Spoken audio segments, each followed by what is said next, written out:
Welcome to the fading world of Dark Souls, where fire dies and kingdoms crumble into ash. Tonight, we'll walk together through the stories of those who once ruled, who once fought, and who now wait in darkness for the linking of the first flame. These are tales of duty and betrayal, of sacrifice and ambition, of warriors who became legends and legends who became nightmares. So settle in, let the weight of the day fall away, and allow yourself to drift through these ancient stories. There's no need to hold on to every detail, just let the tales wash over you like embers fading in the night. In the beginning of your journey through this dying world, before you have learned the weight of what it means to be ashen, before you understand the terrible cycles that have shaped this realm across ages beyond counting, you encounter a figure who stands as both gatekeeper and warning. This is Iodex Gundyr, a name that translates to judge, though the title he bears now is far removed from the destiny that was once written for him in ages past. He waits in the cemetery of Firelink's shrine, his massive form bent over the hilt of a coiled sword that has been thrust into the very ground itself, binding him to this place like a prisoner shackled to the earth. The sword glows with a faint ember of power, its spiral design speaking of ancient craftsmanship and purposes that transcend the merely martial. This is no ordinary blade, but the coiled sword of the shrine, a weapon that serves as both key and anchor, linking the physical world to the bonfire that should burn eternal, but now flickers with the uncertainty of a flame that has been kindled and extinguished too many times across the turning of ages. Gundyr serves now as the Ashen Judge, the first trial that any who would claim the title of Ashen One must overcome.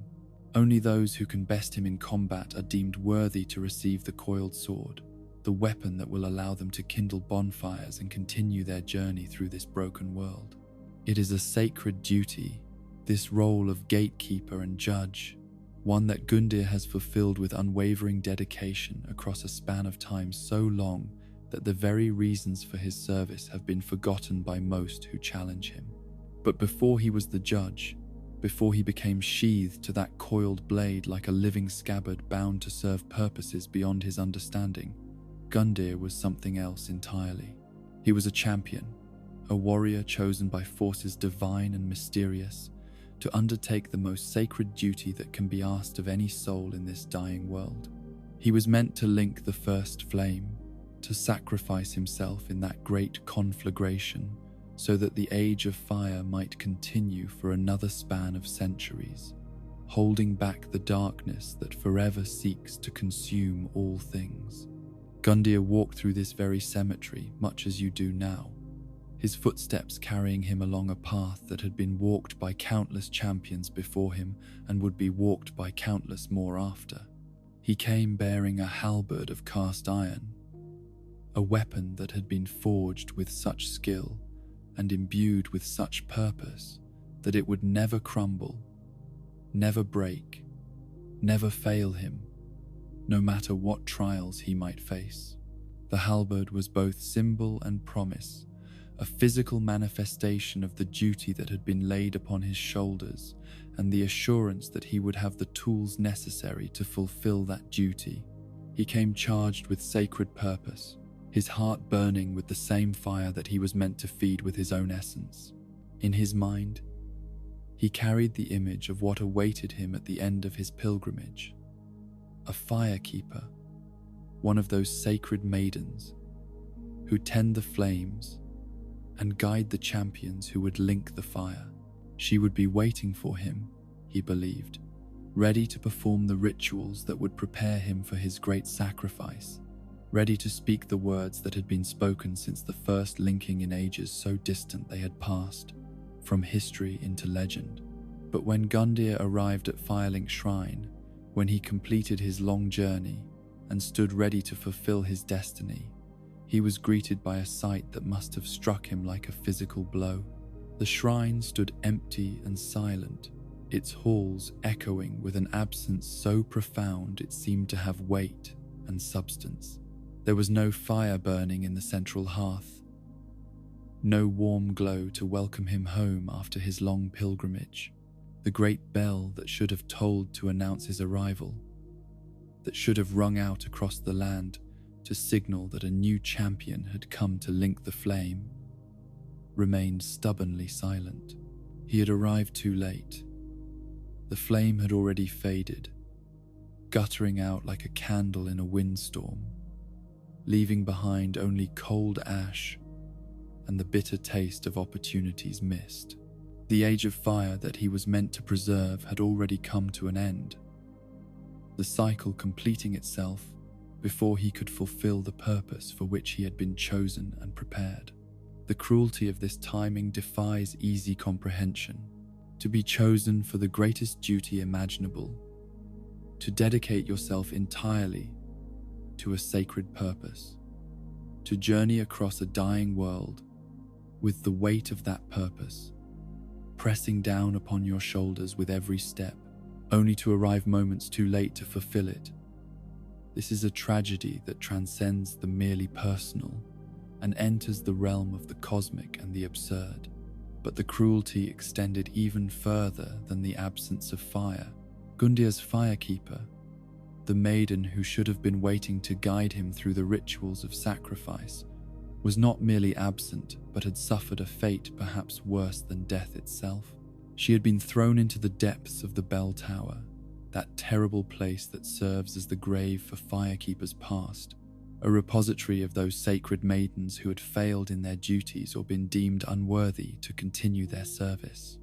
The tower key, that simple item that unlocks the path to this place of sorrow and abandonment, carries with it the weight of countless stories of firekeepers who never met their champions, of sacred bonds that were severed before they could be formed, of duties left unfulfilled and purposes left unrealized. Gundir's firekeeper was one among many in that terrible place, though her story carried a particular poignancy that would be remembered long after the specific details of her life had been forgotten. She never met her champion. This simple fact, recorded in the fragmentary histories that have survived the passage of ages, contains within it an entire universe of loss and longing. What must it have been like for her, waiting in the darkness of the bell tower, knowing that somewhere in the world above a champion was making his way toward her, believing that she would be there to fulfill her sacred purpose? Did she call out in the darkness, hoping against hope that somehow her voice might reach through stone and earth to guide him to her? Did she maintain her faith even as time stretched on and no rescue came? Or did despair eventually consume even that final flame? The ensuing tragic farce, as it came to be known, became a favorite tale of the masses. There is something in human nature that finds a terrible satisfaction in stories of great heroes brought low by circumstances beyond their control, of sacred purposes thwarted by the cruel timing of fate. The story of champion Gundir spread through the dying world like wildfire through a dry forest, told and retold until it took on the quality of legend, the specific details smoothed away by countless retellings until only the essential tragedy remained. People spoke of the champion who arrived too late, whose dedication and skill meant nothing in the face of timing beyond his control. They spoke of the firekeeper who waited in darkness for a champion who would never come, of the great bell that remained forever silent, of the shrine without fire, where a warrior stood alone, with nothing but his unbreakable halberd and his broken purpose. The story became a parable, a warning, a reminder that even the mightiest warriors and the most sacred duties can be undone by something as simple and inexorable as arriving at the appointed place one moment too late. At some point during his long vigil in that fireless shrine, Gundir was bested in combat by an unknown warrior. The histories do not record who this warrior was, or what purpose drove them to challenge the waiting champion. Perhaps it was you yourself, the player, traveling back through time in ways that Dark Souls often allows, your presence in the past, creating the very conditions that shape your present. Perhaps it was another Ashen One from a different cycle, another warrior on their own quest through this labyrinth of time and purpose. Whoever this unknown warrior was, their victory over Champion Gundyr marked the final transformation of his tragic tale.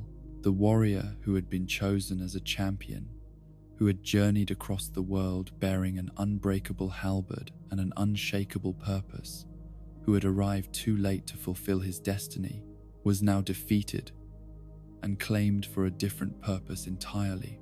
He was sheathed to the coiled sword, bound to that blade like a living guardian, transformed from an active participant in the world's great drama into a passive watcher and judge. Gundyr the champion became Eudex Gundyr, the judge. His role shifted from one who would link the fire to one who would test others, deemed worthy of attempting that same terrible sacrifice. The halberd that would never crumble remained in his hands, but now it was wielded in service of a duty he had never asked for, in fulfillment of a purpose that was both mockery and monument to the destiny he had been denied. There is a particular cruelty in this transformation that speaks to the nature of the Dark Souls universe itself, where even failure and tragedy are put to use in service of the endless cycle. Gundyr could not fulfill his original purpose, but his strength and his dedication, those qualities that had made him worthy to be chosen as a champion in the first place, could still serve the needs of a dying world. If he could not link the fire himself, he would ensure that only the worthiest candidates would have the opportunity to attempt that same sacrifice. The coiled sword became both his prison and his charge, thrust into the earth of the cemetery. Glowing with that faint ember of power, it bound him to this place across a span of time that stretched from his defeat by the unknown warrior to your arrival at the beginning of your own journey. How long did Gundyr wait in that cemetery, his massive form bent over the sword that held him captive? Did days pass, or years, or centuries? In a world where time itself has become unstable, where past and present and future fold in upon themselves like pages in a book that is being constantly rewritten, such questions become meaningless. What matters is the waiting itself, the eternal service, the transformation of a champion into a judge. Gundyr stands as both warning and test for all who would follow the path he was denied. His very presence asks a question that echoes through the entirety of Dark Souls 3. What does it mean to fulfill your duty when that duty has become divorced from its original purpose? How do you maintain dedication when the cause you were meant to serve has already been lost? Perhaps Gundyr, with his unbreakable halberd, was fated to eternal service from the beginning. The weapon itself suggests as much. What need does a champion who will sacrifice himself in the linking of the fire have for a halberd that will never crumble? The linking consumes everything, leaves nothing behind but ash and memory. An unbreakable weapon seems like a gift wasted on one who will not survive to wield it for long. But for a judge, for a guardian who must test countless challenges across an eternity of service, such a weapon becomes essential. The unbreakable halberd was not forged for Champion Gundyr, the theory suggests, but for Eudex Gundyr, the judge. The weapon was always meant for eternal service, and perhaps the warrior who bore it was meant for the same fate. His arrival at the shrine too late, his firekeeper thrown into the depths of the bell tower, the flame fading before he could link it. Perhaps all of this was not tragic accident, but terrible design, the universe arranging circumstances so that this particular champion would be available to serve this particular purpose. It is a disturbing thought, one that speaks to the nature of destiny in a world where gods manipulate the fates of mortals for purposes that remain forever opaque and potentially malevolent. But it fits the pattern that emerges from the histories of Dark Souls, where even the most seemingly random tragedies often serve larger purposes, where suffering is not meaningless, but rather carefully orchestrated to maintain the systems that keep the dying world lurching from one age to the next. Since it is implied that Gunda expected to meet a firekeeper, that he journeyed to the shrine with the belief that she would be waiting to guide him through the rituals of linking, he was likely meant as a candidate for linking the fire. Only those capable of linking the fire are named Lords of Cinder, beings of such power and purpose that they can bring back the world from the very brink of darkness by feeding their essence to the first flame. The game speaks of 3 Lords of Cinder, who have already linked the fire in ages past. Mighty beings who are now being resurrected as a last desperate resort, dragged back from whatever rest or torment they had found beyond death to link the flame once again. These are the lords you will encounter on your journey. Aldrich, Saint of the Deep, whose story is one of gluttony and transformation.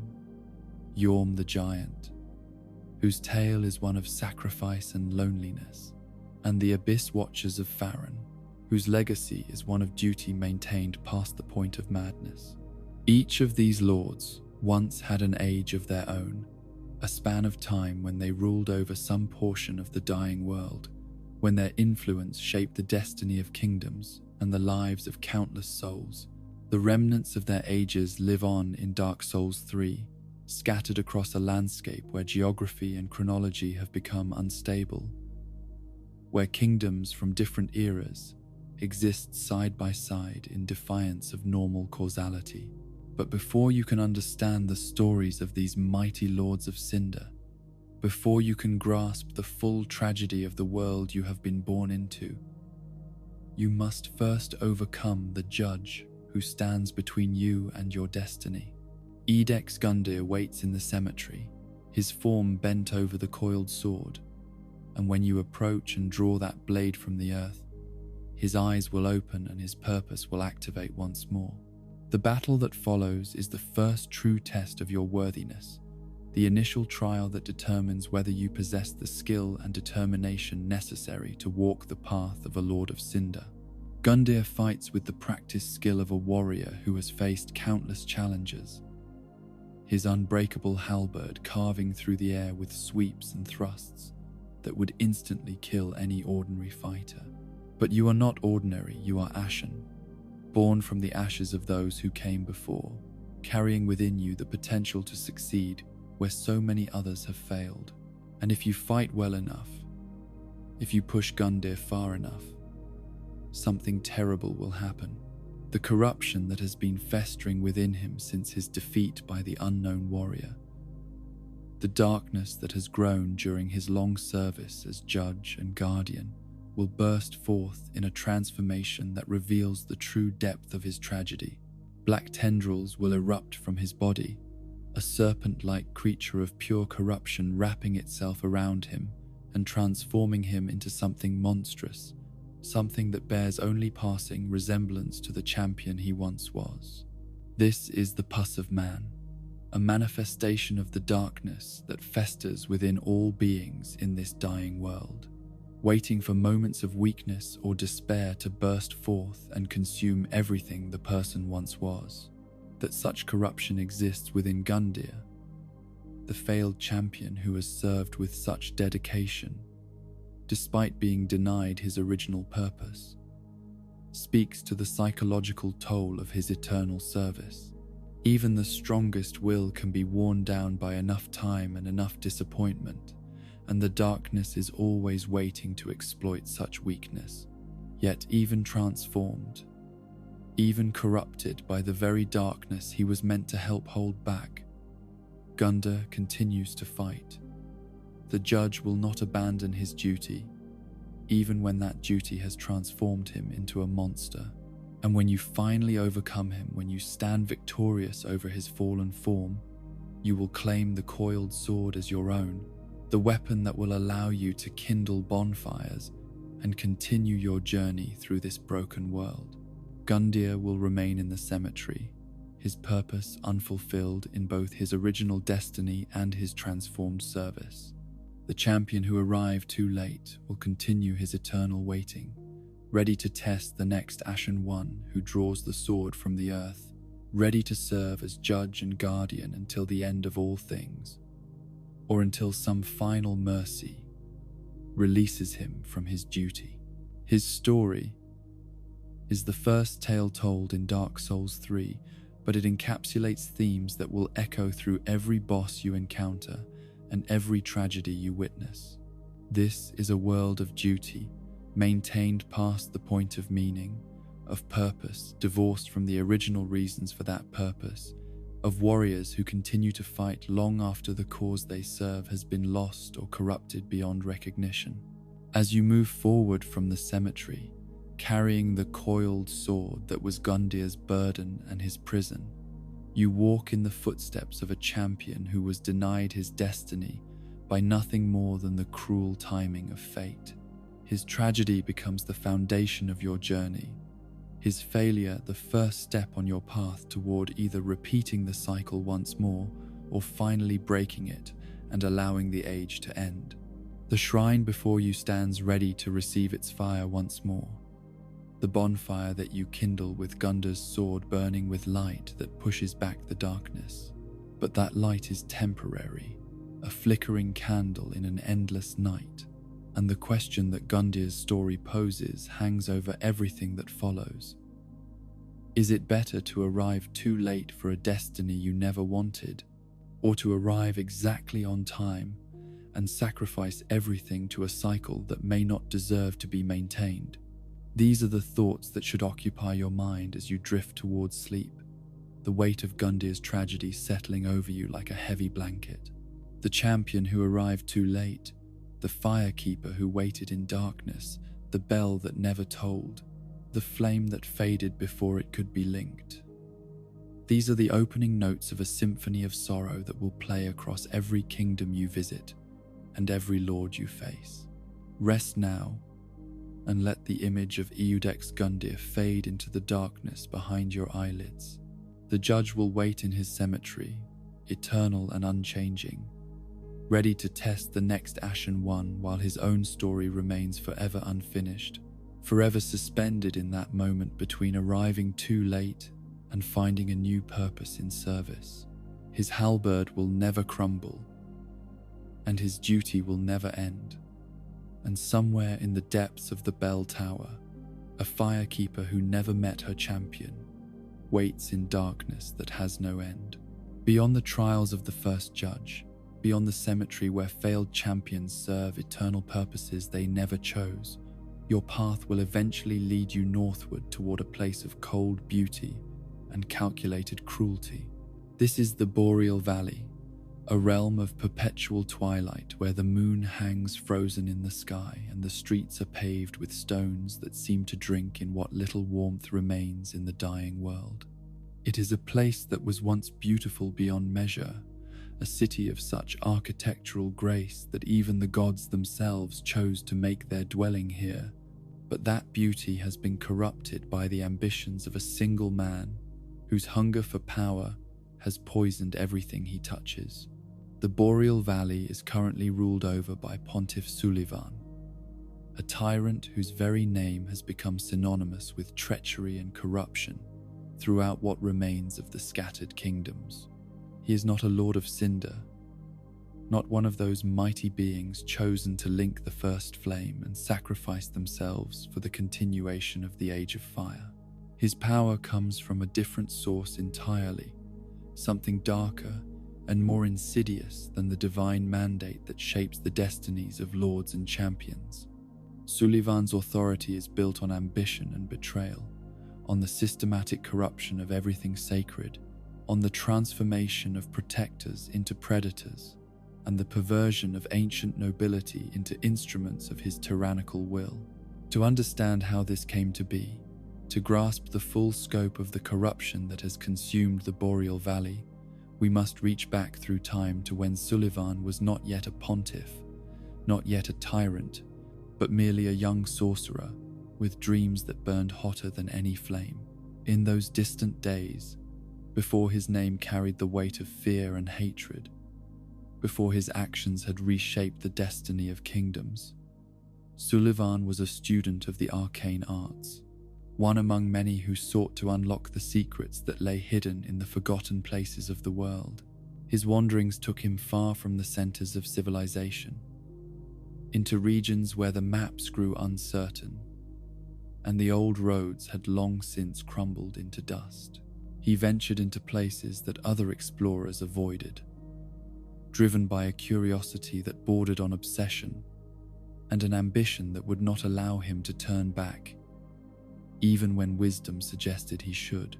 And in one such forgotten corner of the dying world, buried beneath layers of earth and time, he discovered something that would change not only his own fate, but the destiny of everyone who lived in the realms that would fall under his shadow. He discovered the profaned capital, a city that had been swallowed by the earth in some ancient catastrophe, its towers and temples preserved beneath the surface like insects trapped in amber. The capital was a place of mystery and danger, its halls echoing with whispers from ages past, its chambers filled with treasures and terrors in equal measure. But what drew Sullivan deeper into those buried depths, what called to something fundamental in his nature, was not gold or knowledge or power in any conventional sense.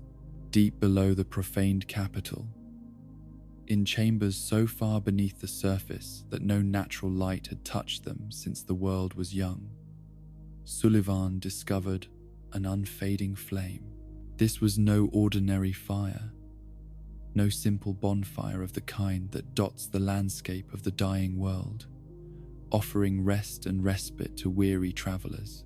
This was something altogether more mysterious and terrible, a flame that burned with colors that seemed to exist outside the normal spectrum of light, a fire that gave off no warmth but instead seemed to draw heat from everything around it, creating a cold burning that defied the very nature of combustion itself.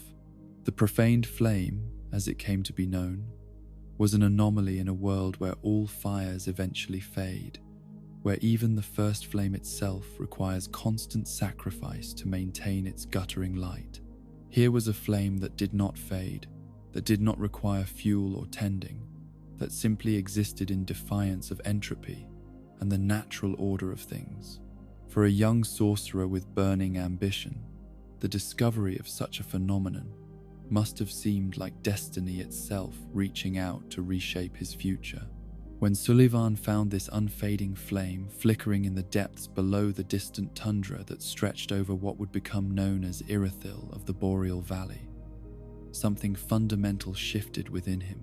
A burning ambition took root in his heart, an obsession that would consume every other consideration and drive him toward acts of increasing corruption and cruelty. The flame spoke to something dark within him, or perhaps it created that darkness, planting seeds of ambition so terrible that they would eventually bloom into tyranny and transform an entire realm into an extension of his will. The origins of the profaned flame remain shrouded in mystery, even to scholars who have spent lifetimes studying the scattered histories of the dying world. It does not fit neatly into any of the categories of flame that have existed previously in the long and complex history of Dark Souls. It is not the first flame, that primal fire from which all light and life originally sprang. It is not the Chaos Flame, that wild and destructive force that gave birth to demons and reshaped entire regions into volcanic wastelands. It defies easy classification, existing as something entirely its own. A third type of flame whose purposes and origins remain frustratingly opaque. What is known about the profaned flame? What can be gleaned from the fragmentary records that survive and the observations of those who have witnessed its effects? Paints a picture of something deeply corrupting and fundamentally wrong. It is described as an unfading flame, eternal in a way that even the first flame is not, requiring no sacrifice, to maintain its burning.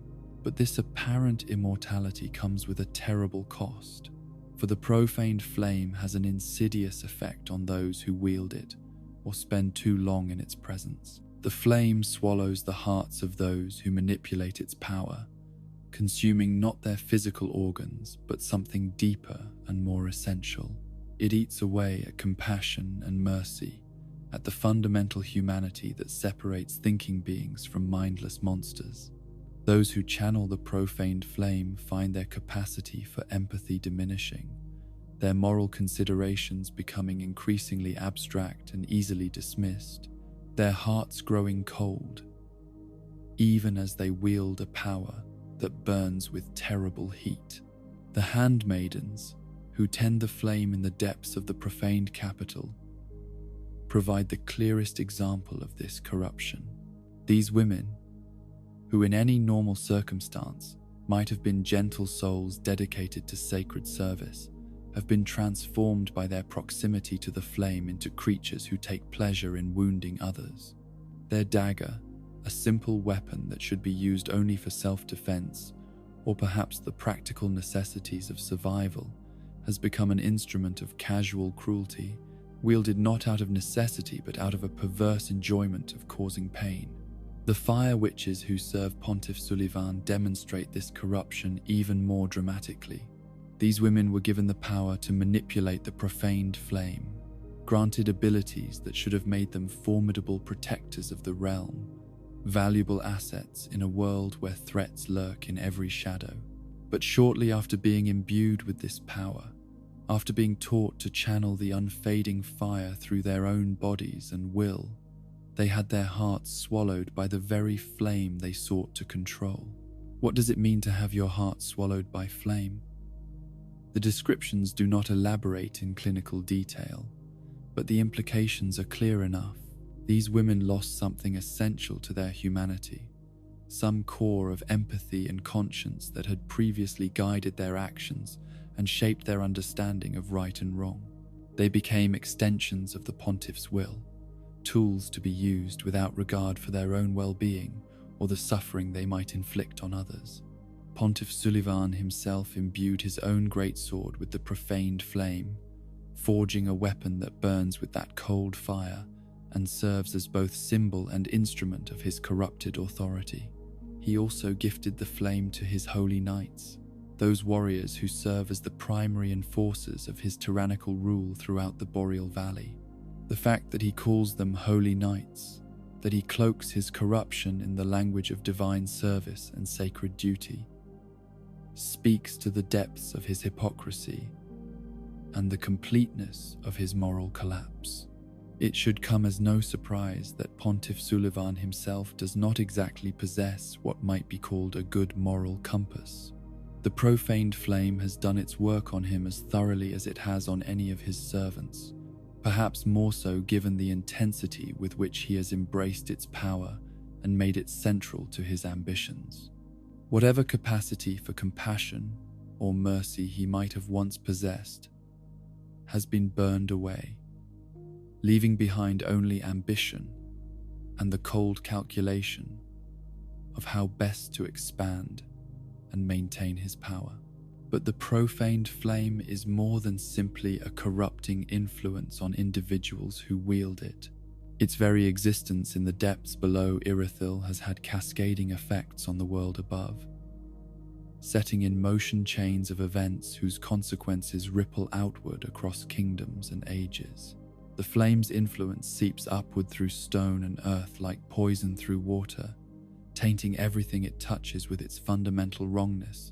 Perhaps the most important fact about the profaned flame, the detail that ties together so many of the tragedies that have befallen the lands connected to the Boreal Valley, is that Yorm the Giant became a Lord of Cinder specifically to put this flame to rest. The lonely giant, whose story carries its own terrible weight of sacrifice and loss, chose to link the first flame not out of any desire for glory, or even out of duty to the cycle that demands such sacrifice, but rather in a desperate attempt to extinguish this other flame, this unfading fire that threatened his people and his capital. The tragic irony, the bitter joke that fate played on Yorm and everyone who depended on him, is that he was not successful. Despite sacrificing himself to become a Lord of Cinder, despite feeding his essence to the first flame in the hope that this ultimate sacrifice would somehow put the profaned flame to rest, the unfading fire continued to burn. It not only survived his sacrifice, but spread its influence even further, infiltrating almost all of Irithyll, setting in motion the very events that would allow Pontiff Sulivan to rise to power and transform the Boreal Valley into an extension of his corrupted will. This failure adds yet another layer of tragedy to Yorm's tale, a bitterness that compounds the loneliness and loss that defined so much of his existence. He gave everything, sacrificed himself completely, and accomplished nothing. The flame he sought to extinguish burned on, and the people he had tried to protect were consumed by fire that rained from the sky. Their flesh melted from their bones, while their leader burned in a distant realm, his sacrifice accomplishing nothing but his own transformation into ash and cinder. With the profaned flame established in the depths below Irithyll and Pontiff Sulivan having discovered its power and embraced the ambition it inspired within him, the stage was set for the systematic corruption of everything the Boreal Valley had once represented. The young sorcerer who had ventured into forgotten places seeking knowledge returned from his expedition transformed, carrying within him seeds of tyranny that would eventually blossom into a reign of calculated cruelty.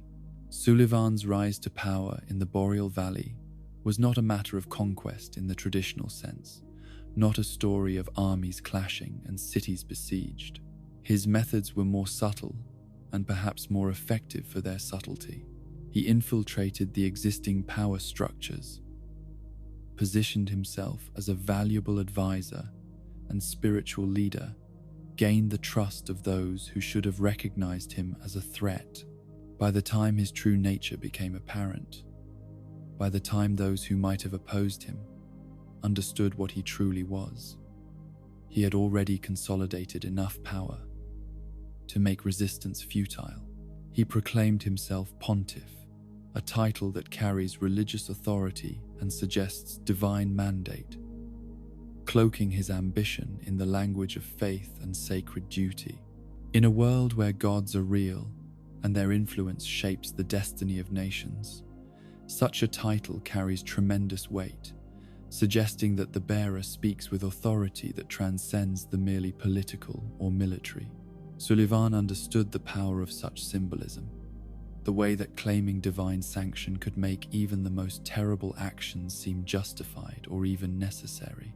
To enforce his will across the territories that fell under his control, to extend his watchful gaze into every corner of his growing domain, Sulivan created what came to be known as the Outrider Knights.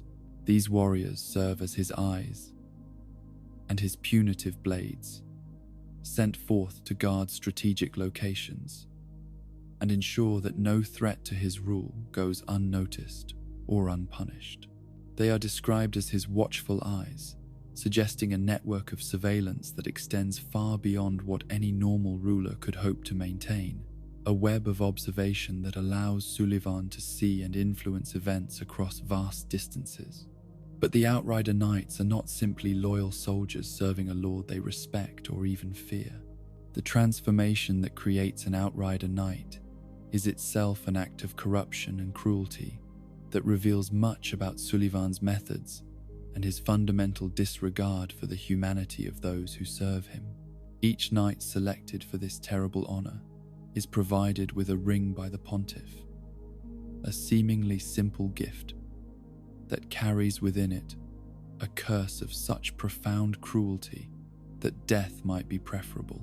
These rings transform the knights who wear them into frenzied beasts, stripping away their humanity and their capacity for choice, turning them into creatures driven only by violent instinct and the compulsion to fight unto death.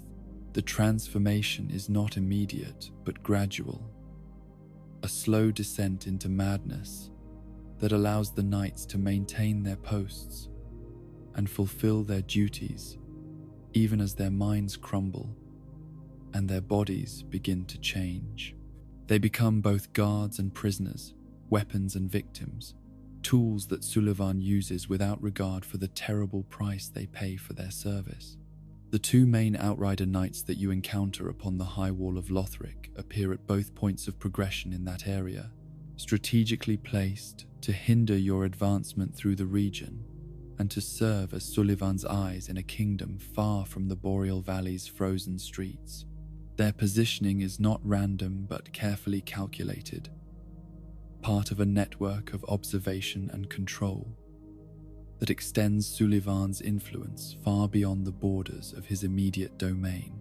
The first of these Outrider Knights that most travelers encounter is Vort, a creature of such bestial fury that his original identity has been almost entirely subsumed by the transformation forced upon him. Vort ambushes those attempting to leave Lothric, blocking progress with the single-minded determination of a beast defending its territory. His appearance is more animal than human, his body having undergone such profound changes that he moves on all fours like some great frost-covered hound, his armor fused with flesh in ways that suggest the transformation has progressed far beyond any point where it might be reversed. Yet Vort was not always this creature of pure instinct and frozen fury. The ghosts that walk the streets of Irithyll, those pale phantoms that seem to reenact moments from the past, offer glimpses of who the Outrider Knights were before their departure from the Boreal Valley and their descent into madness. Two of these ghosts are particularly interesting, particularly revealing of the tragedies that have shaped this realm. They walk together through Irithyll's streets, one man and one woman, moving side by side as if in conversation or perhaps simply finding comfort in each other's presence. The woman among these two ghosts wears the mask of the dancer, and this detail connects to one of the most poignant observations recorded about Vort in the fragmentary histories that survive. He was never far from the fleeting dancer, who now watches over Emma in Lothric's grand cathedral. Even in their transformation into beasts, even after being sent to distant postings far from the frozen streets they once walked as human knights, Vort and the dancer maintained some echo of the connection they had shared before the curse claimed them. The dancer herself is far more intriguing than Vort, her story carrying layers of tragedy that extend far beyond the simple horror of transformation into a beast. Where Vort has become almost entirely subsumed by his bestial nature, the dancer retains echoes of the grace and nobility she once possessed, her movements in combat taking on the quality of a terrible parody of dance, beauty twisted into something simultaneously elegant and horrifying. The pontiff ordered her to serve as a dancer first, a role that might seem innocuous or even honored until one considers the implications.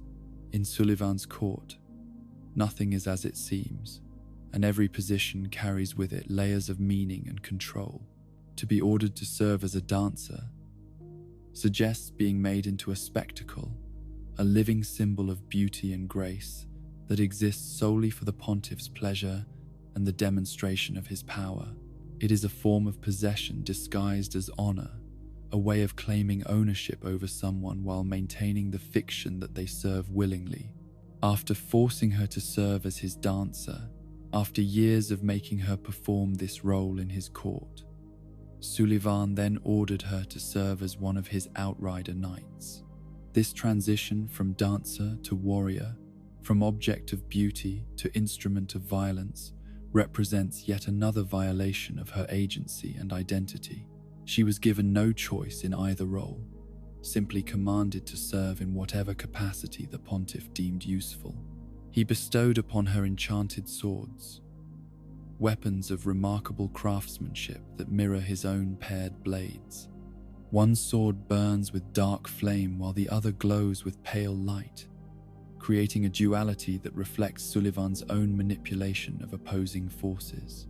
These weapons became extensions of her transformed self, wielded with the same terrible grace that characterizes all her movements. Beauty and lethality merged into something that defies easy categorization. Eventually, inevitably, the black eyes of the pontiff transformed her into a beastly creature, the change progressing to the point where her gauntlets fused with her own hide, metal and flesh becoming indistinguishable, in a fusion that represents the ultimate violation of the boundary between armor and body, between the tools we use and the self that wields them. What remains of the dancer is something caught between states of being, neither fully human nor entirely beast, retaining enough of her former self to move with terrible grace while being driven by the same frenzied compulsions that govern all of Sullivan's corrupted knights. But the most fascinating and tragic aspect of the dancer's story lies in who she was before Sullivan claimed her, before she was forced to dance in his court, and then transformed into a beast to serve as his distant, watchful eye. The evidence, when examined carefully, points toward a conclusion that adds yet another dimension to the scope of Sullivan's corruption and the completeness of his violation of everything the Boreal Valley once held sacred. The dancer was one of the 3 daughters of Guinevere, a child of the old gods themselves, descended from divine lineage that stretches back to the very beginning of the Age of Fire. The evidence for this conclusion comes from multiple sources, each piece of information adding weight to a theory that has gained widespread acceptance among those who study the fragmentary histories of this dying world. Her aurora veil, that shimmering cloth that adorns her transformed body, is said to be an article of the old gods, permitted only for direct descendants of the old royal family. This is not mere decoration or arbitrary fashion, but a marker of bloodline and divine heritage, something that cannot be falsely claimed or casually worn. The fact that the dancer possesses such an item speaks to her origins in the highest circles of divine nobility. Even more telling is what happens when her soul is transposed after her defeat, when the essence of what she was can be transformed into something new. Among the possible results of this transposition is the spell known as Soothing Sunlight, explicitly identified as a miracle of Guinevere herself, a manifestation of divine power that belongs specifically to the old royalty. That such a miracle can be derived from the dancer's soul is perhaps the strongest evidence that she carries within her the blood of the goddess. Guinevere, in the distant past, chronicled in earlier ages of Dark Souls history, resided in Anor Londo, that magnificent city of the gods that serves as the ultimate destination within the Boreal Valley. She was revered as a goddess of fertility and bounty, a divine mother figure who raised many heavenly children, and her line continues in Lothric, the bloodline of gods mixed with that of mortal kings to create a dynasty that carries divine power in its veins. The dancer, possessing one of the 3 sunlight spells, is clearly one of those heavenly children, a daughter of divine heritage who should have lived a life of honored service to the gods and their faithful. But Pontiff Sullivan, having gained power within Anor Londo through means that remain deliberately obscure in the surviving records, proclaimed himself pontiff and ordered Guinevere's daughter to serve as his dancer, transforming a child of the gods into his personal puppet. The implications of this act extend far beyond the personal tragedy of one individual, though that tragedy is profound enough on its own. Sullivan's corruption of one of Guinevere's daughters represents a direct assault on the divine order itself, a demonstration that even the blood of the gods offers no protection against his ambition and his will. If he can claim and corrupt one of the old royalty's own children, transforming her from honored princess into enslaved dancer and finally into frenzied beast, then nothing in the Boreal Valley remains beyond his reach. The sword he carries in his left hand, the blade that mirrors one of the weapons he gave to his corrupted dancer, is described as a ceremonial sword representing the judgment of the moon. This detail is significant because it reveals how thoroughly Sullivan has appropriated the symbols and authority of the divine order he has usurped. The moon has long been associated with certain deities and their faithful servants in the history of Dark Souls, and for Sullivan to wield a blade representing the moon's judgment suggests he has claimed for himself authority that should belong to others, that he has wrapped himself in stolen sanctity to legitimize his tyrannical rule. The complete picture that emerges from these fragments of history is one of systematic corruption and calculated blasphemy, a story of how a young sorcerer's discovery of an unfading flame and the ambition it inspired within him led to the fall of the divine city of Anor Londo and the transformation of the Boreal Valley into a realm where beauty masks cruelty, and where even the children of gods can be claimed and corrupted to serve a tyrant's will. When you walk the frozen streets of Irithyll, when you see those pale ghosts reenacting their walks through a city that was once magnificent and may have even been joyful, you are witnessing echoes of a time before Sullivan's corruption had claimed everything. The two ghosts who walk together, the man who would become Vort and the woman who would become the dancer, represent countless other stories of knights and nobles and ordinary citizens whose lives were twisted to serve purposes they never chose, whose fates were determined not by their own choices or even by divine will, but by the ambition of a single man who discovered an unfading flame and allowed it to swallow his heart. The Outrider Knights stationed at the high wall of Lothric, so far from the Boreal Valley that gave them birth, serve as evidence of how far Sullivan's influence extends. His network of observation and control reaches into distant kingdoms. His transformed knights standing guard at strategic locations, their bestial forms and frenzied violence serving as both practical deterrent to those who would oppose his interests and symbolic reminder of the price of crossing the pontiff.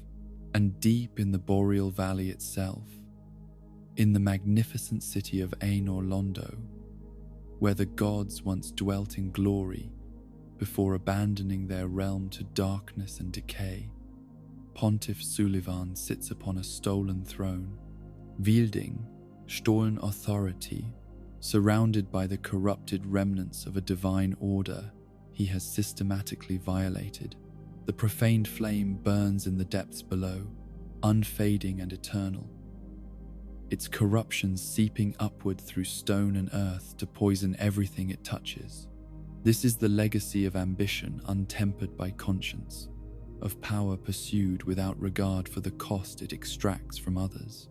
Sullivan's story is one of ascension, built on the suffering of those he has corrupted and transformed, a rise to power achieved through the systematic violation of everything sacred.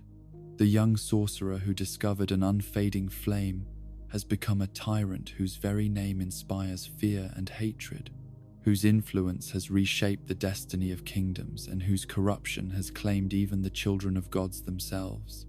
As you drift towards sleep, let the image of the Boreal Valley settle into your mind, that place of frozen beauty, where streets paved with stones that drink in warmth wind between buildings of impossible grace.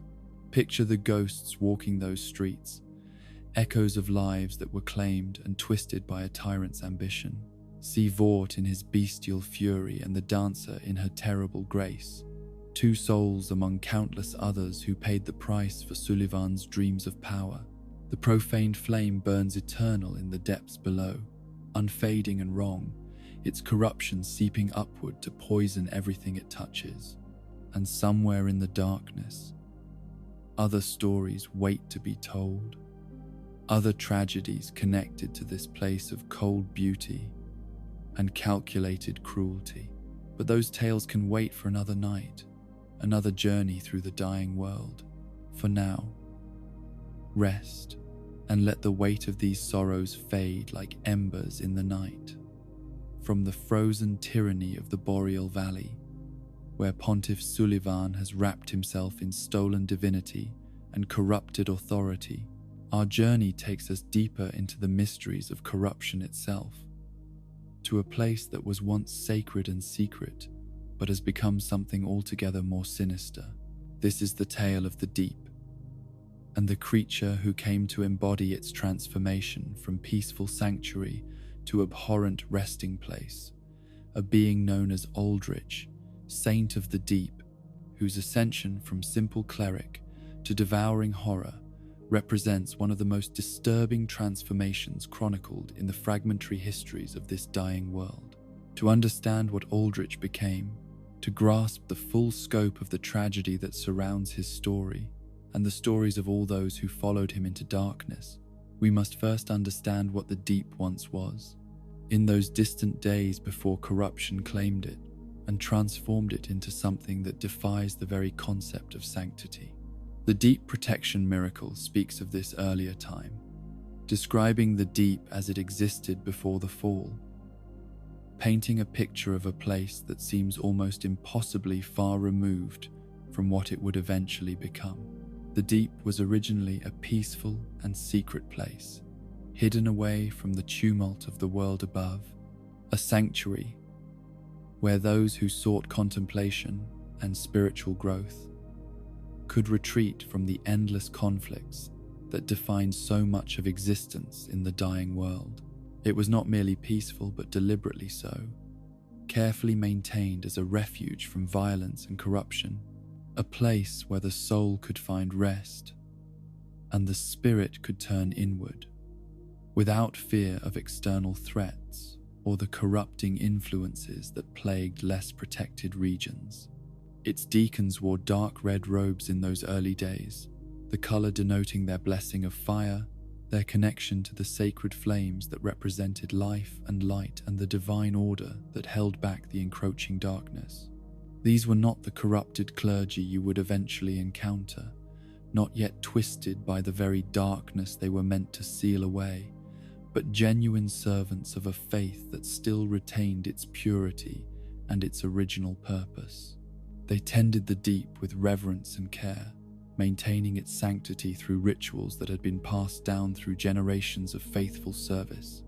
The red of their robes was significant, a visual declaration of their allegiance to fire, and all it represented in a world where fire was synonymous with life itself, where the continuation of flame meant the continuation of civilization and hope. They were blessed by fire, chosen for their devotion and their strength of spirit, entrusted with the sacred duty of maintaining the deep as a place apart from the corruption that slowly consumed so much of the world beyond its hidden boundaries. But over time, as the ages turned and the fire faded and was rekindled and faded again in cycles that stretched across centuries, the nature of the deep began to change. The transformation was gradual at first, so subtle that those who tended it might not have noticed the early signs, small alterations in the character of the place they served that seemed insignificant until accumulated over sufficient time. They revealed a pattern of decline that could not be ignored or dismissed. The deep became the final rest for many abhorrent things, a repository for horrors that had no other place in the ordered world above. What began as a peaceful sanctuary slowly transformed into a dumping ground for everything that civilized society wished to forget, every corruption and contamination that needed to be sealed away where it could do no harm to those who walked in the light. The irony is bitter and profound.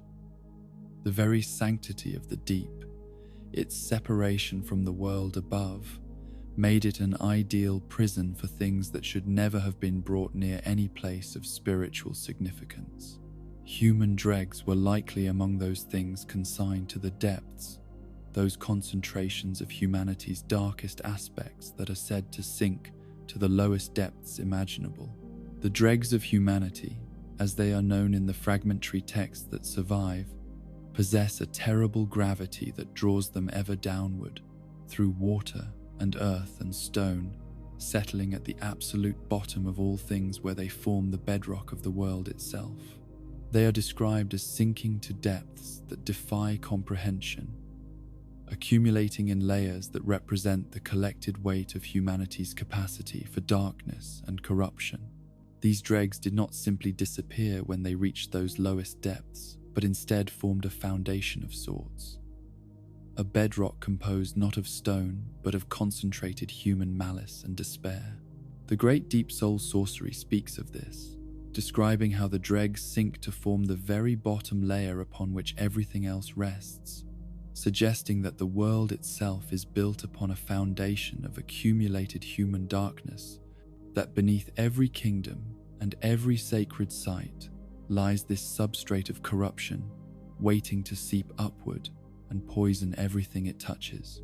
Those who linger too long on the brink of the deep, who spend too much time in proximity to these accumulated horrors, will often slip. The phrase is deliberately ambiguous, suggesting both a physical falling into the depths and a spiritual or moral descent, a loss of the purity and purpose that originally brought them to serve in this place. The slipping is presented as almost inevitable, not a matter of if, but when, as though the corruption of the deep exerts a gravitational pull on the souls of those who tend it, slowly drawing them down into the same darkness they were meant to seal away. And lurking within the deep, breeding in those accumulated layers of abhorrent things and human dregs, are insects of a particularly horrifying nature. These creatures tear open the skin of those who venture into the depths, burrowing into flesh with a persistence that suggests something beyond mere animal hunger. The deacon skirt description speaks of these insects as though they are an inevitable consequence of spending time near the deep, a hazard that the deacons must endure as part of their sacred duty, though whether this duty retains any true sanctity by the time such creatures have taken up residence is a question worth contemplating.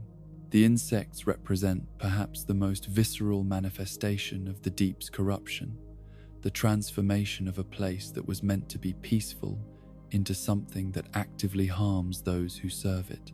They are not merely unpleasant but invasive in the most fundamental sense, violating the boundary between self and environment, forcing their way into the bodies of the faithful, and making their homes in flesh that should have been protected by the very sanctity these deacons were meant to maintain.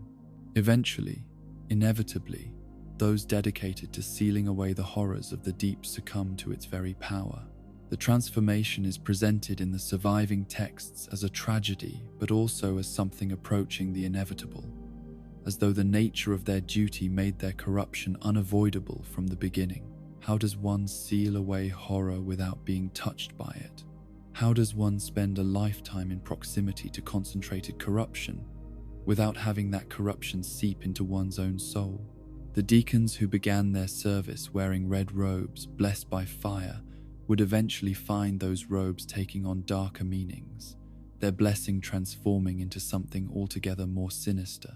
An example of this corruption, and perhaps the clearest evidence of how thoroughly the deep had transformed from sanctuary into something monstrous, is their tome of knowledge. This book was originally intended to teach divine protection, to pass down the sacred prayers and rituals that would allow future generations of deacons to maintain the deep sanctity and protect themselves and others from the darkness that forever threatened to overwhelm the dying world. It was meant to be a repository of light, a collection of wisdom that would help the faithful maintain their purity, even while confronting the abhorrent things that had been consigned to the depths. But dark tales were added to its pages over time, corrupting accounts and prayers that twisted the original teachings until the tome itself became a thing most profane. The deep Braille divine tome, as it came to be known, represents the transformation of sacred text into cursed artifact, of wisdom into corruption, of protection into vulnerability. The book that should have helped the deacons maintain their faith instead became an instrument of their fall, its dark tales seeping into the minds of those who read it, and preparing them for the descent that would eventually claim them all. And, along with this descent, presumably in the later stages, when the corruption had become too profound to deny or resist, came the transformation of Aldrich himself. The descriptions paint a picture of someone who began as a right and proper cleric, a faithful servant of the divine order who would have been indistinguishable from countless other clergy members, serving in countless other sacred sites throughout the dying world. There was nothing in his origins to suggest the horror he would become, no clear sign that this particular cleric would undergo a transformation so profound and disturbing that his name would become synonymous with gluttony and violation. But Aldrich developed a habit of devouring men. The phrase is presented matter-of-factly in the surviving texts, as though such a habit might be analogous to developing a taste for wine or a fondness for a particular type of prayer. But there is nothing casual about cannibalism, nothing ordinary about consuming human flesh, and the fact that Aldrich's development of this habit is described in such understated terms speaks to how thoroughly the deep had normalized behaviors that should have been recognized as profound violations of every sacred principle. He ate so many people that he bloated like a drowned pig, his body swelling with the accumulated mass of his victims until he bore little resemblance to the proper cleric he had once been. The comparison to a drowned pig is deliberately grotesque, stripping away any dignity or spiritual significance that might be attached to his transformation, and presenting it in the most visceral and unpleasant terms possible. This was not a holy metamorphosis or a divine apotheosis, but something fundamentally disgusting, a physical manifestation of gluttony taken to its most extreme conclusion. Then he softened into sludge, his body losing its coherent form entirely, flesh and bone dissolving into a gelatinous mass that retained consciousness and hunger, but had ceased to be recognizably human in any meaningful sense. The transformation from solid to liquid, from structured to amorphous, represents the final stage of his physical corruption, the point at which whatever he had been was completely subsumed by what he had become. He was no longer a person who engaged in cannibalism, but rather a living hunger given form, or perhaps more accurately, given formlessness. Faced with this grotesque creature that had once been a proper cleric, the authorities made a decision that speaks volumes about the pragmatic desperation that characterizes so much of the dying world's approach to existential threats. They stuck him in the Cathedral of the Deep, presumably reasoning that a creature born from the deep's corruption should be contained within a structure dedicated to that same corrupted place. The cathedral became both prison and throne, a place where Aldrich could be kept away from the innocent while also being honored for the terrible power he had accumulated through his grotesque transformation. And then, in a decision that seems almost incomprehensible until one considers the nature of Lords of Cinder and what the dying world demands of those who would be elevated to such status, they made him a Lord of Cinder.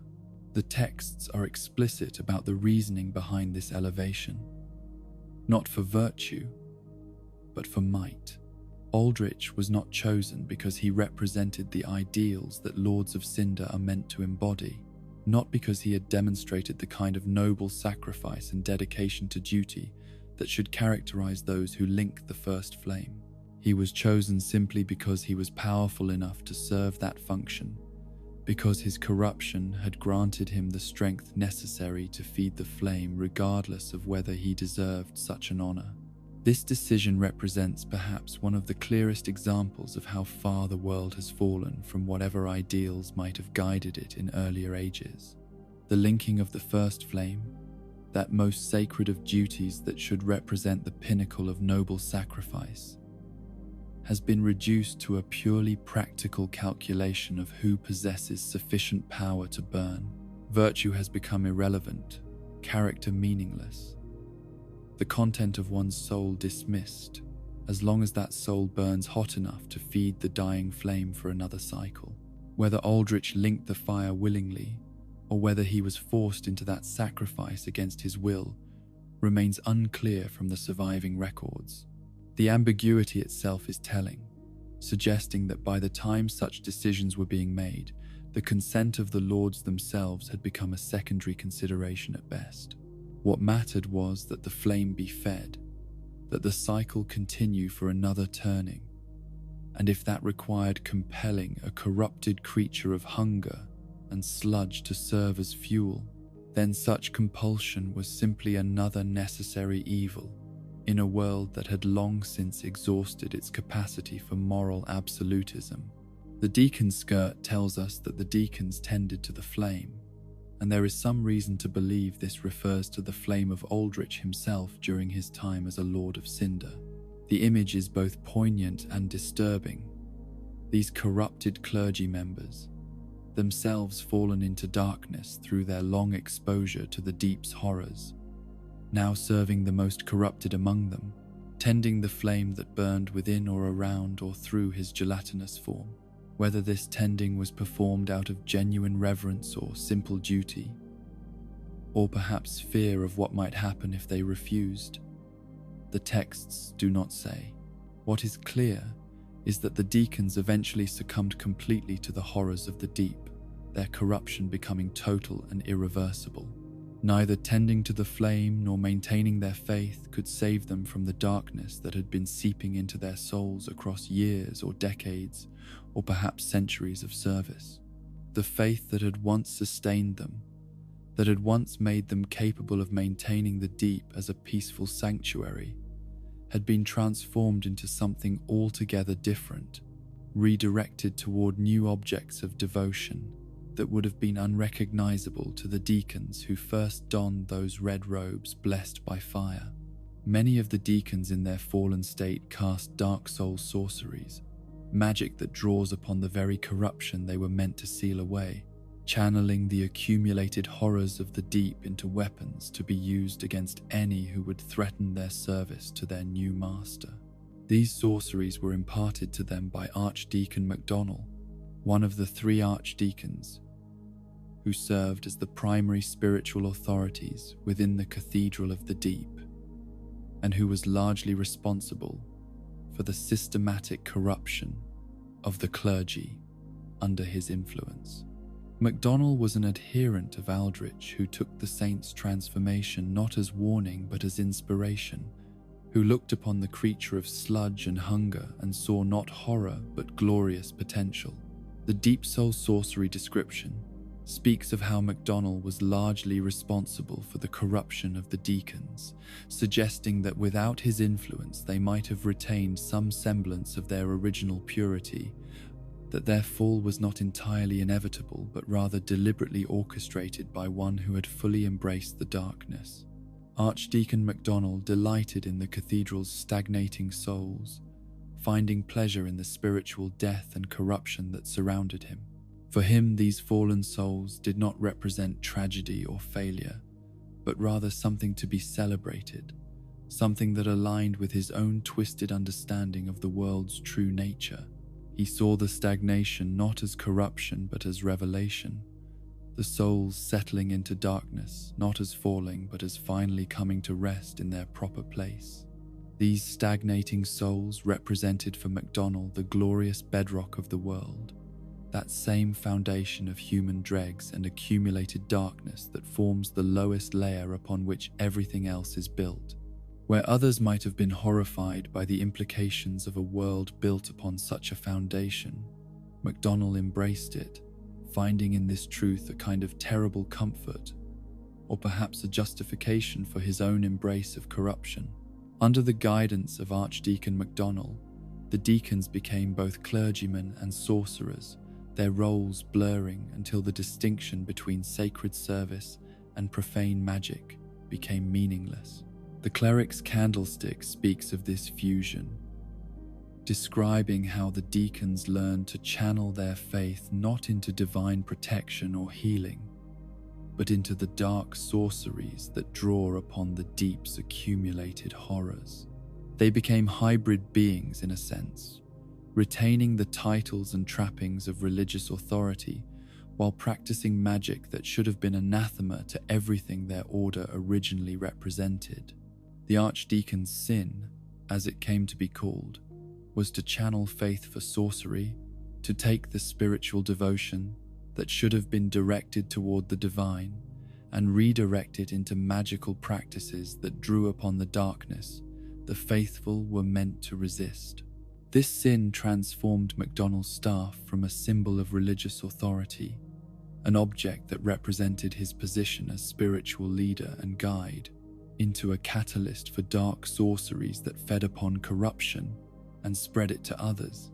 The archdeacon's great staff embodies this transformation, a physical manifestation of how completely MacDonald had perverted his sacred role. What should have been used to channel divine miracles, to call upon the blessings of the gods and bring light into darkness, instead became an instrument for channeling the accumulated horrors of the deep into manifestations of dark power.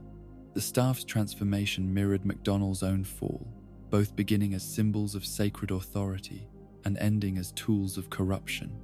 Yet the deacons, even in their fallen state, still had faith. The transformation of the deep and the corruption of its clergy did not result in simple atheism or the abandonment of belief, but rather in the redirection of faith toward new objects of devotion. They still believed, still maintained the structures and practices of religious observance, but the focus of their faith had shifted in ways that would have been unthinkable to those who originally established the deep as a place of peaceful contemplation. Their faith was no longer in fire, no longer in the first flame and the divine order it represented, and the continuation of the age that depended upon its burning.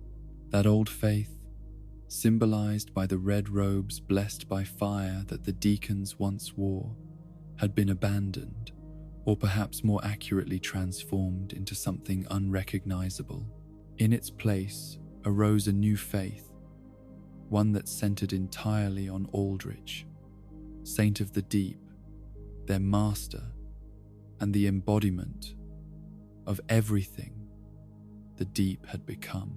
The soul of the deacons of the deep makes this shift explicit, identifying Aldrich as their master and making clear that their devotion, their continued performance of rituals and maintenance of sacred spaces, serves not the old divine order, but this new and terrible saint who represents corruption incarnate. They are still faithful, still dedicated to serving something greater than themselves, but what they serve has become inverted, twisted, transformed into a mockery of everything faith should represent. Upon his resurrection, an event that came as part of the desperate attempt to link the first flame by dragging back those lords of cinder who had previously performed that sacrifice, Aldrich found himself facing the same existential crisis that confronts all lords brought back from whatever rest or torment they had found beyond death. The soul of Aldrich tells us that he, like many lords of cinder, ruminated on the fading of the fire, contemplating what it meant that the flame required constant sacrifice to maintain, what the repeated need for resurrection suggested about the viability of the Age of Fire as a sustainable system. But where other lords might have responded to such rumination with resignation or perhaps renewed dedication to duty, Aldrich's contemplation took a different direction entirely. For him, the fading of the fire inspired visions, glimpses of something beyond the Age of Fire that others either could not or would not see. He looked into the dying flame and saw not tragedy but opportunity, not an ending to be prevented but a transition to be embraced. He saw beyond the Age of Fire to the Age of Deep Waters, and beyond that to the coming age of the deep sea. These visions, recorded in the Aldrich Faithful Covenant description, represent perhaps the only real glimpse in all of Dark Souls of what might come after the Age of Fire finally ends. What might emerge when the cycles of linking and fading finally cease and something genuinely new can begin. The specificity of the vision is striking, not merely an age of dark or an age of nothing, but an age of deep waters leading to an age of deep sea, suggesting a progression and a structure to what comes after, rather than simple void or chaos. Filled with new purpose drawn from these visions, Aldrich knew what he had to do. He understood his destiny with the same clarity that had once guided proper clerics in their sacred duties, though the destiny he perceived was fundamentally inverted from anything his earlier self would have recognized as virtuous. He would devour the gods themselves, consuming not merely humans as he had in his earlier transformation, but beings of divine essence, feeding upon their power and their very nature to hasten the transition to the age he had foreseen. When you arrive at the Cathedral of the Deep, expecting to find Aldrich resting in his coffin as the other Lords of Cinder had rested before their forced resurrection, you discover that he has already departed. The coffin that should have contained his gelatinous form stands empty, its occupant having left for his home in the Boreal Valley. The journey from the cathedral to Irithyll represents Aldrich's active pursuit of his new purpose, his deliberate choice to embrace the visions that came to him and work toward bringing about the Age of Deep Waters, rather than serving the dying Age of Fire. The deacons who remain at the cathedral are led by Archdeacon Royce, one of the 3 archdeacons who chose to stay behind rather than accompany their master on his journey northward. Royce and his fellow archdeacons who remained keep eternal watch over Aldrich's empty coffin, hoping that one day he will return, that their vigil will be rewarded with the saint's presence once more. The archdeacon set describes this eternal watching, painting a picture of devotion that verges on the tragic clergy members dedicating themselves to serving in absence, maintaining rituals around an empty coffin in the hope that somehow their dedication will matter. Before Aldrich left the cathedral, he placed a small doll in his coffin, a gift given to him by Pontiff Sulivan, and passed on to those who would follow him to the Boreal Valley. The doll serves as both key and invitation, granting passage into Irithyll to those deemed worthy, while also carrying an inscription that speaks to the relationship between Aldrich and Sulivan. Wherever you go, the moon sets in Irithyll. Wherever you may be, Irithyll is your home. The words suggest a relationship of genuine warmth, or at least respect, between the Saint of the Deep and the Pontiff of the Boreal Valley, 2 corrupted beings finding in each other kindred spirits, or perhaps allies in their mutual rejection of the divine order they were meant to serve. Sulivan giving such a doll to Aldrich implies he valued the saint highly, that among all those who might seek entry to Irithyll, Aldrich was considered most valued, most worthy of being welcomed home. When Aldrich left the cathedral, Archdeacon MacDonald went with him, abandoning his post and his fellow archdeacons to follow his master northward toward whatever destiny awaited in the Boreal Valley. The decision speaks to the depth of MacDonald's devotion, or perhaps to his understanding that the future he had worked toward, the full embrace of the Deep's corruption, would be realized not in the cathedral, but in Aenor Londo under Sulivan's tyrannical rule. You come across MacDonald in the depths of Aenor Londo, that magnificent city of the gods now fallen under the shadow of the pontiff's corruption. The archdeacon's hat confirms his presence there, and when you finally encounter him, you realize that MacDonald, like many other archdeacons, is obese, his body swollen with the accumulated weight of his gluttony. The physical transformation mirrors that of his master Aldrich, though perhaps not taken to the same extreme of dissolving into sludge. Still, the obesity is striking, impossible to miss, and it represents a legacy of Aldrich that has been adopted by his most devoted followers. The theory that emerges from this observation is both disturbing and compelling. The archdeacons are deliberately mimicking Aldrich's transformation, embracing gluttony not as personal failing but as spiritual practice, attempting to follow in their master's footsteps by devouring as he devoured. For them, Aldrich's bloating and eventual dissolution into sludge was not horror, but apotheosis, not corruption but transcendence, and they seek to achieve similar transformation through similar means. In Anor Londo, Archdeacon MacDonald came to lead the Aldrich faithful, a covenant of defenders who exist to ensure that Aldrich, devourer of gods, remains undisturbed as he pursues his terrible purpose. These faithful warriors patrol the approaches to the city and guard the cathedral where their master has taken up residence, killing any who would interrupt the feast that has been years in the making. Their dedication to protecting Aldrich speaks to the depth of the corruption he represents and inspires, creating followers willing to kill and die to ensure he can continue his violation of the divine. And when you finally come across Aldrich in the depths of Anor Londo, when you enter the cathedral where he has made his lair, you realize why he and his faithful want so desperately to remain undisturbed.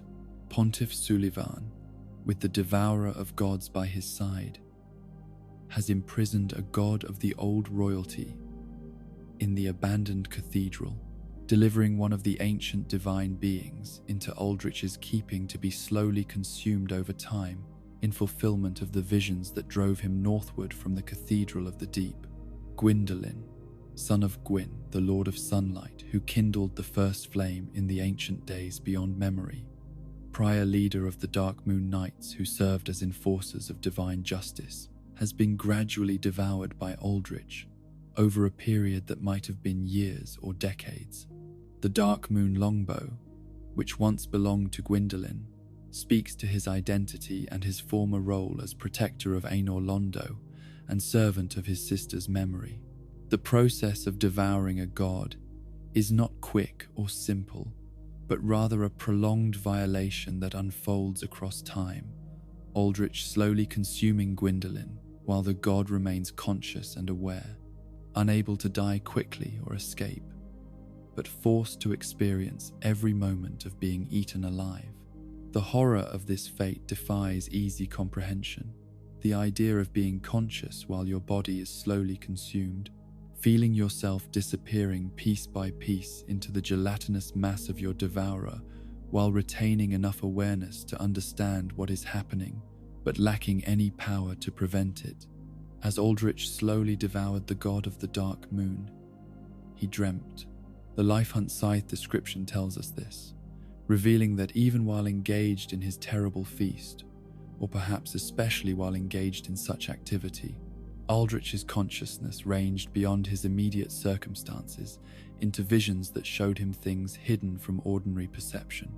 In these dreams, he saw the form of a pale girl in hiding, and the texts confirm this was Yorshka, sister to Gwyndolin, and a half-breed whose nature parallels Priscilla from the first Dark Souls game.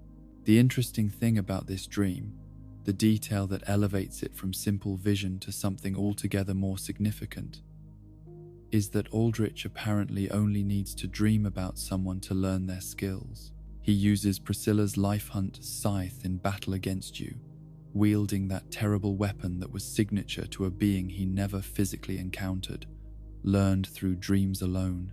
This fact that he can learn abilities through his visions has profound implications for understanding both his power and his nature. The implications become even more significant when you observe that Aldrich is clearly wielding a Gravelord greatsword upon the end of his spear, that distinctive weapon associated with Gravelord Nito from the first Dark Souls game. This lends credence to the theory that Aldrich has devoured Nito in some capacity, that the god of death himself has fallen prey to the Saint of the Deep's hunger and been consumed as Gwyndolin is being consumed. The question becomes unavoidable. Did Aldrich devour Nito? as he is devouring Gwyndolin. The evidence points in that direction. He has the Gravelord's sword. He has the wispy cloak reminiscent of Nito's appearance with skulls visible within its folds. But there is no concrete confirmation in the surviving texts, no explicit statement that Nito has been consumed. The skulls within Aldrich's form could simply be remnants of the countless humans he devoured in his earlier transformation, rather than evidence of a consumed god. An alternative theory suggests that Aldrich simply dreamt up the Gravelord spell in a similar manner to how he dreamt up the Life Hunt scythe from Yorshka, that his visions allowed him to perceive and learn abilities without requiring physical contact or consumption. This would align with what we know about his capacity for learning through dreams, suggesting his power extends beyond mere physical, devouring into something that operates on a more fundamental level of perception and acquisition. Regardless of whether Nito was physically devoured or simply perceived through visions, the broader point remains. Aldrich is called the Devourer of Gods, plural, and at minimum we know he has consumed or is in the process of consuming Gwyndolin. The title suggests his ambitions and his achievements extend beyond this single act of divine cannibalism, that he has made a practice of seeking out and consuming beings of divine essence in service of the visions that guide him toward the age of deep waters. The relationship between Pontiff Sulivan and Aldrich, and by extension the relationship between Sulivan and the deacons who serve the Saint of the Deep, remains one of the most intriguing mysteries in this constellation of corruption. How did these two corrupted beings, one a tyrant who discovered an unfading flame and used it to claim divine authority, the other a cleric who transformed into a creature of hunger and sludge, come to work together so effectively? What bargain was struck that led Sulivan to provide the small doll granting passage to Irithyll, to welcome Aldrich as valued guest, to deliver Gwyndolin into his keeping? The timeline of events, always one of the most difficult aspects to establish with certainty in the fragmented histories of Dark Souls, becomes particularly murky when trying to establish the sequence of corruption and treachery that led to the current state of affairs. Did Sulivan corrupt the cathedral before Aldrich left for the Boreal Valley, or did the cathedral's corruption create the conditions that made Sulivan see Aldrich as useful ally? Did the deacons embrace the deep's darkness before or after MacDonald encountered Sulivan and his profaned flame? These questions have no easy answers, and perhaps the lack of clarity is itself significant, suggesting that corruption of this magnitude does not follow neat causal chains, but rather emerges from multiple sources simultaneously. Different forms of darkness recognizing and reinforcing each other until distinguishing primary causes from secondary effects becomes impossible. But the biggest curiosity, the element of Aldrich's story that resonates most strongly with implications for futures yet unwritten, are his visions of the age of the deep sea. These visions come from a being whose dreams are so accurate that he can learn spells through them, whose perception extends beyond ordinary boundaries of space and time into realms of genuine prophecy or precognition. When such a being sees a specific future, when he perceives not vague darkness or abstract endings, but concrete details of what comes after the Age of Fire, that vision demands to be taken seriously. In a franchise that has been entirely self-contained within the Age of Fire and its cycles, where every game and every story has focused on the question of whether to link the flame and continue the age, or let it fade and face whatever darkness comes after, this vision of the deep sea feels profoundly different. It is not darkness or void or simple ending, but rather a specific age with its own nature and characteristics, something that comes after fire, not as absence but as presence, as something with substance and structure of its own. The appearance of this vision in the item descriptions feels so out of place, so deliberately specific, compared to the vague references to darkness that characterize most discussion of what comes after fire, that it almost demands to be referenced in future content. Whether this is simply a reference to Bloodborne, with its themes of deep waters and cosmic horror lurking beneath the surface of reality, or whether it represents something more directly relevant to Dark Souls' own future remains uncertain. But the specificity of the vision, the fact that it speaks of deep waters and then deep sea as though describing a progression, suggests planning and intention rather than mere atmospheric detail. As you drift towards sleep, let these images settle into your consciousness like sediment sinking to the bottom of a deep pool. Picture the deep as it once was, peaceful and secret, its deacons in red robes, blessed by fire, maintaining sanctity through devoted service. See that peaceful place slowly transforming as abhorrent things are consigned to its depths, human dregs sinking to form bedrock, insects burrowing into flesh, corruption seeping into everything it touches. Watch Aldrich transform from proper cleric to creature of hunger, bloating like a drowned pig before softening into sludge, his form dissolving as his power grows until he becomes something that defies categorization as either human or monster, living or dead, solid or liquid. See him elevated to Lord of Cinder, not for virtue but for might, his corruption deemed acceptable as long as he burns hot enough to feed the dying flame. Picture his resurrection and his rumination on the fading of fire, the visions that come to him of ages beyond the current cycle, of deep waters and deep sea, and futures that exist beyond the endless repetition of linking and fading.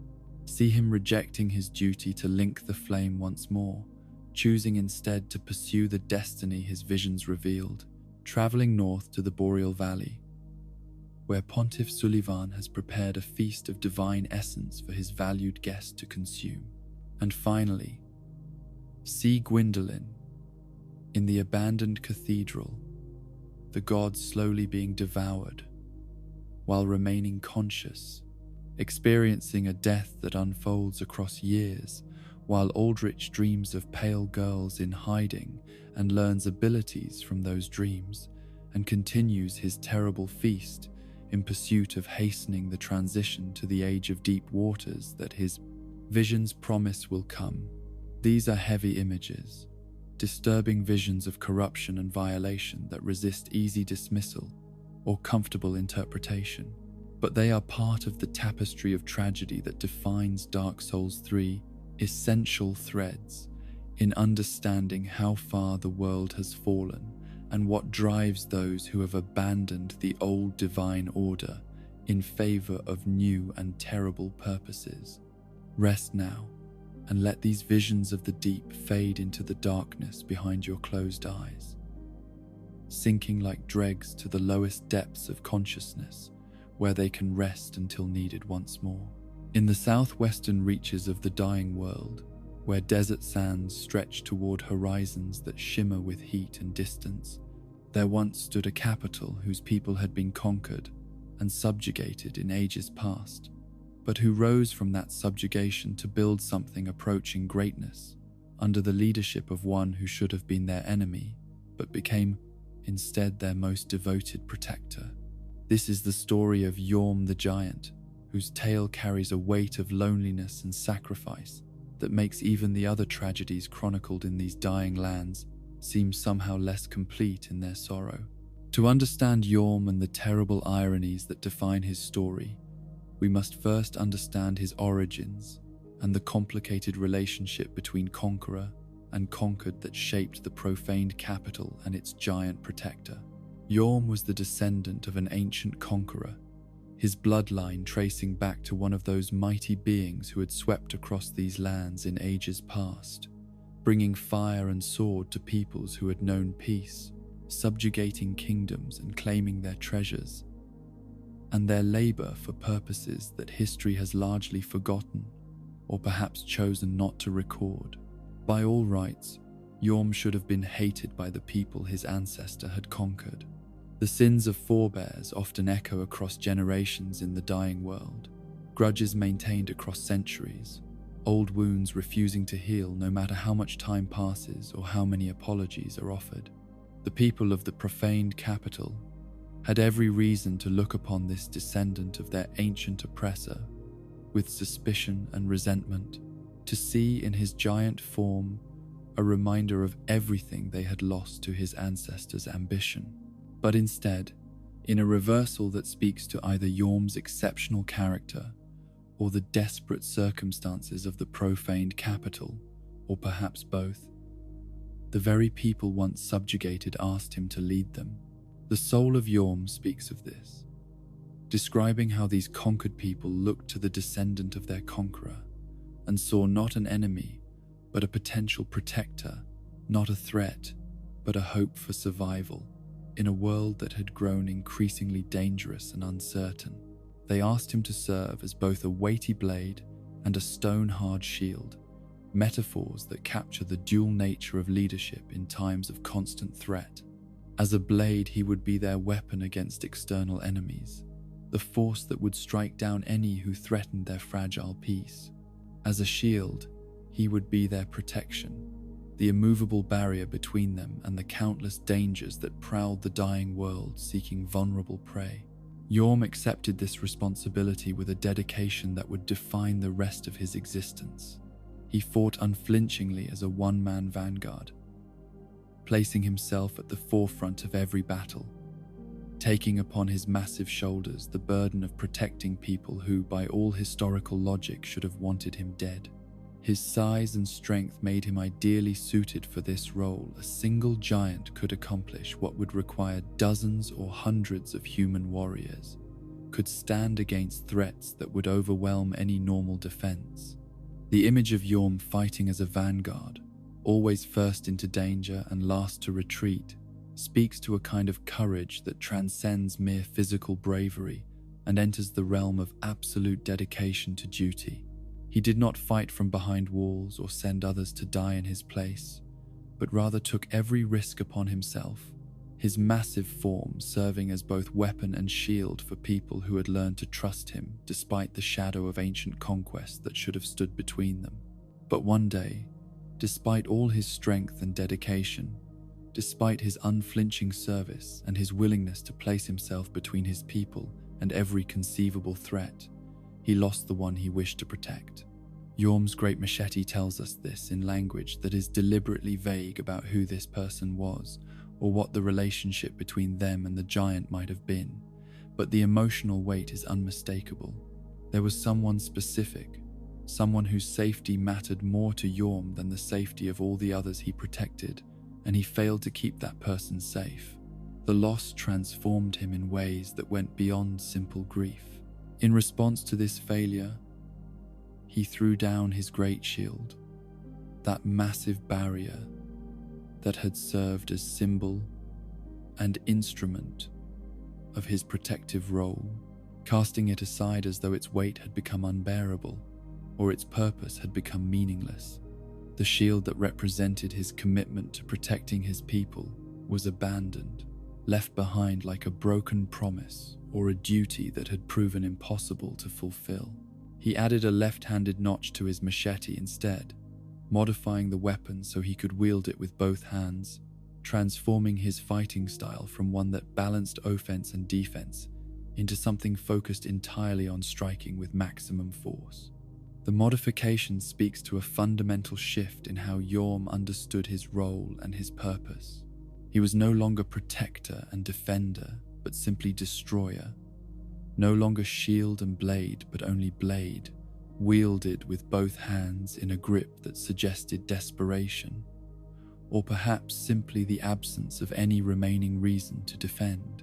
Yorm's great shield description makes explicit what the modification to his machete implies. He no longer had anything left to protect. The one he wished to protect was gone, and with that loss went his reason for bearing the shield, his motivation for standing between others and danger, his sense that protection was a role he could successfully fulfill. If he could not keep safe the one who mattered most, what was the point of protecting anyone else? If his strength and dedication had proven insufficient to prevent that crucial loss, what confidence could he have in his ability to serve as shield for others? All the while, as Yorm fought and protected and eventually lost the one he wished to protect, his human subjects appeared quite disrespectful of him. They were insincere when they called him Lord, the title emerging from their mouths weighted with sarcasm or perhaps simple dishonesty. The word Lord spoken but not meant, uttered out of obligation or fear rather than genuine respect or appreciation. They doubted him despite everything he had done, despite the countless times he had placed himself in danger for their benefit, despite the dedication he had shown to people who by all rights should have been his enemies. He is called Lonely Yorm in the description of his cinders, and perhaps that loneliness stems from the loss of the one he wished to protect, the absence of that specific person whose safety had given meaning to all his struggles. Or perhaps the loneliness comes from the more diffuse but equally profound isolation of serving people who never truly accepted him, who called him Lord without meaning it, who doubted him even as he fought for their survival. To be surrounded by people you protect while remaining fundamentally alone. To give everything for those who offer nothing genuine in return. To serve as both blade and shield for people who view you with suspicion and insincerity. This is a particular kind of loneliness that cuts deeper than simple physical isolation. At some point during Yorm's service to the profaned capital, the profaned flame that burned in the depths below the city became a real problem, its corruption seeping upward through stone and earth to threaten the very people Yorm had dedicated himself to protecting. The unfading flame that Pontiff Sulivan had discovered in those buried chambers, the fire that swallowed the hearts of those who wielded it, was no longer merely a curiosity or even a source of power, but an active threat to the survival of everyone in the capital. According to the description of his cinders, Yorm decided to sacrifice himself and become a Lord of Cinder to put the profaned flame to rest. The decision speaks to the depths of his dedication and perhaps also to his desperation, his willingness to try anything that might protect his people, even if the logic of the attempt seems questionable at best. The profaned flame was unfading, eternal in ways that even the first flame was not, requiring no fuel and resisting every attempt to extinguish it through conventional means. How Yorm arrived at the conclusion that becoming a Lord of Cinder might put the profaned flame to rest remains unclear. The linking of the first flame is meant to preserve the Age of Fire, to push back darkness and maintain the cycle of light and civilization. Using one flame to combat another, trying to extinguish an unfading fire by feeding yourself to a different dying fire, seems like the sort of desperate logic that emerges when all better options have been exhausted and hope itself has become a kind of madness. But Yorm made the sacrifice regardless of whether it made logical sense, traveling to the kiln of the first flame and offering himself to be consumed by the very fire he was meant to link and sustain. What happened next reveals something crucial about the nature of the linking, about what is actually consumed when a Lord of Cinder feeds the flame. The profaned flame description tells us that when Yorm linked the fire, fire rained down from the sky and incinerated naught but human flesh. This is an interesting and deeply disturbing insight into who or what the linking of the fire truly consumes. It consumed humans, and humans alone, the flame that rained from the sky, selective in its destruction, burning away human flesh while leaving everything else untouched. The specificity is chilling not all living things, not all organic matter, but specifically human flesh, as though the first flame has particular hunger for human essence, as though the sacrifice required to maintain the Age of Fire demands specifically human fuel. You can see the results of this selective incineration all around Yorm's chamber when you eventually arrive to face him.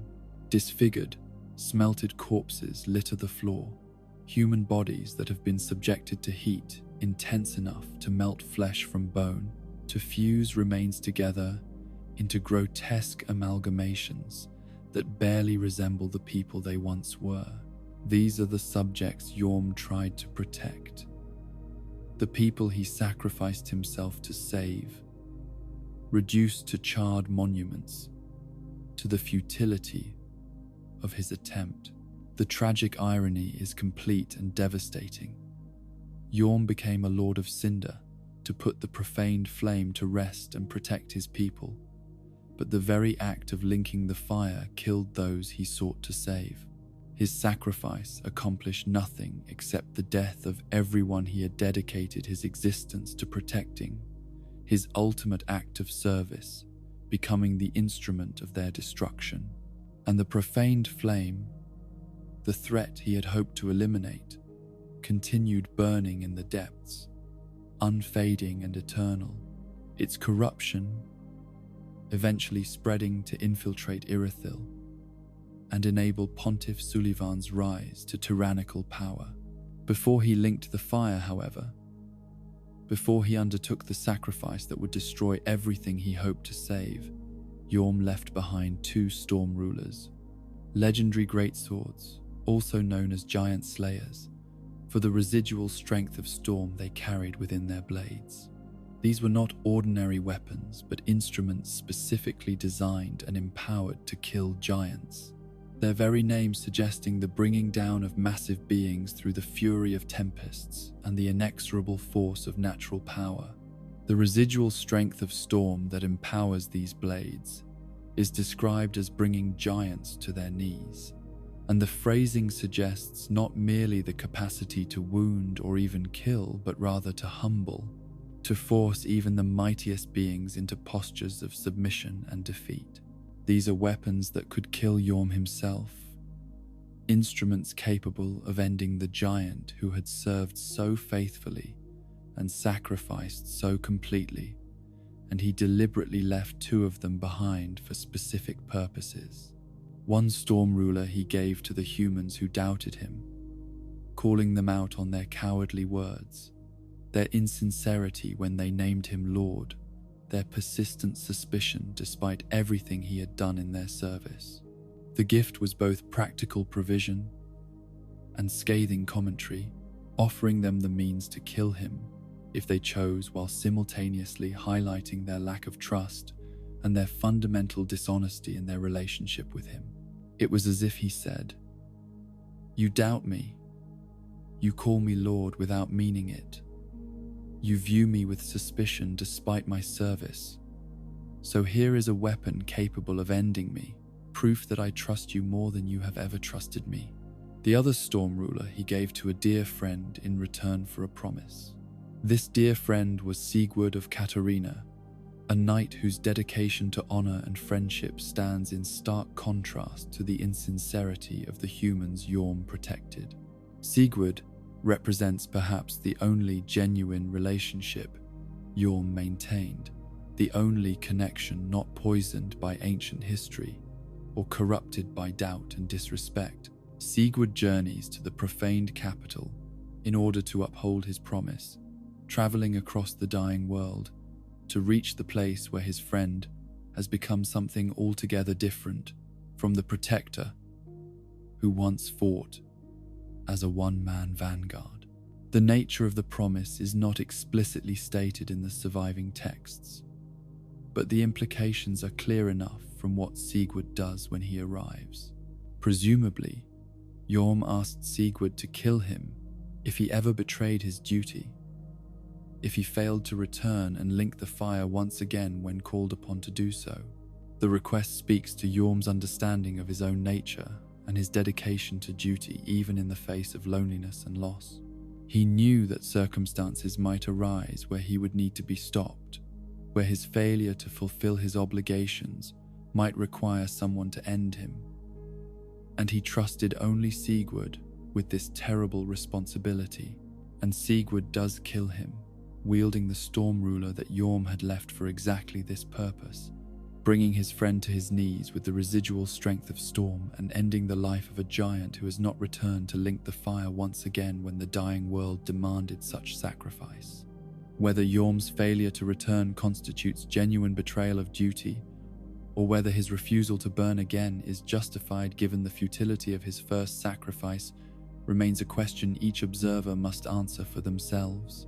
From Sigurd's perspective, his friend has abandoned his duty as Lord of Cinder, has refused the call to link the flame once more, despite having made whatever vows or commitments come with accepting such a title.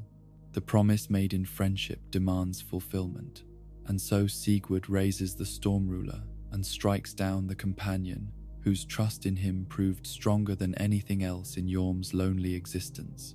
From Yorm's perspective, if he maintains enough consciousness to have a perspective after resurrection as a Lord of Cinder, the refusal to link the fire again might seem not only justified, but morally necessary.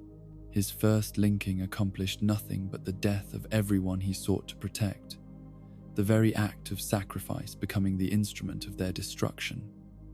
What reason could he possibly have to repeat such a sacrifice? What obligation could be strong enough to demand he burn again when burning the first time achieved nothing but tragedy? The battle between Sigurd and Yorm, when you arrive to witness and perhaps participate in it, carries a weight that goes beyond the mechanics of combat, or even the immediate stakes of whether a Lord of Cinder will be forced to link the flame once more. It is the playing out of ancient friendship and ancient promises, the fulfillment of duty at the cost of relationship, the ending of a life that has already been marked by loneliness and loss and futility. And when Yorm falls, when the residual strength of storm finally brings the lonely giant to his knees, and then to the floor of his chamber surrounded by the smelted remains of those he failed to protect, what is accomplished? A Lord of Cinder is defeated. His cinders, claimed for whatever purposes, drive those who seek to gather such remains. But has duty truly been served? Has the world been made better by forcing this giant to face death a second time after his first death accomplished nothing but tragedy? The profaned capital that Yorm fought to protect, the city whose people asked their former conqueror's descendant to serve as both blade and shield, lies in ruins. The capital is buried now, swallowed by earth and time, its chambers accessible only by descending through layers of forgotten history to reach a place that exists more as tomb than as living city. The people whose insincerity and doubt poisoned Yorm's service are long dead, melted by the fire that rained from the sky when their protector sacrificed himself to save them. The profaned capital also had its sorcerers, scholars who claimed heirship to the legacy of the renowned Big Hat Logan, that legendary figure whose pursuit of knowledge and mastery of sorcery had made him famous across multiple ages of the dying world.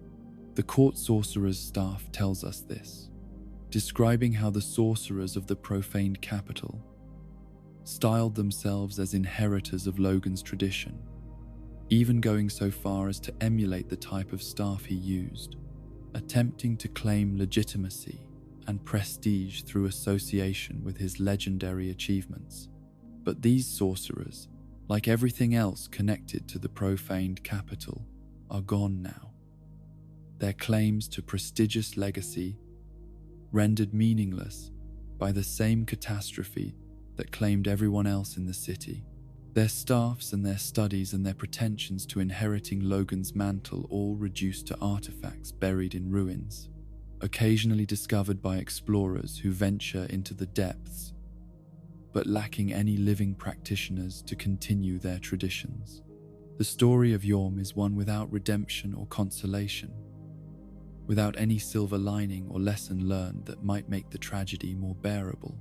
It is simply the tale of a giant who tried to protect people who never truly accepted him, who served faithfully despite loneliness and doubt, who sacrificed himself to save those who questioned his every action, and whose sacrifice accomplished nothing but their destruction and his own transformation into ash and cinder.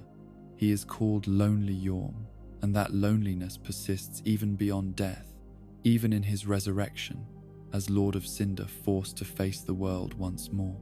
When you encounter him in his chamber, surrounded by the melted remains of those he failed to save, he does not speak or explain or justify. He simply exists, a monument to futility and isolation, waiting for either the fulfillment of duty through linking the flame once more, or the release of death at the hands of Sigurd and his storm ruler. The tragedy is compounded by the knowledge that Yhorm's sacrifice was not only futile but actively counterproductive. He became a Lord of Cinder to put the profaned flame to rest, but the unfading fire continued burning, its corruption spreading upward from the depths to infiltrate Irithyll and enable all the subsequent tragedies that flowed from Pontiff Sulivan's rise to power. The dancer forced into service and transformed into beast, Gwyndolin imprisoned and slowly devoured by Aldrich, the Outrider Knights corrupted and sent forth as instruments of tyrannical will. All of this traces back in part to the profaned flame that Yhorm died trying to extinguish, but only succeeded in spreading. If Yhorm had not become a Lord of Cinder, if he had found some other way to address the threat of the profaned flame, or simply accepted that some threats cannot be eliminated through sacrifice, his people might have survived. The fire that rained from the sky and incinerated only human flesh would never have fallen. The melted corpses that now litter his chamber would still be living people going about their lives in the profaned capital. They might have faced other threats, other challenges, but they would not have been killed by their protector's attempt to save them. But Yhorm did make the sacrifice, did become a Lord of Cinder, did try to extinguish the unfading flame through the logic of fighting fire with fire, and in doing so, he destroyed everything he sought to preserve, while accomplishing none of the goals that motivated his sacrifice. The profaned flame burns still, unfading and eternal, a monument to the futility of even the most dedicated service, when that service is directed toward goals that cannot be achieved through sacrifice alone. As you drift toward sleep, let the image of Yhorm settle into your mind, the lonely giant standing in his chamber, surrounded by the melted remains of those he failed to protect, his great shield cast aside because he no longer has anything left to protect, his machete modified for two-handed wielding, because destruction is all that remains when protection has proven impossible. Picture Sigurd arriving to fulfill the promise made in friendship, raising the storm ruler that Yhorm himself provided, bringing the giant to his knees with the residual strength of storm. See the profaned capital buried beneath layers of earth and time, its sorcerers and their pretensions to Logan's legacy rendered meaningless by catastrophe, its people reduced to smelted corpses scattered across stone floors, their flesh melted by fire that rained from the sky when their protector tried to save them. And deep below, in chambers that no amount of sacrifice could purge, the profaned flame burns eternal, unfading and wrong, its corruption seeping upward to poison everything it touches. This is the tale of Lonely Yhorm, the giant who fought as a one-man vanguard for people who never truly accepted him, who sacrificed himself to save those who doubted him, whose ultimate act of service became the instrument of their destruction, and whose name has become synonymous with futility and isolation. His loneliness persists beyond death, beyond resurrection, beyond every subsequent cycle of the dying world, a permanent condition that no amount of duty or sacrifice can alleviate. Rest now, and let this heavy sorrow fade into the darkness behind your closed eyes. Yhorm's vigil continues. In his buried chamber, his solitude maintained across ages and cycles, his story a reminder that dedication and sacrifice alone cannot guarantee success or meaning, that sometimes even the most faithful service accomplishes nothing but tragedy, and that loneliness can persist even in the midst of service to others. The profaned flame burns on, unfading and eternal, and in its cold light stands a giant whose only reward for absolute dedication was absolute failure.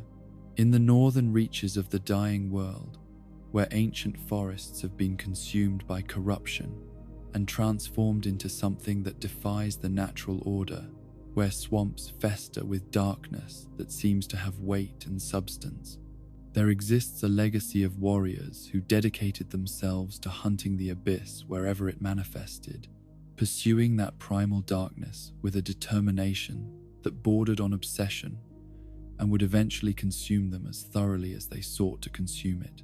This is the story of the undead legion of Farron and their abyss watchers. A tale of duty maintained past the point where duty retains any meaning, of warriors who became so focused on fighting darkness that they failed to notice when that same darkness took root within their own hearts. To understand the abyss watchers and the tragedy that defines their existence, we must first understand what they were fighting against and why that fight seemed to demand such absolute dedication. The abyss is not merely darkness in the simple sense of absence of light, but rather a presence unto itself, a force of corruption and dissolution that threatens to unmake the very fabric of reality wherever it takes root. It transforms those who touch it, warps the land where it spreads, creates monsters from men, and nightmares from ordinary beasts.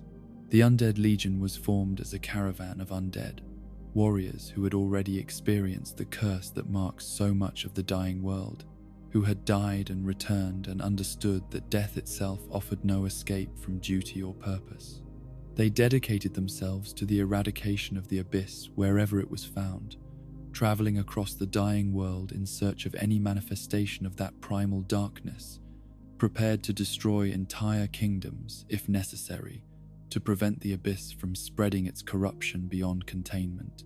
These warriors came to be called the Abyss Watchers, and they followed the duty and the form of the Wolf Knight of the first Dark Souls game, that legendary figure known as Artorias, the Abyss Walker, whose own story ended in tragedy when the very abyss he fought against consumed him and transformed him into a maddened beast.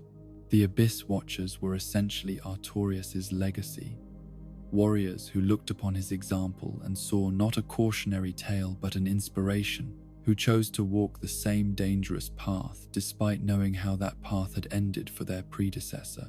They made their home in Farron Keep, a fortress built to serve as base of operations for their endless war against the abyss, a place where they could train and prepare and rest between their campaigns against kingdoms that had fallen to corruption. The keep was positioned strategically, built in a location that allowed them to monitor multiple regions for signs of abyss manifestation, while maintaining defensible ground should they themselves come under attack. High above Farron Keep, accessible only through treacherous paths that wind up through cliffs and forests, lies an emaciated old wolf, its body wasted by age or perhaps by the toll of maintaining some essential purpose across spans of time that would exhaust any living creature.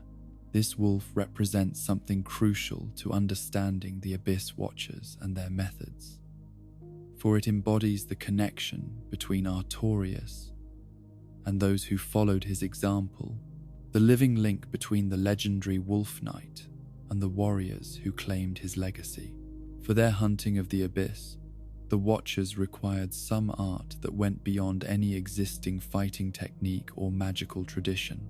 The Farron Ring speaks of this, describing how conventional methods proved insufficient for combating a force as fundamental and corrupting as the abyss. They needed something that could match darkness with its own particular power, that could face corruption without being immediately consumed by it, that could strike at the abyss in ways that ordinary weapons and ordinary courage could not. Wolf's blood provided exactly that. This mysterious essence, the legacy of Artorias himself, granted the Abyss Watchers abilities that transcended normal martial prowess and entered the realm of something approaching divine, or at least supernatural power. What exactly Wolf's blood was, whether literal blood from wolves or Artorias or something more metaphorical and mystical, the texts do not make entirely clear, but its effects were undeniable, granting those who possessed it the capacity to fight the abyss on terms that allowed victory rather than merely delaying inevitable defeat. The pointed steel helm that the Abyss Watchers wore became a sinister omen recognized by the masses throughout the dying world. The Wolf Knight set description tells us this, explaining how the sight of those distinctive helmets approaching a kingdom filled observers with dread rather than relief. If you saw that pointed steel helmet coming toward your kingdom, you knew you were in trouble, because the Abyss Watchers were dedicated to taking out the abyss wherever they found it, and their methods did not always distinguish clearly between the corrupted and the innocent. These warriors did not arrive to help kingdoms fight the abyss, but rather to destroy those kingdoms entirely, if that was what eliminating the corruption required. They were not saviors, but exterminators, viewing infected kingdoms the way one might view a structure that has been infested with termites. Sometimes the only solution is to burn the whole thing down and start over. The masses were right to feel dread when those pointed helmets appeared on the horizon, for the Abyss Watchers brought with them not salvation but a cure that was often worse than the disease. Their home in Farron Keep might just be set above such a kingdom, one that the Watchers toppled in their endless campaign against the abyss. Below the keep lie the catacombs of Karthus, a vast network of tombs and passages that speak of a civilization that once flourished in these lands before being consigned to the darkness beneath the earth. And sealed within a goblet deep below in the catacombs is the encounter with High Lord Wolnir, a ruler who succumbed to the abyss, and whose story provides context for understanding why the Abyss Watchers approached their duty with such absolute dedication. Before succumbing to the abyss, before becoming the horror that now lurks in those deep catacombs, Wolnir was a conqueror in his own right, a ruler who had built something approaching an empire through martial prowess and strategic brilliance. He ruled over the people of Karthus of the Sands, a kingdom of warriors who had mastered both the curved sword and the pyromancies that could enhance the effectiveness of those graceful weapons. The Karthus Bloodring speaks of these formidable warriors, describing how they had developed a martial tradition that combined speed and fire in ways that made them nearly unstoppable in combat. They were masters of the curved sword, weapons that required different techniques than the straight swords or great swords favored by other warrior traditions, blades that emphasized cutting and slashing over thrusting, that rewarded fluid motion and precise timing over brute strength. Karthus Flameark describes the pyromancies these warriors developed, spells that could coat their curved swords in fire and enhance the already formidable effectiveness of their fighting style. The combination of speed, precision, and fire made the warriors of Karthus feared throughout the known world, their reputation preceding them into battle and often causing enemies to surrender rather than face such formidable opponents. The swordsmen of Karthus attached great value to victory at all costs, operating under a philosophy that asked, where was the honor in death? The Acid Surge description speaks of this mindset, explaining how these warriors viewed survival and victory as the only metrics that mattered, how they rejected traditional notions of honorable defeat or glorious death in favor of a more pragmatic approach that prioritized living to fight another day over dying for abstract principles. They lived for their High Lord Wolnir, serving him with a dedication that seems to have been genuine rather than merely compelled by fear or duty, and one can understand why they would be devoted to such a leader. for Wolnir was the conqueror of most lands known to their people, a ruler whose ambition and skill had expanded the kingdom of Karthus far beyond its original borders, bringing wealth and glory and security to those who followed him into battle. In Wolnir's time, there were other lords who had their crowns rightfully bequeathed upon them, rulers who claimed legitimacy through bloodline or divine mandate, or the formal structures of succession that governed most kingdoms. Wolnir's crown describes how the High Lord encountered these legitimate rulers and brought them to their knees, defeating them in battle, or through political maneuvering, or perhaps simply through the overwhelming force of his expanding empire.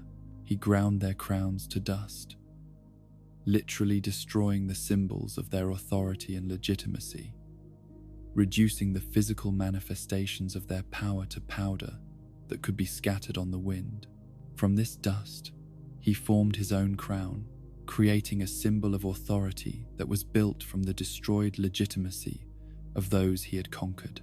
It was a crown that proclaimed victory over all rivals, that announced Wolnir as the one High Lord, the ruler who had proven himself superior to all others who might claim similar titles.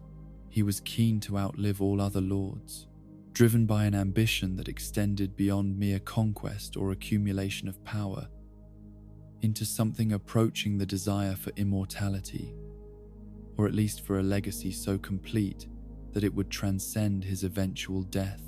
The phrasing reminds one of what players accomplished in Dark Souls 2, where collecting the crowns of defeated kings became a central mechanic and symbol of the player's own rise to power through victory over all rivals. But somehow, despite all his power and all his victories and all his careful planning to outlive every other lord, Wolnir himself fell to the abyss.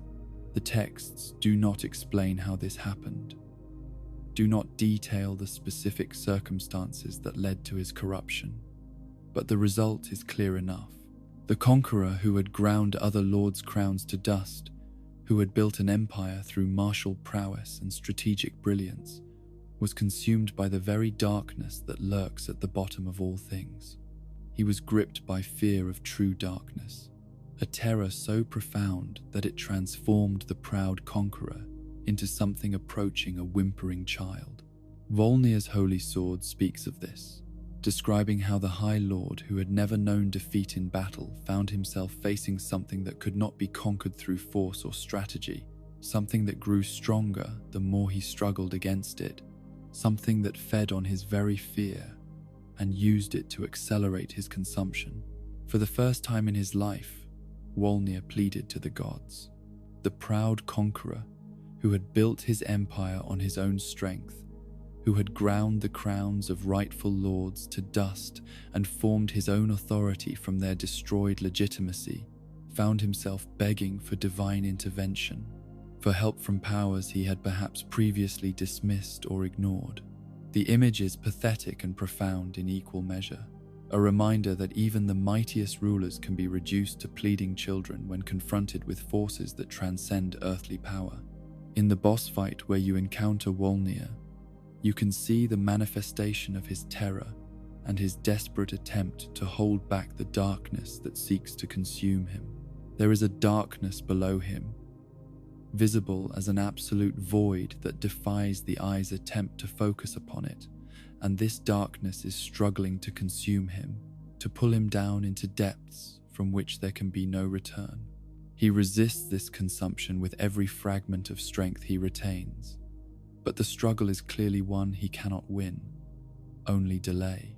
Wolnir had his holy sword, that weapon which might once have been used to conquer kingdoms but now serves only to give him some small comfort in the face of inevitable defeat. He had 3 armlets that he stripped from the corpses of clerics, holy men whose sanctity he violated to claim their blessed jewelry for his own protection.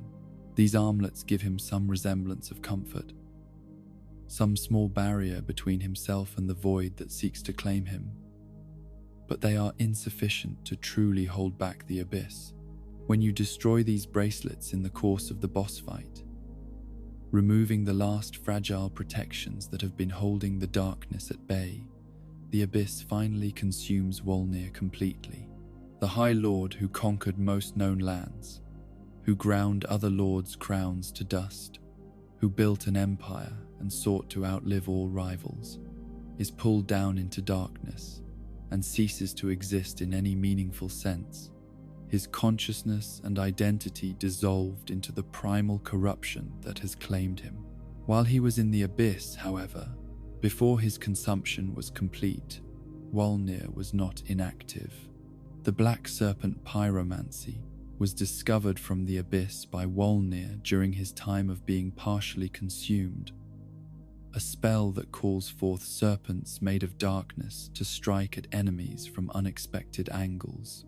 Black Serpent speaks of this discovery, describing how Wolnir's interaction with the Abyss granted him access to powers that transcended anything available through normal means, but came at the cost of accelerating his own corruption. This pyromancy went on to inspire the black arts of his grave wardens, those servants who tended to Wolnir's tomb and maintained the rituals meant to contain his corruption. The Grave Warden Pyromancy Tome was developed by these dedicated servants who discovered the pyromancies their lord had learned from the Abyss and adapted them for their own use. These Grave Wardens walked a dangerous line, studying and using powers derived from the very corruption they were meant to contain, risking their own fall to the Abyss in the process of trying to prevent its spread. Going back up from the depths of the catacombs where Wolnir lurks in his goblet prison, returning to Farron Keep and the Abyss Watchers who made their home above these tombs, the proximity between the corrupted kingdom and the warriors dedicated to fighting corruption probably is not coincidence.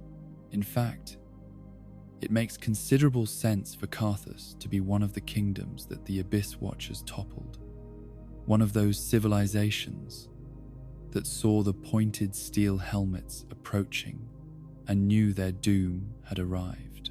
If Wolnir and his kingdom had fallen to the Abyss, if the corruption had spread through Karthus and threatened to consume the surrounding lands, the Abyss Watchers would have descended upon them with the absolute dedication that characterized all their campaigns. They would have fought through Wolnir's formidable warriors, those masters of curved sword and fire, engaging them in battles where victory at all costs met duty maintained regardless of cost, where pragmatic philosophy confronted absolute ideology. The Watchers would have won, eventually and inevitably, for they possessed wolf's blood and abilities that transcended normal martial prowess.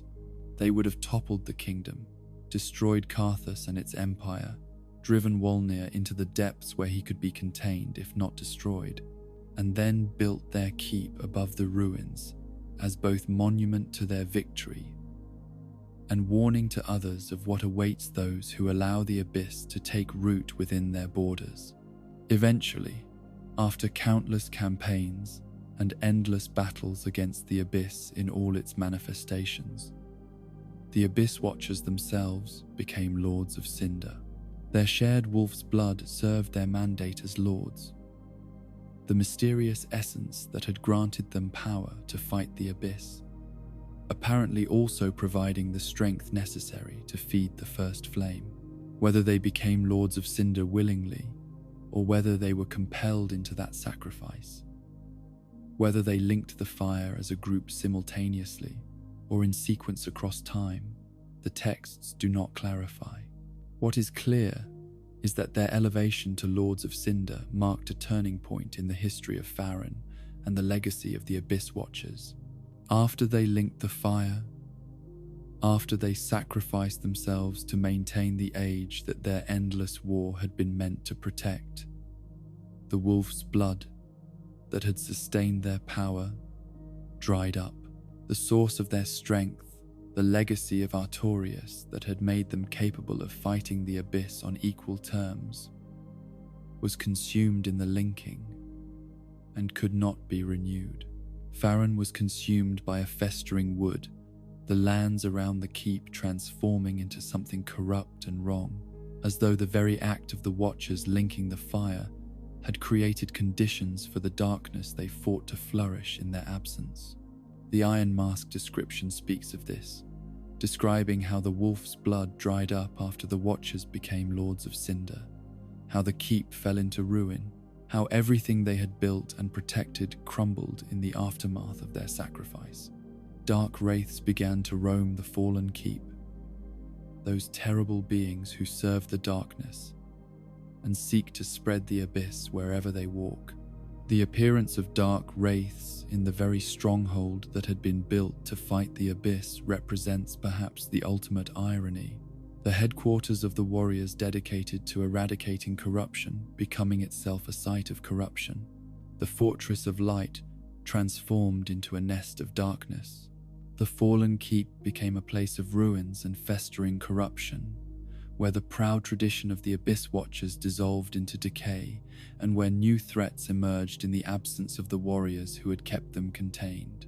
And when the Watchers were resurrected to link the fire once more, when they were dragged back from whatever rest or torment they had found to serve the dying world's desperate need for lords willing to maintain the cycle, they returned to find their home transformed and themselves changed in ways that made their original purpose impossible to fulfill.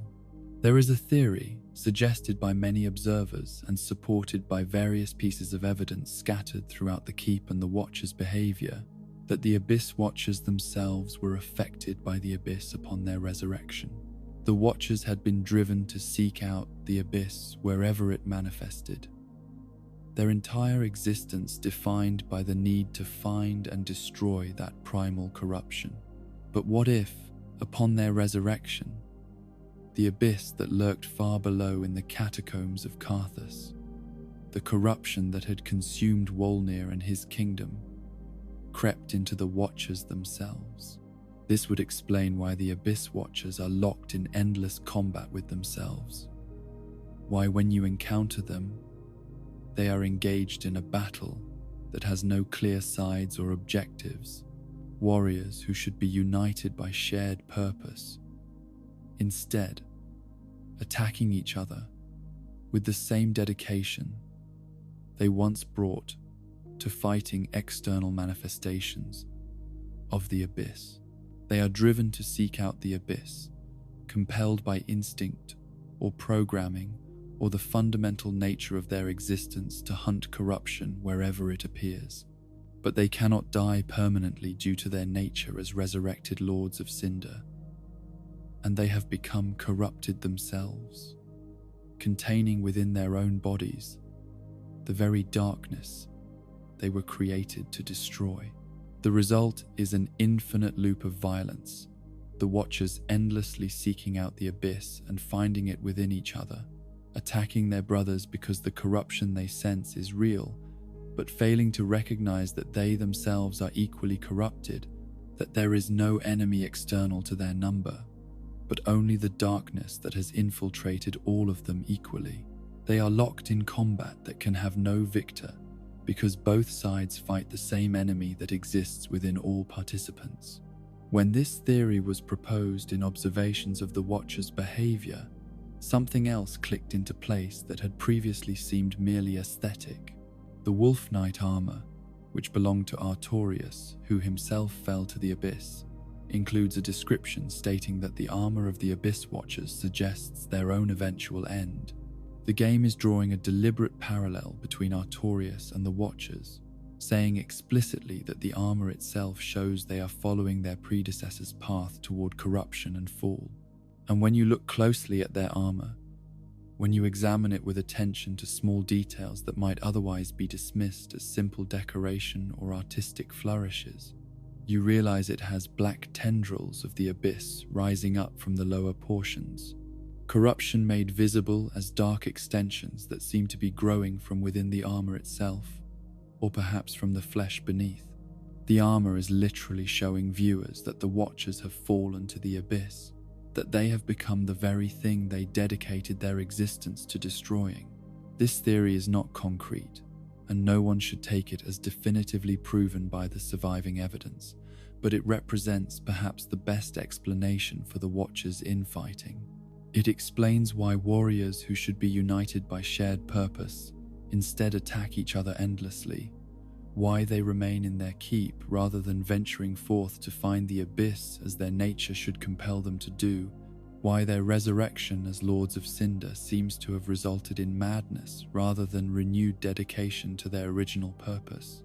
Most importantly, it completes the tragic arc of their story, transforming them from warriors fighting darkness into warriors consumed by darkness, from hunters of corruption into embodiments of corruption, from followers of Artorias' example into perfect parallels of his fall. They sought to continue his legacy of fighting the abyss, but instead they completed that legacy by sharing his fate, becoming corrupted by the very darkness they hunted. To gain access to the Abyss Watchers in their keep, you must extinguish 3 flames, and the nature of this ritual has long puzzled those who encounter it. It feels somewhat arbitrary, like a video game mechanic inserted without clear connection to the lore or history of the location. But examining the engravings behind each flame reveals that this ritual has deep connections to the history of Dark Souls, and specifically to the path one had to walk in the first game. One engraving looks like the 4 kings, those rulers of New Londo who fell to the abyss and became agents of the darkness they once ruled over. One looks like Nito, the first of the dead and one of the great lords who held fragments of the first flame's power. One looks like the Bed of Chaos, that tragic being that was once the Witch of Izalith before her attempt to recreate the first flame transformed her into a monster of flame and roots. These were 3 of the main lords in Dark Souls 1, beings whose souls you had to collect to gain the power necessary to challenge Gwyn and open the giant stone door that led to the final confrontation. The ritual of extinguishing 3 flames and opening a door in Farron Keep symbolizes that earlier journey, creating a parallel between your path to the Abyss Watchers and the path earlier chosen ones walked to reach the First Lord. The parallel suggests that the Watchers, in their own way, have taken on a role similar to those ancient lords, that they have become beings of such significance that approaching them requires ritual acknowledgement of that significance. Or perhaps the ritual was established by the Watchers themselves as a test, ensuring that only those who understand the history they embody and the legacy they carry can approach them and potentially end their torment. After the Watchers became Lords of Cinder, after they linked the fire and sacrificed themselves to maintain the age that their endless war had protected, they left behind a legacy as complex and troubled as the warriors themselves. The undead Legion of Farron had been a force that inspired both hope and fear. Warriors dedicated to fighting the abyss, but willing to destroy entire kingdoms in pursuit of that goal. Protectors who were often more dangerous than the threats they claimed to combat. Their ultimate fate, locked in endless combat with themselves in their fallen keep, surrounded by the festering wood and the dark wraiths who roam their former stronghold, represents perhaps the perfect encapsulation of what happens when warriors dedicate themselves so completely to fighting darkness that they lose sight of everything else. They became what they fought, transformed by their absolute focus on the abyss into vessels for that same corruption, their identity as Abyss Watchers consumed by the very darkness they had sworn to eliminate. When you finally face them in battle, when you enter their chamber and witness the endless cycle of violence they have trapped themselves in, you are not fighting enemies so much as granting mercy to warriors who have lost everything, including the ability to recognize their own corruption. Your victory over them is not triumph but tragedy, the ending of a legacy that began in noble purpose but ended in madness and self-destruction. The Abyss Watchers represent the danger of absolute dedication to any cause, the risk of becoming so focused on fighting an enemy that you fail to notice when that enemy has infiltrated your own ranks or even your own soul. They are a cautionary tale about the seductive nature of righteous warfare, about how the hunt for corruption can become its own form of corruption, about how those who fight monsters risk becoming monsters themselves. As you drift towards sleep, let the image of the Abyss Watchers settle into your consciousness, warriors locked in endless combat with themselves, their pointed steel helms that once inspired fear now seeming tragic rather than threatening. Their dedication to hunting the Abyss having led them to become exactly what they hunted. Picture Farron. Keep falling into ruin. The wolf's blood drying up. The festering wood, consuming what had once been a stronghold of light. See the parallel to Artorias playing out across centuries. The wolf knight who fell to the abyss, having his fate repeated by all those who claimed his legacy. The pattern repeating because the fundamental problem was never solved. How do you fight corruption without being corrupted? How do you hunt darkness without having darkness take root within you? The Abyss Watchers had no answer to these questions, and their failure to find answers transformed them from hunters into the hunted, from warriors into victims of their own absolute dedication.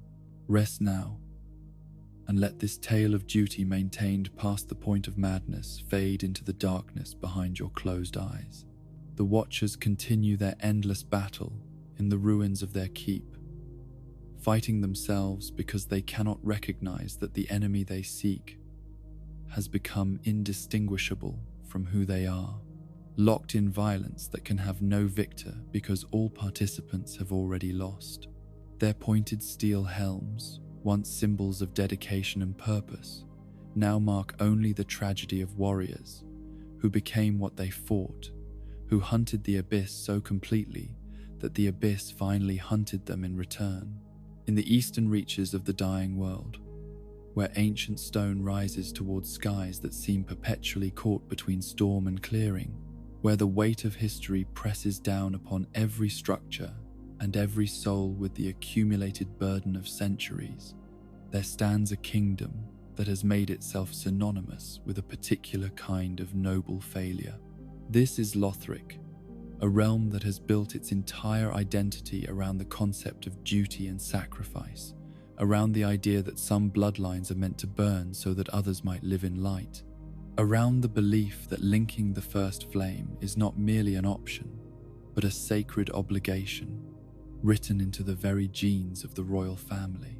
To understand Lothric and the complex web of tragedy that defines this kingdom, we must first understand the warriors who served as one of its three foundational pillars, the knights who gave the realm its martial identity, and whose legacy continues, even as so much else has crumbled into ruin and abandonment.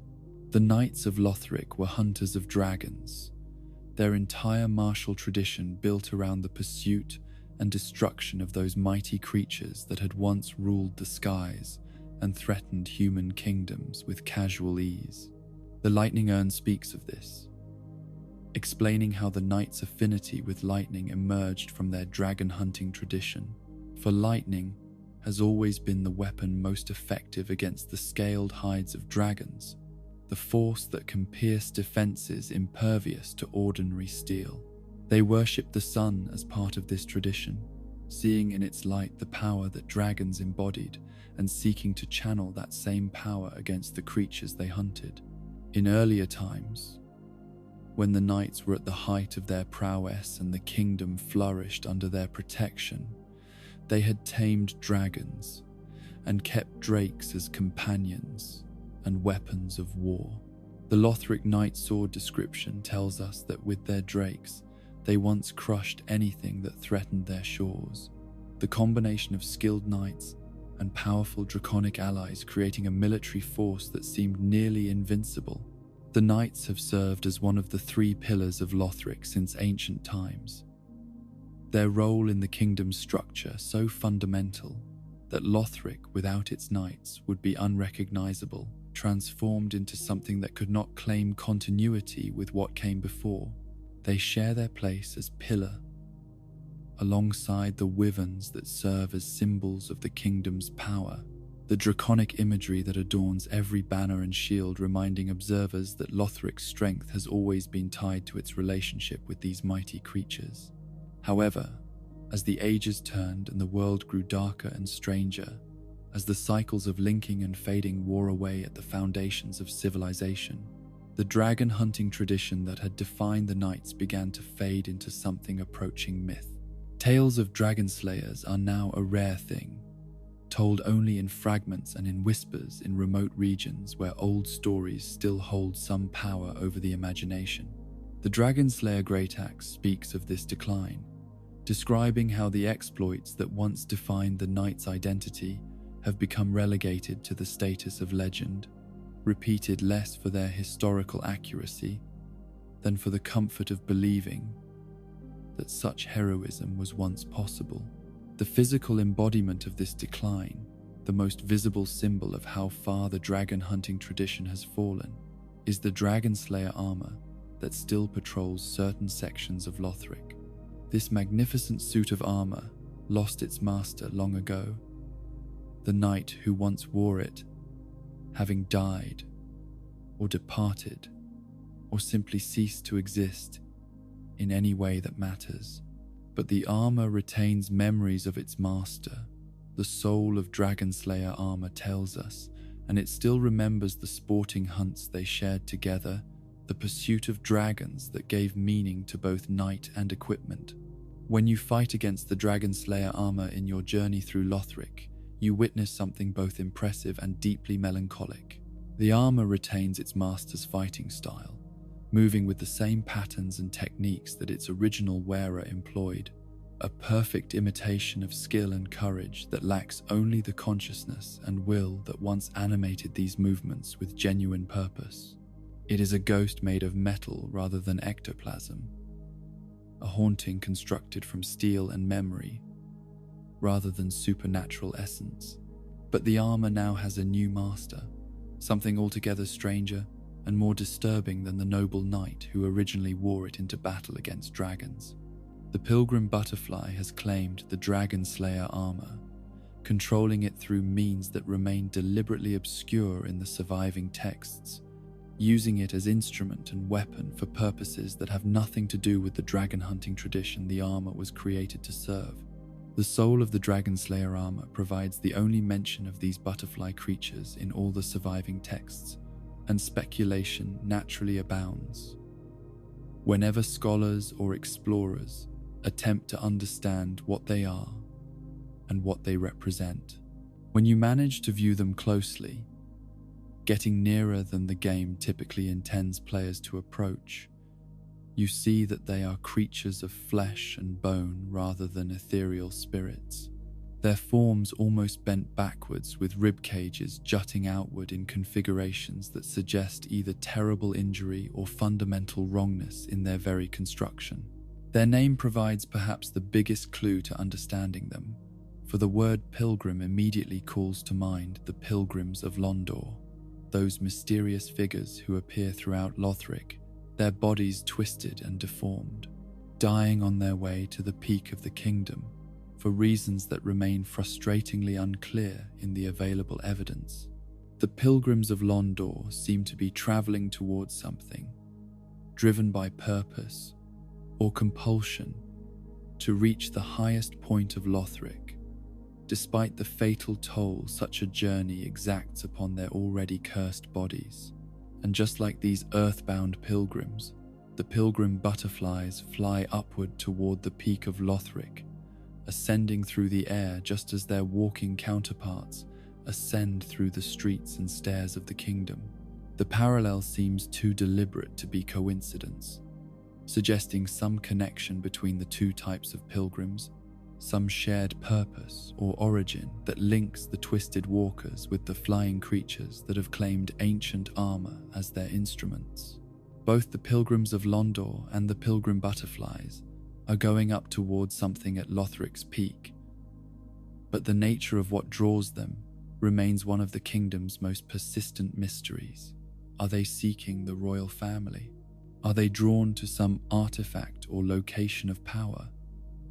Are they trying to reach the first flame itself? following some instinct or command that overrides even their own survival. The texts provide no clear answers, only questions that compound upon themselves the more one examines the available evidence. Perhaps more will be learned about these pilgrims and their purposes if additional content exploring Londor and its mysteries ever emerges, for that dark kingdom seems intimately connected to the pilgrims who bear its name and whose journey through Lothric speaks to purposes that transcend individual survival or even individual consciousness. Until such revelations arrive, the pilgrims remain mysterious, their twisted forms serving as yet another layer of strangeness in a kingdom already heavy with secrets and sorrows. Beyond the knights and their fading dragon hunting tradition, beyond the pilgrims ascending toward unknown purposes, Lothric contains another significant element that speaks to the kingdom's identity and its relationship with knowledge and power. The Grand Archives represent the accumulated wisdom of the kingdom, a repository of texts and scrolls and bound volumes that contain centuries of learning preserved through careful stewardship and copying. The scholars who tend these archives, who dedicate their lives to the preservation and study of knowledge, required spiritual guides to help them navigate the dangerous territories where purely intellectual pursuit might lead them into error or corruption. The crystal sages served this function, acting as guides who could help scholars maintain proper perspective and avoid the pitfalls that await those who pursue knowledge without wisdom to temper their curiosity. The soul of a crystal sage tells us that these sages served as spiritual guides to the scholars of Lothric's Grand Archives, providing counsel and direction that went beyond mere academic matters into questions of purpose and meaning. But there were two crystal sages, and their paths diverged in ways that reflect the fracturing that characterizes so much of Lothric's history and the dying world more broadly. One of the crystal sages remained in Lothric, continuing to serve the scholars and maintain the traditions that had guided the kingdom's intellectual life for generations. But the other sage went on to ally with the undead legion of Farron, traveling to that distant keep where the Abyss Watchers made their home and offering guidance to warriors whose concerns were far removed from the scholarly pursuits of Lothric's archives. The fact that one of Lothric's spiritual guides chose to ally with the Abyss Watchers suggests connections between the kingdom and the undead legion that go beyond simple geographic proximity or diplomatic relations. Perhaps the sage saw in the Watchers' absolute dedication to fighting the Abyss something that resonated with Lothric's own traditions of duty and sacrifice. Perhaps the sage was fleeing something in Lothric itself, seeking purpose in the straightforward mission of hunting darkness rather than navigating the complex political and spiritual landscape of a kingdom obsessed with linking the first flame. The Crystal Sages also claimed heirship to the legacy of Big Hat Logan, that renowned scholar whose pursuit of knowledge and mastery of sorcery had made him legendary across multiple ages of the dying world. The court sorcerer's staff speaks of this claim, describing how the scholars and sages of Lothric styled themselves as inheritors of Logan's tradition, attempting to claim legitimacy and prestige through association with his achievements. But this claim to Logan's legacy was not unique to Lothric. The sorcerers of the profaned capital also claimed to be heirs to Big Hat Logan's tradition, creating a situation where multiple groups asserted the right to call themselves the true inheritors of his knowledge and methods. Such competing claims to prestigious lineages are common throughout the dying world, where direct continuity with the past has become increasingly difficult to maintain, and where symbolic connection to legendary figures often matters more than actual transmission of knowledge or technique.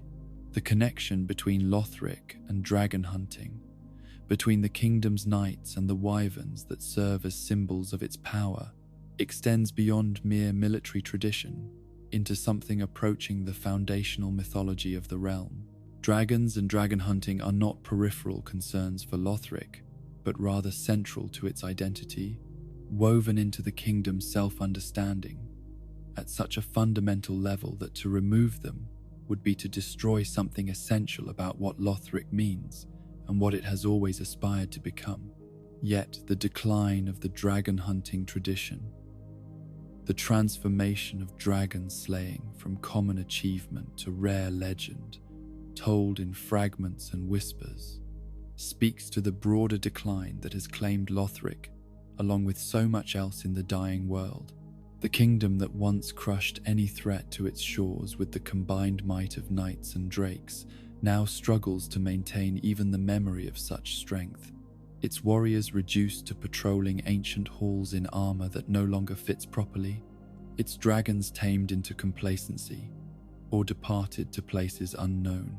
The Dragon Slayer armor moving through Lothric without its original master, animated by pilgrim butterflies for purposes that have nothing to do with dragon hunting, serves as perhaps the perfect symbol of this decline.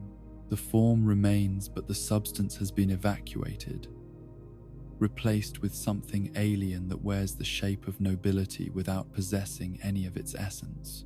The armor remembers sporting hunts and the bond between knight and master, but these memories have become divorced from any living context, transformed into nostalgia without possibility of renewal or continuation.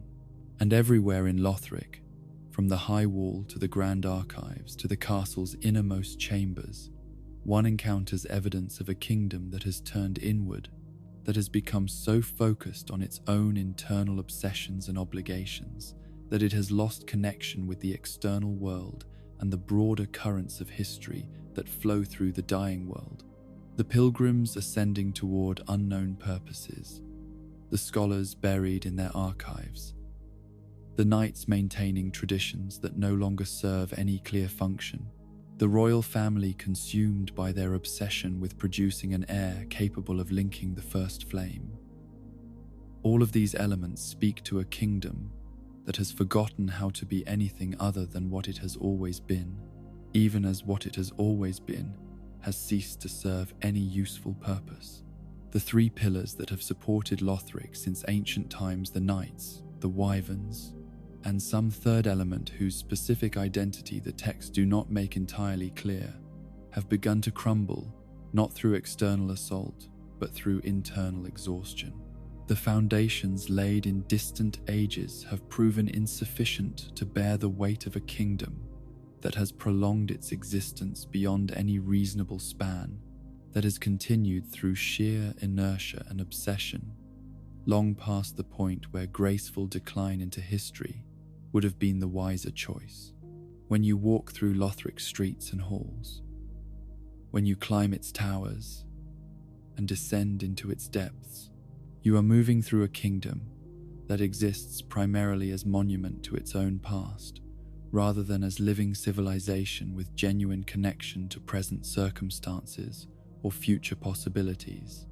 Everything here is memorial, everything preservation of what was, rather than creation of what might be. The knights remember their dragon hunting tradition without hunting dragons. The scholars preserve knowledge without discovering new wisdom. The royal family maintains bloodlines without producing viable heirs who could actually fulfill the duties such bloodlines supposedly obligate them to perform. It is a kingdom frozen in amber, beautiful in its way but fundamentally dead, maintaining the forms of life without the substance, continuing patterns established in ancient times, without remembering why those patterns mattered or whether they still serve any purpose beyond their own perpetuation. The dragon imagery that adorns every surface has become purely decorative, divorced from the living relationship with dragons that once gave such imagery meaning and power. And rising above it all, visible from nearly every vantage point in the kingdom, are the towers and spires of Lothric Castle itself, the seat of royal power, where the bloodline obsessed with linking the first flame has finally produced an heir who refuses the very duty his entire existence was meant to serve. But that story, the tale of the twin princes and their rejection of the destiny that generations of careful breeding and unspeakable means had prepared them to fulfill, requires its own space and its own contemplation, for it represents perhaps the ultimate irony in a kingdom built entirely upon ironies and contradictions. As you drift towards sleep, let the image of Lothric settle into your consciousness, a kingdom of fading glory, where dragon slayers have become legends told in whispers, where armor walks without masters, where pilgrims ascend toward unknown purposes, with bodies twisted by curses they cannot name. Picture the grand archives filled with scholars preserving knowledge that no one will use, the knights maintaining traditions that no longer connect to any living practice, the wyverns that once served as symbols of power now reduced to decorative elements on banners and shields. See the dragon slayer armor moving through empty halls, remembering sporting hunts that will never come again, animated by butterfly creatures that bend its noble purpose toward ends. It was never meant to serve. Watch the pilgrims of Londor dragging their twisted forms upstairs and through streets, dying in their attempt to reach some destination at the kingdom's peak, their purpose as mysterious as the butterflies that share their name and their upward trajectory. This is Lothric, kingdom of ancient foundations and fading strength, of obsessions maintained past the point where they serve any purpose, of duties so thoroughly internalized that they persist even when the reasons for those duties have long since ceased to be relevant or even comprehensible. It is a kingdom that has forgotten how to be anything other than what it has always been, even as what it has always been has transformed from living tradition into dead monument, from genuine civilization into elaborate performance of civilization, from meaningful existence into mere continuation. Rest now, and let these images of noble decay fade into the darkness behind your closed eyes. The knights continue their patrols through empty halls. The scholars continue their studies in silent archives. The pilgrims continue their fatal ascent toward purposes they cannot articulate, and the kingdom itself continues its existence through nothing more than refusal to acknowledge that its time has passed and its foundations have crumbled into dust. Tomorrow you may learn more of Lothric's specific tragedies, of the royal family and their cursed princes, but for now, let these broader themes of decline and preservation wash over you like waves lapping at ancient stones, steady and inexorable, and ultimately meaningless except as markers of time's passage. At the peak of Lothric, in chambers that seem to exist at the very edge of the world, where ancient stone meets sky, and the wind carries whispers of purposes abandoned and duties rejected, there dwell two princes whose story represents perhaps the ultimate expression of everything that has gone wrong in a kingdom built entirely upon the concept of obligation and sacrifice. These are the twin princes, Lothric and Lorien, brothers bound together by love and curse in equal measure, heirs to a bloodline that has been shaped across generations with the singular purpose of producing someone capable of linking the first flame, and the first among all those carefully bred heirs to look upon that destiny and say with absolute finality, no. The twin princes occupy a unique position among the Lords of Cinder, whose stories define so much of Dark Souls 3's narrative landscape.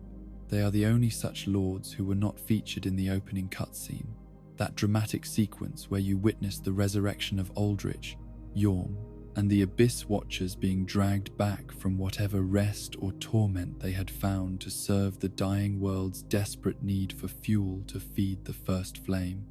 The prince's absence from that sequence is conspicuous and deliberate, suggesting something fundamental about their relationship to the cycle of linking and the expectations placed upon Lords of Cinder.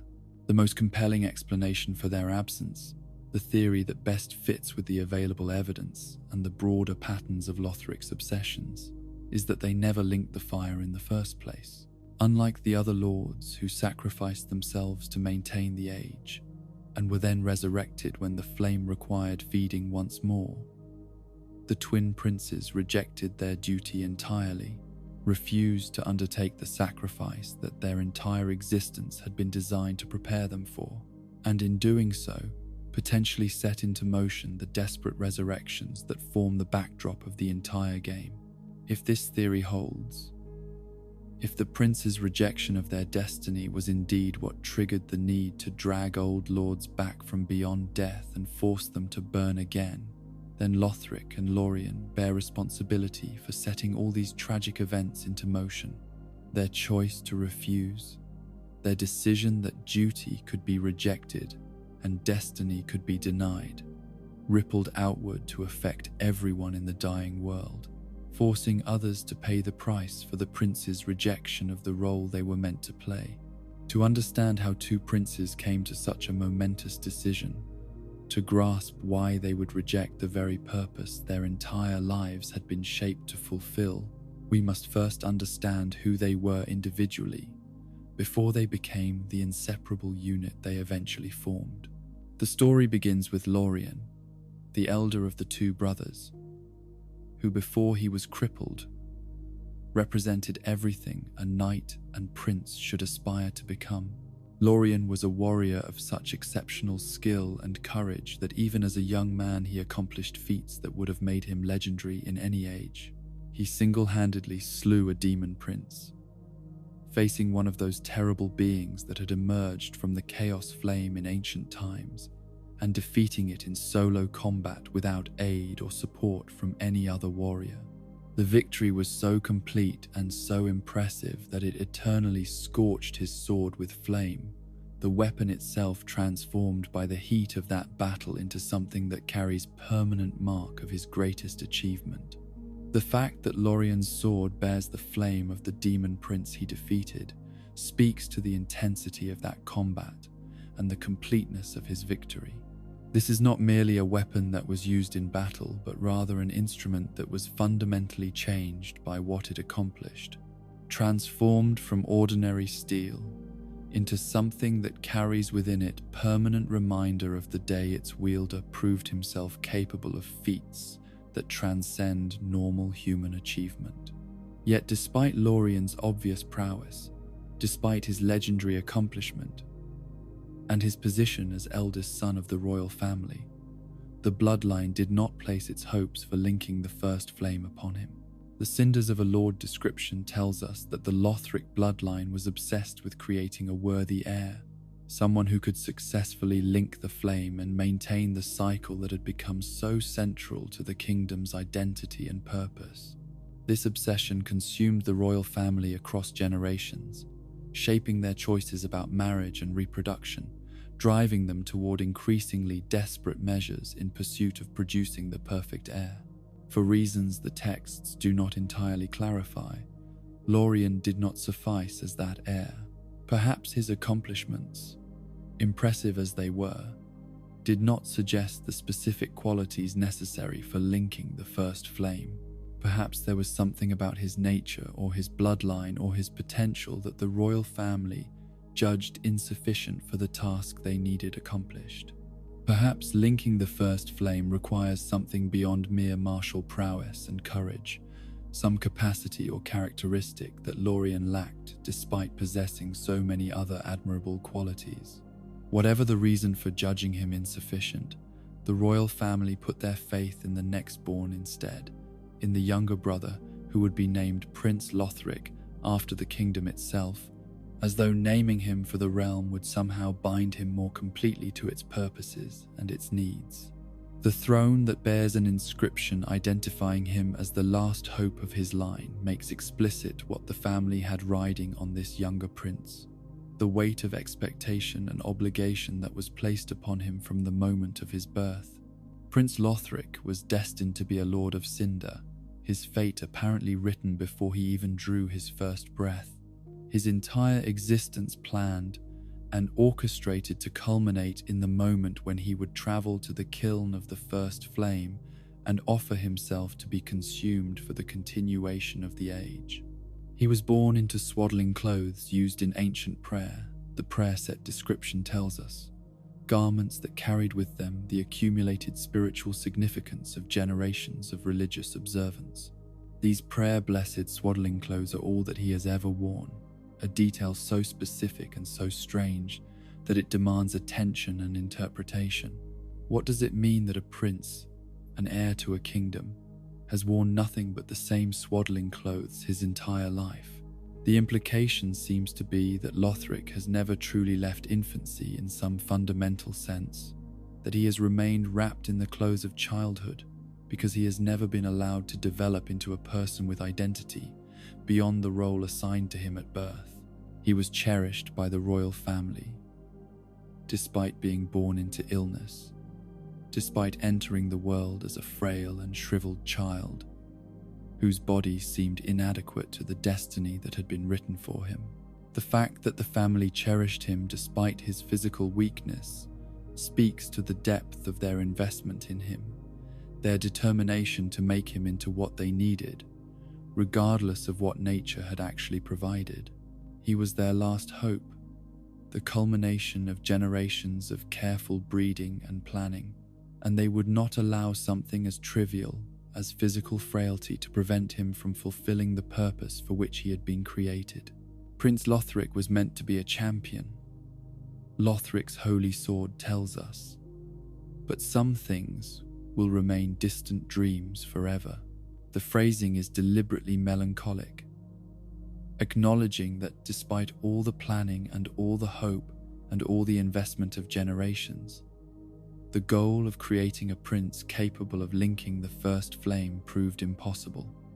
The dream of a champion who would willingly sacrifice himself to maintain the Age of Fire, who would embrace his duty and walk gladly to his own consumption, remained always just out of reach, no matter how carefully the bloodline was shaped or how much pressure was placed upon the youngest prince. Linking the fire proved impossible for reasons the descriptions hint at but never fully explain. Perhaps Lothric's physical frailty made him literally incapable of surviving the journey to the kiln. Perhaps his weakness of body translated into weakness of spirit, an inability to embrace the total self-annihilation that linking requires. Perhaps he was simply too intelligent to accept the logic that demanded his sacrifice, too perceptive to miss the flaws in reasoning that insisted the Age of Fire must continue regardless of cost. When conventional methods failed to produce a prince capable of linking the fire, the family resorted to unspeakable means. The Cinders of a Lord description uses this exact phrase, deliberately declining to specify what these unspeakable means actually were, leaving the nature of what was done to Lothric to the imagination of those who encounter this fragment of history.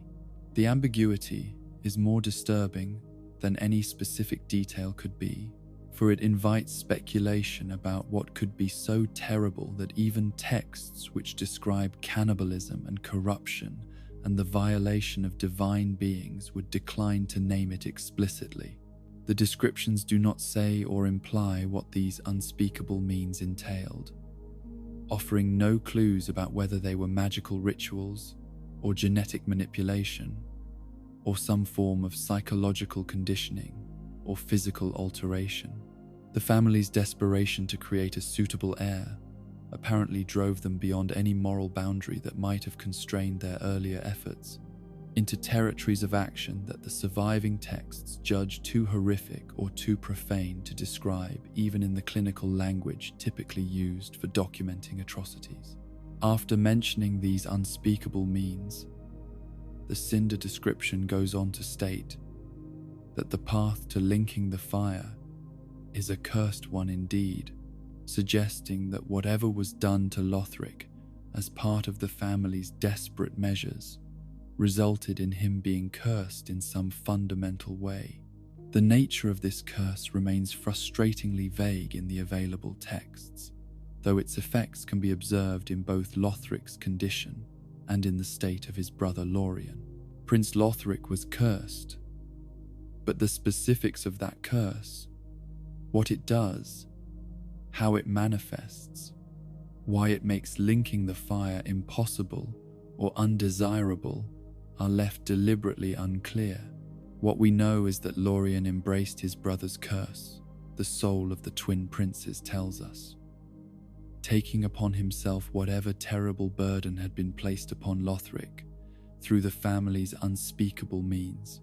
This embrace was willing rather than compelled, a choice Lorien made out of love or loyalty, or perhaps recognition that his younger brother should not have to bear alone the consequences of choices made by previous generations. The embrace left Lorien mute and crippled, transforming the warrior who had single-handedly slain a demon prince into someone who could no longer speak and whose body no longer functioned as it once had.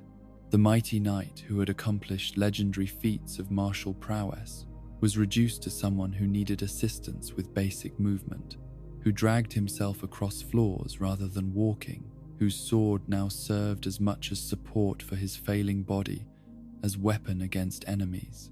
The texts describe how Lorien willingly embraced his fate, suggesting he understood what taking on Lothric's curse would cost him, and chose to pay that price anyway. There is something simultaneously noble and tragic in this choice.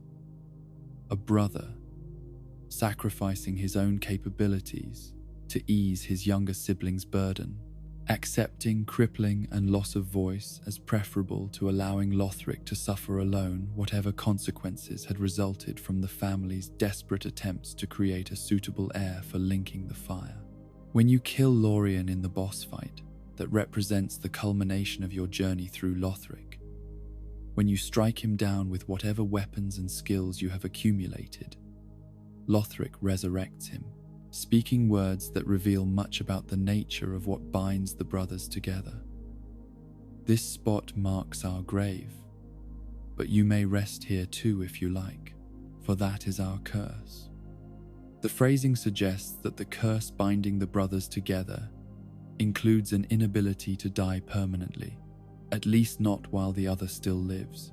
After becoming one through Lorien's embrace of Lothric's curse, the souls of the twin princes became nearly inseparable, fused together in ways that transcend normal bonds of family or affection.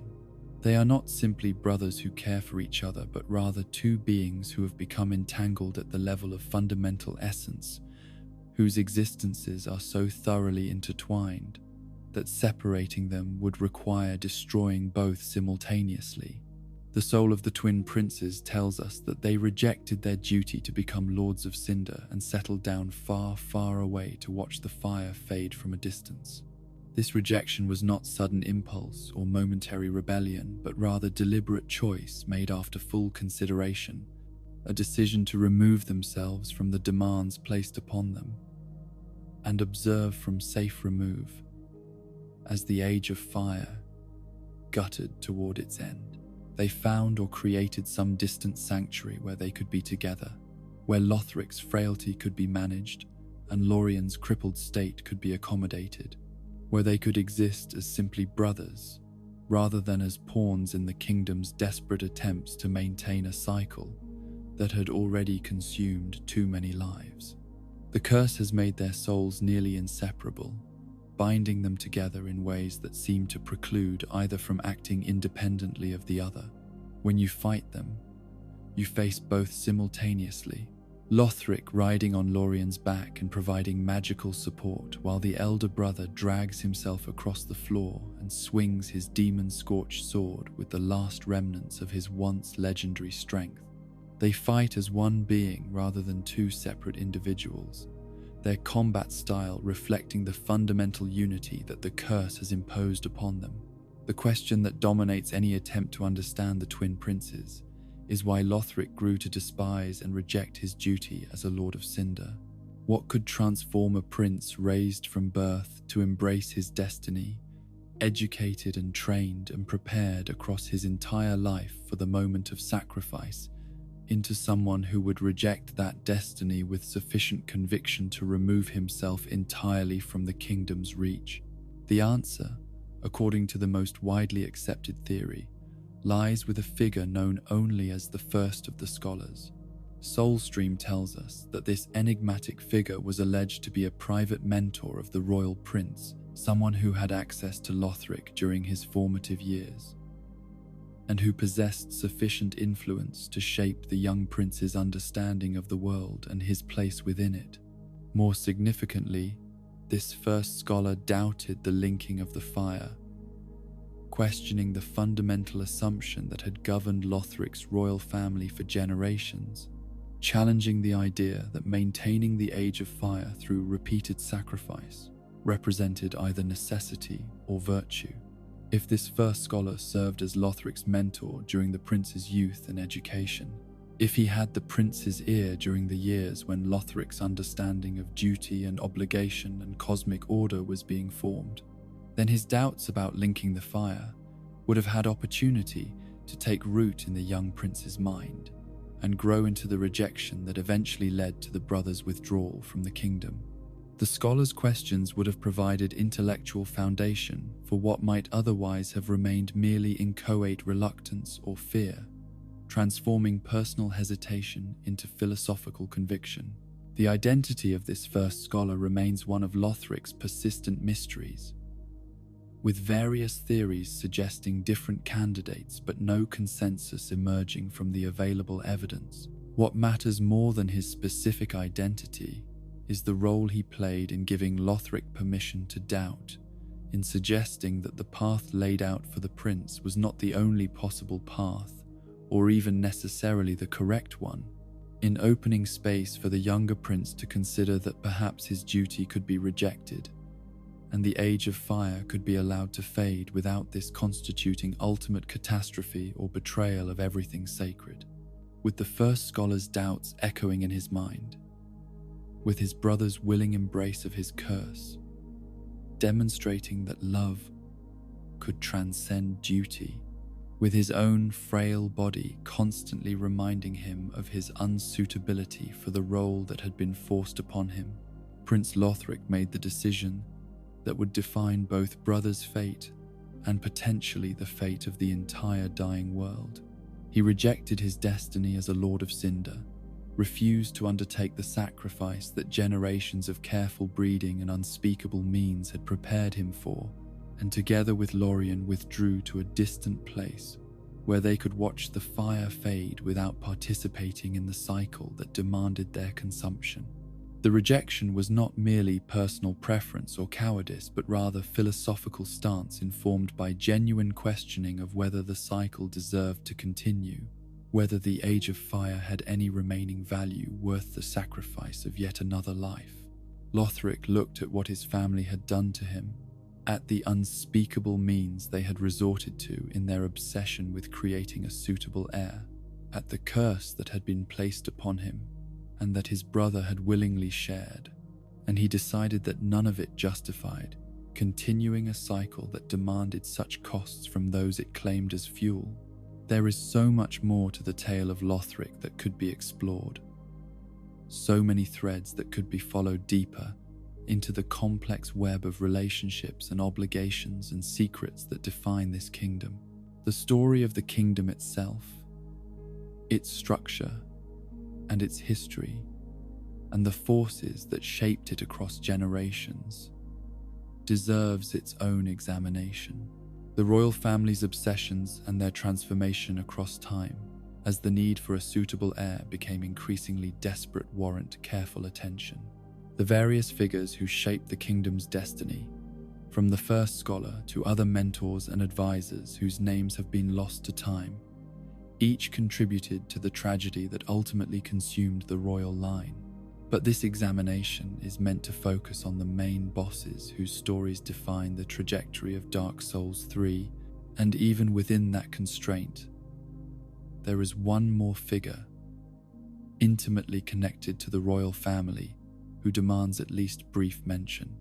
O'Sheros, King of Lothric, and father of the twin princes, represents yet another dimension of the tragedy that has claimed this kingdom, his own transformation into something monstrous, speaking to the costs of the obsessions that have defined the royal bloodline. The king's story, like so much else about Lothric's royal family, involves corruption and transformation, and the pursuit of purposes that lead only to loss of humanity and descent into madness.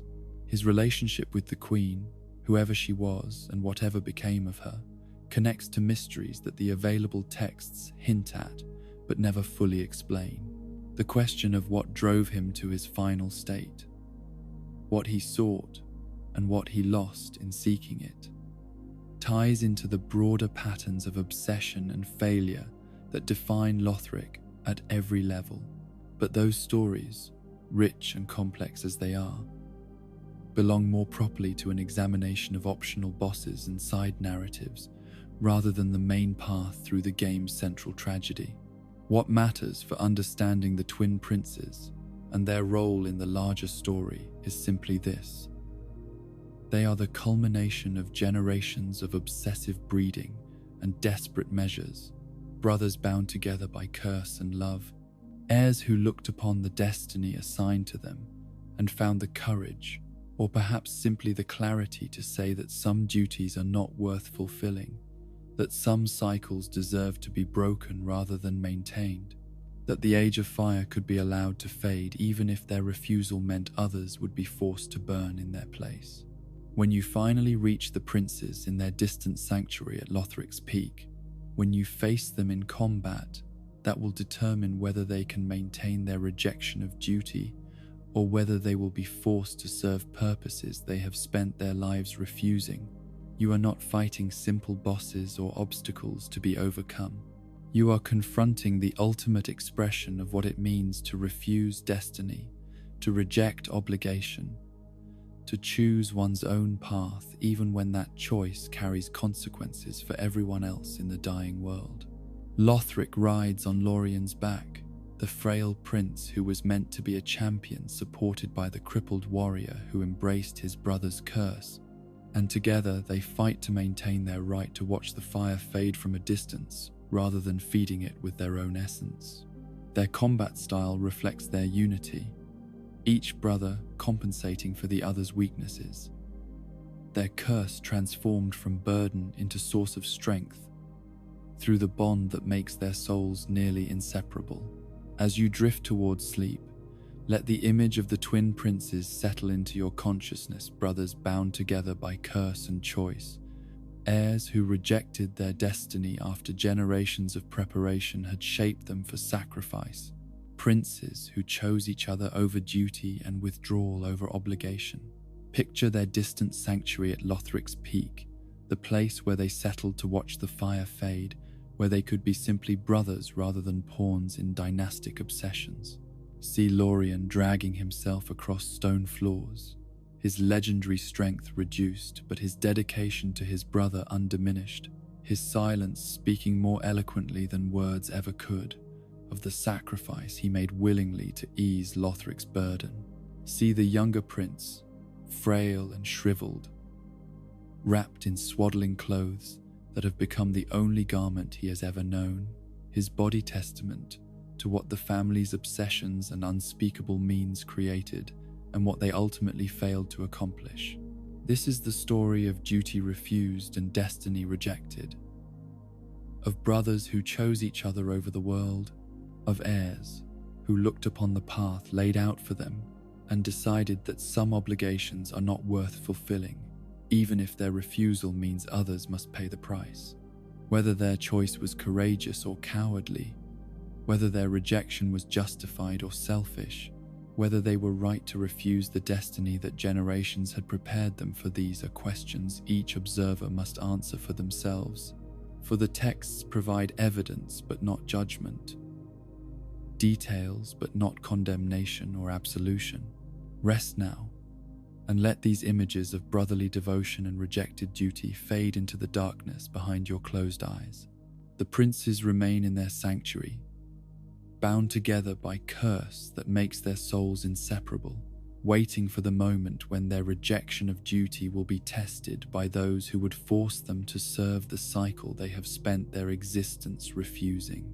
Their story is one of love strong enough to transcend obligation, of choices that ripple outward to affect everyone in the dying world, of refusal that may have set in motion all the desperate resurrections and tragic sacrifices that define this age.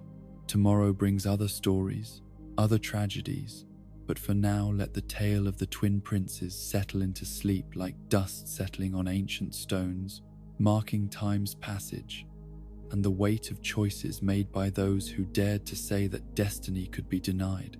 Your journey through the dying world has taken you across kingdoms risen and fallen, through the stories of those who linked the fire and those who refused, past warriors consumed by the darkness they fought, and princes who rejected the destinies written for them before birth. You have witnessed the corruption of sanctuaries and the loneliness of giants, the tragedy of champions who arrived too late, and the madness of legions who became what they hunted. And now, with all these tales told and all these sorrows witnessed, your path leads inevitably toward the place where all such journeys must end, where every choice and every refusal finally converges into a single moment of reckoning. This is the journey to the kiln of the first flame, that sacred and terrible place that exists at the intersection of all ages and all cycles, where the fire that gave birth to the Age of Light struggles against the darkness that forever seeks to reclaim what fire temporarily displaced. The Firekeeper, that enigmatic figure who has tended your needs and witnessed your progress through gathering the Lords of Cinder, now stands to chastise those lords for going without thrones, for refusing or failing to fulfill the duties that their status as lords demands of them. Her words carry the weight of countless cycles, the accumulated frustration of ages spent watching the same patterns repeat themselves with only minor variations, lords rising and falling and rising again, in an endless dance between duty and refusal, between sacrifice and self-preservation, between maintaining the cycle and allowing it finally to end. She speaks not with anger, but with something approaching weary resignation, acknowledging that this moment was always inevitable, that the gathering of reluctant lords and their forced march toward the kiln represents the dying world's last desperate attempt to maintain a cycle that has already exhausted its purpose and its meaning. The final being you face after the Firekeeper's chastisement, the ultimate guardian that stands between you and the choice of what to do with the first flame, is the soul of Cinder itself. This entity exists within the kiln of the first flame, emerging from the very fire it protects, and it represents something altogether different from the individual lords and corrupted beings you have faced throughout your journey. Where other bosses were people or creatures with their own histories and motivations, the soul of Cinder is manifestation rather than individual, symbol rather than person, the physical embodiment of an abstract principle given form through the accumulated essence of countless sacrifices. The soul of Cinder is actually a fairly straightforward entity to explain once you understand the fundamental concept underlying its existence. Ever since Gwyn, the first Lord of Cinder, who chose to link the first flame in the ancient days when the Age of Fire was young and the alternative was allowing darkness to reclaim the world, many exalted lords have linked the first flame across the turning of ages. The soul of the Lord's description tells us this, establishing that Gwyn was not unique in his sacrifice, but rather the first of many who would make similar choices across the centuries and millennia that followed. It is the very souls of these linking lords, the essence they offered to the flame in their moments of ultimate sacrifice, that have manifested themselves as defender of the flame. The Firelink Greatsword description makes this explicit, explaining that the soul of Cinder represents not a single being but rather a collective, the accumulated consciousness of everyone who has ever chosen to link the fire and feed their essence to its continuation. They are the deific manifestation of all previous linkers, souls fused together through their shared act of sacrifice into something that transcends any individual identity or purpose. More specifically, and this is where the soul of Cinder's nature becomes particularly meaningful for those who have played previous Dark Souls games, it is clear that this entity represents a conglomerate of players themselves, the accumulated actions and choices of everyone who has linked the fire in previous games and cycles. The soul of Cinder is us, or rather it is all of us combined. Every player who has made the choice to continue the Age of Fire rather than let it fade, our collective decisions given physical form and tasked with defending the flame we chose to preserve. The evidence for this interpretation appears throughout the boss fight itself, in the specific techniques and equipment the soul of Cinder employs as it shifts between different combat styles and approaches. It uses the ninja flip ring from Dark Souls 1, that distinctive evasion technique that became iconic among players who favored mobility over heavy armor. It wields curved swords with the fluid grace of players who mastered that particular weapon type. It casts pyromancies and sorceries and miracles with the ease of someone who has explored every possible build and playstyle across multiple games and multiple cycles. These are not random choices, but rather deliberate references to the ways players have approached the Souls games, the varied strategies and preferences that have characterized the community's engagement with these worlds across years of play and discussion and shared experience. The soul of Cinder fights like a player fights, adapting and shifting and employing whatever techniques seem most effective for the current situation, demonstrating the accumulated wisdom of countless runs through similar challenges. In the second phase of the battle, after you have depleted the soul of Cinder's initial health and forced it to adapt to your continued survival, the music shifts to something that carries profound emotional weight for anyone familiar with the series' history. The theme becomes a twisted tribute to Gwyn's theme, that haunting piano melody that accompanied the final battle in Dark Souls 1, the music that played as you faced the first Lord of Cinder in his hollowed and diminished state. But here the melody is transformed, darkened, made more aggressive and less melancholic, as though the peaceful sadness of Gwyn's final moments has been replaced with something more desperate and violent. As the music shifts, the soul of Cinder takes on the First Lord's fighting style, wielding techniques that directly recall Gwyn's aggressive approach, his relentless pressure, his refusal to allow opponents space to breathe or recover.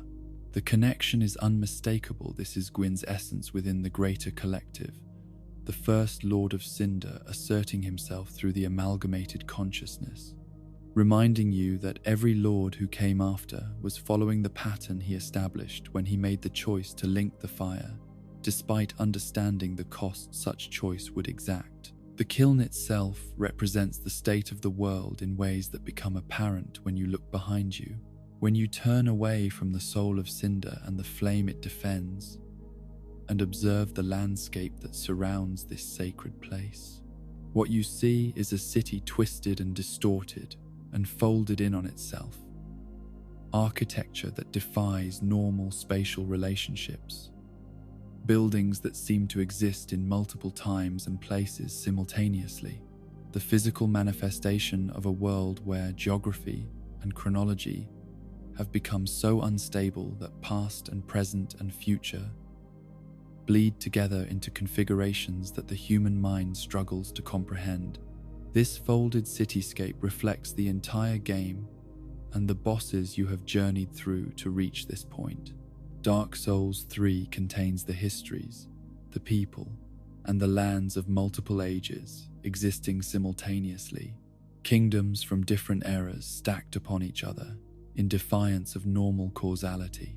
The Abyss Watcher's age coexists with Pontiff and Aldrich's age, both existing alongside Yorm's age, all of them converging in the story of Lothric that literally seems to have called forth old lords of Cinder to link the fire once again when the kingdom's own carefully bred heir refused the destiny assigned to him.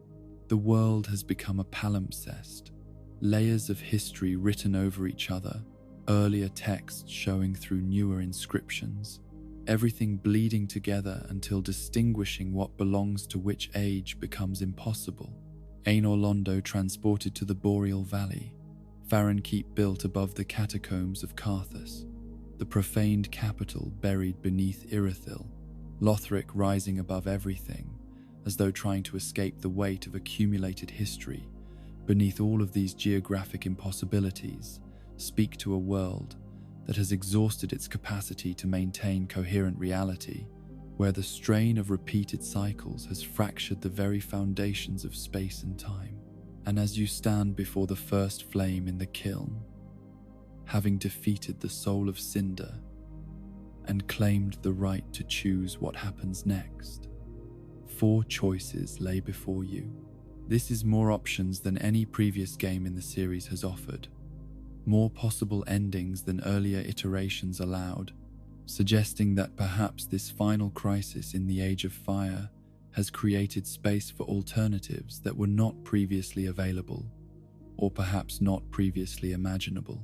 The specific nature of these 4 choices, what they represent, and what consequences they carry, could be explored in depth, each ending analyzed for its implications about the nature of the cycle and whether continuation or cessation represents the wiser course. But such analysis belongs to a different examination, a different journey through these stories.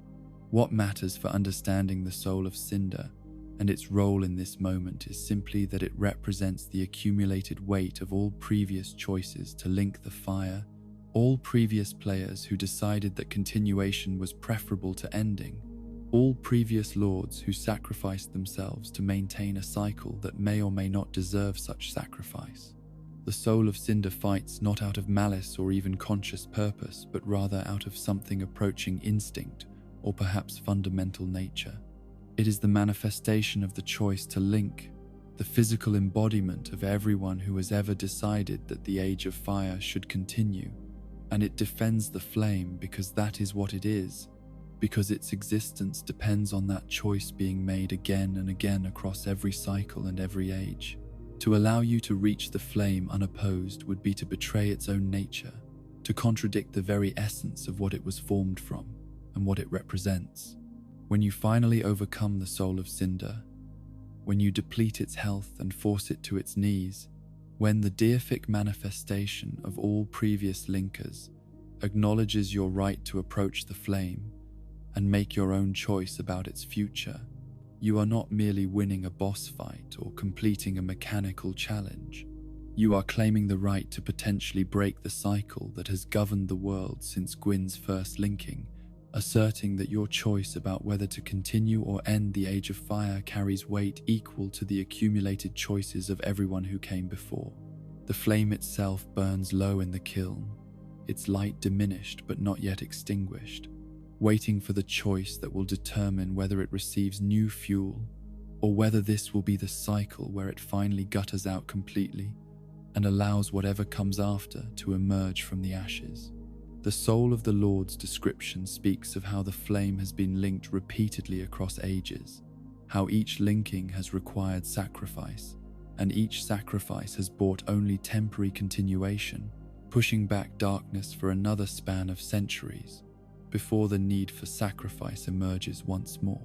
But the very fact that linking must be repeated, that the flame cannot be sustained indefinitely through any single sacrifice, suggests something fundamental about the nature of this cycle, and perhaps about its ultimate futility. If the Age of Fire could be maintained permanently through sufficient sacrifice, If one mighty enough lord could link the flame in such a way that no future linking would ever be required, then perhaps the cycle would deserve continuation. But the repeated need for new fuel, the constant demand for fresh lords to burn themselves maintaining what previous lords have already died to preserve, suggests a system that consumes without ever being satisfied, that demands sacrifice without ever achieving the permanent salvation such sacrifice supposedly works toward. The soul of Cinder embodies this cycle of repeated sacrifice, its very existence proof that linking the fire does not solve the fundamental problem but merely delays the inevitable reckoning. Every lord whose essence forms part of this amalgamated defender believed they were saving the world, maintaining civilization, holding back darkness that would consume everything if allowed to spread unchecked. And in their individual moments, perhaps they were correct to make such choices. Perhaps the alternative to linking really was immediate and total catastrophe. But the accumulated effect of all those individual choices, the way each linking created conditions that made future linking necessary, the manner in which the cycle perpetuated itself through creating crises that only linking could resolve, suggests a trap more than a salvation. The soul of Cinder fights to maintain this trap, not out of malice, but because it knows nothing else, because its existence depends on the continuation of the very cycle that created it. The Firelink Greatsword that can be created from the soul of Cinder's essence after its defeat carries within it all the accumulated power of those who linked the fire, their strength and their dedication forged into a weapon that burns with the same flame they chose to feed. To wield this sword is to carry with you the weight of all previous choices to link, all previous decisions that continuation was preferable to ending, all previous lords who burned themselves believing their sacrifice mattered and meant something beyond mere prolonging of inevitable collapse. As you stand before the first flame with the defeated soul of Cinder behind you and the choice of what to do next before you, you are positioned at the exact center of Dark Souls 3's philosophical question: should the Age of Fire continue? Is the cycle worth maintaining? Does the prolonging of light justify the sacrifice it demands? Or has the age exhausted whatever value it once possessed and earned the right to finally end? The soul of Cinder cannot answer these questions because it is itself the embodiment of one answer, the manifestation of everyone who decided yes, the age should continue, the sacrifice is justified, the light must not be allowed to fade. But its defeat demonstrates that this answer is not inevitable, that the choice can be made differently, that what all previous lords decided does not bind you to the same decision. The game provides no clear guidance about which choice is correct because perhaps there is no correct choice. Only different answers to an impossible question, different ways of responding to a crisis that has no solution, only temporary ameliorations or permanent endings. The soul of Cinder fought to preserve one possibility, but its defeat opens space for others, and standing in the kiln with the flame guttering before you, you must decide for yourself what the accumulated tragedies you have witnessed and the stories you have walked through suggest about whether this age deserves continuation or whether mercy lies in allowing it finally to end. As you drift towards sleep, let the image of the soul of Cinder settle into your consciousness, not a person, but a collective, not an individual, but an amalgamation, the deific manifestation of everyone who has ever chosen to link the fire, including perhaps yourself in previous cycles or previous playthroughs. Picture it shifting through combat styles that reference the accumulated wisdom of countless players, wielding curved swords and miracles and pyromancies, with the ease of someone who has explored every possible approach to these challenges. See it take on Gwyn's fighting style in its second phase, the First Lord asserting himself through the collective consciousness, the piano melody from Dark Souls 1 transformed into something more desperate and aggressive, the peaceful sadness of that original confrontation replaced with violent determination to preserve what the first linking created. Watch the twisted cityscape behind the kiln, architecture folded in on itself, kingdoms from different ages existing simultaneously in defiance of normal space and time, the physical manifestation of a world that has exhausted its capacity to maintain coherent reality. This is the soul of Cinder, defender of the flame, manifestation of the choice to link made across countless cycles by countless lords, the accumulated weight of all previous decisions to continue the Age of Fire given form and purpose and tasked with ensuring that such decisions can continue to be made. It fights not because it hates you or fears what you represent, but because defending the flame is what it is, because its existence depends on that flame continuing to burn and requiring sacrifice to maintain. Rest now, and let these images of collective consciousness and accumulated choice fade into the darkness behind your closed eyes. The soul of Cinder has fallen. The way to the first flame lies open, and the choice of what happens next belongs to you alone. Whether you link the fire and continue the cycle, whether you let it fade and allow darkness to reclaim the world, whether you seek some third path that previous cycles did not make available, these are decisions that wait beyond the scope of sleep, questions that tomorrow may demand answers for, but that tonight can rest alongside all the other tales and tragedies that have brought you to this moment of ultimate reckoning. Standing at the threshold between ages, having witnessed the rise and fall of kingdoms and the tragedies of those who tried to preserve or escape the cycle of fire and dark, we find ourselves confronting a truth that has been building throughout this entire journey through the dying world.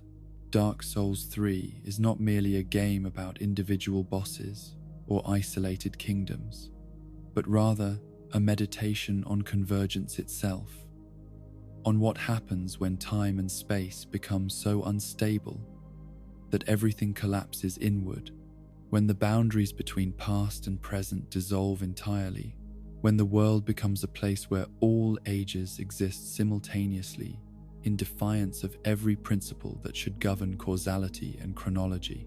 This is a world where ages converge, where lands and peoples from different times exist side by side as though temporal distance had become meaningless. The literal folding of geography that you witness from the kiln, that twisted cityscape where buildings occupy impossible positions and architecture, defies spatial logic, represents something more profound than mere visual spectacle or environmental design. It is the physical manifestation of a universe that has exhausted its capacity to maintain distinct eras, where the repeated cycles of linking and fading have fractured the very foundations of reality until everything bleeds together into configurations that resist coherent understanding. The kingdoms you have traveled through are not merely places that exist in the present moment, but rather fragments of different ages, pieces of distinct temporal periods that have been pulled together through forces that transcend normal causality. Lothric stands above Farron, which sits above Karthus. 3 kingdoms from 3 different eras stacked vertically in a configuration that makes geographic sense, only if you abandon any expectation that space should function according to normal principles. Aenor Londo has been transported to the Boreal Valley, a city of the gods relocated from its original position to serve new purposes under new masters.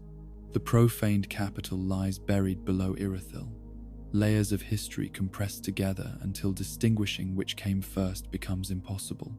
This convergence is not accidental, but rather the inevitable result of what happens when the cycle of fire and dark is maintained past the point where such maintenance remains viable.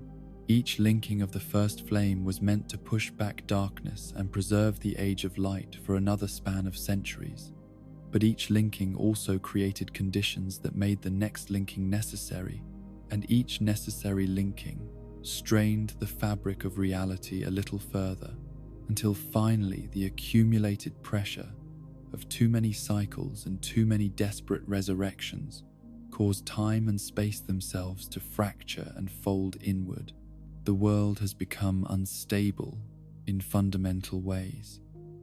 The distinctions between past and present eroding as though temporal distance were dissolving under pressure, too great for normal causality to withstand.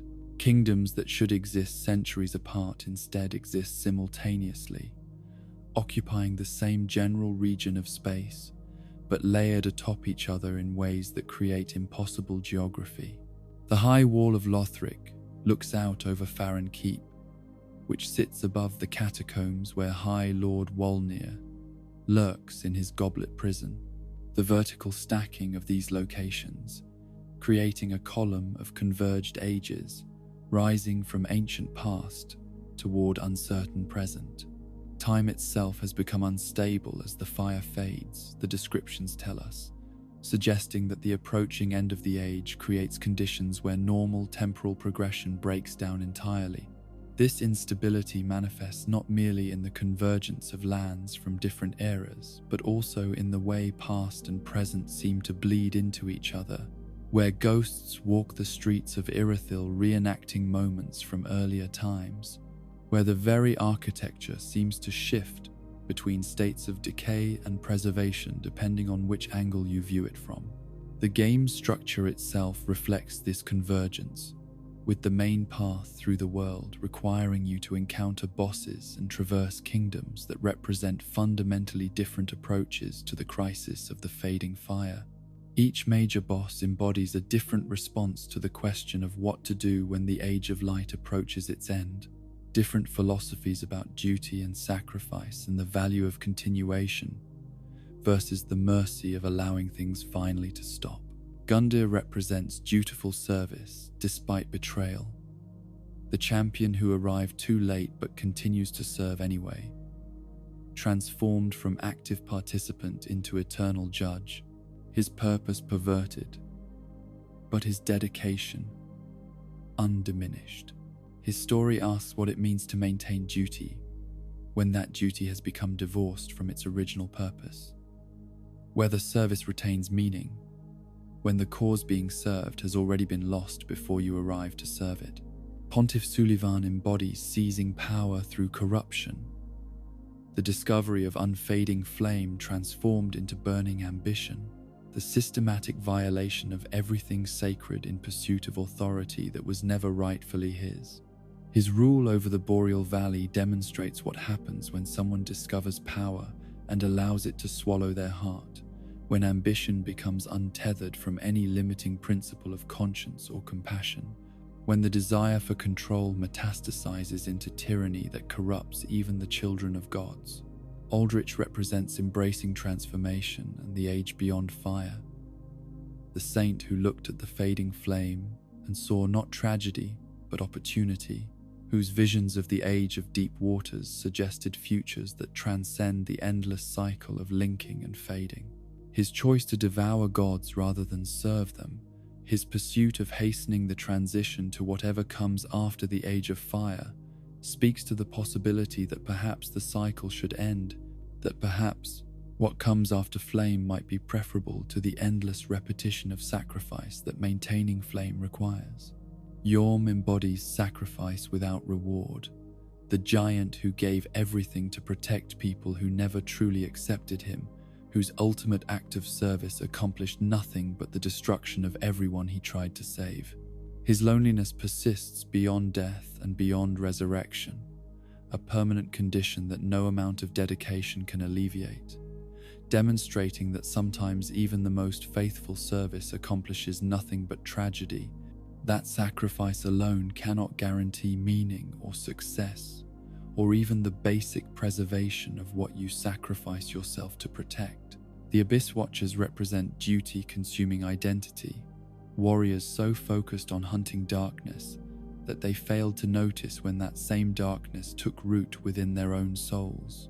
Their endless combat with themselves, their transformation from hunters into the hunted, their following of Artorius' example so completely that they replicated his fall as thoroughly as they claimed his legacy, demonstrates the danger of absolute dedication to any cause, the risk of becoming exactly what you fight when fighting becomes the only thing that defines you.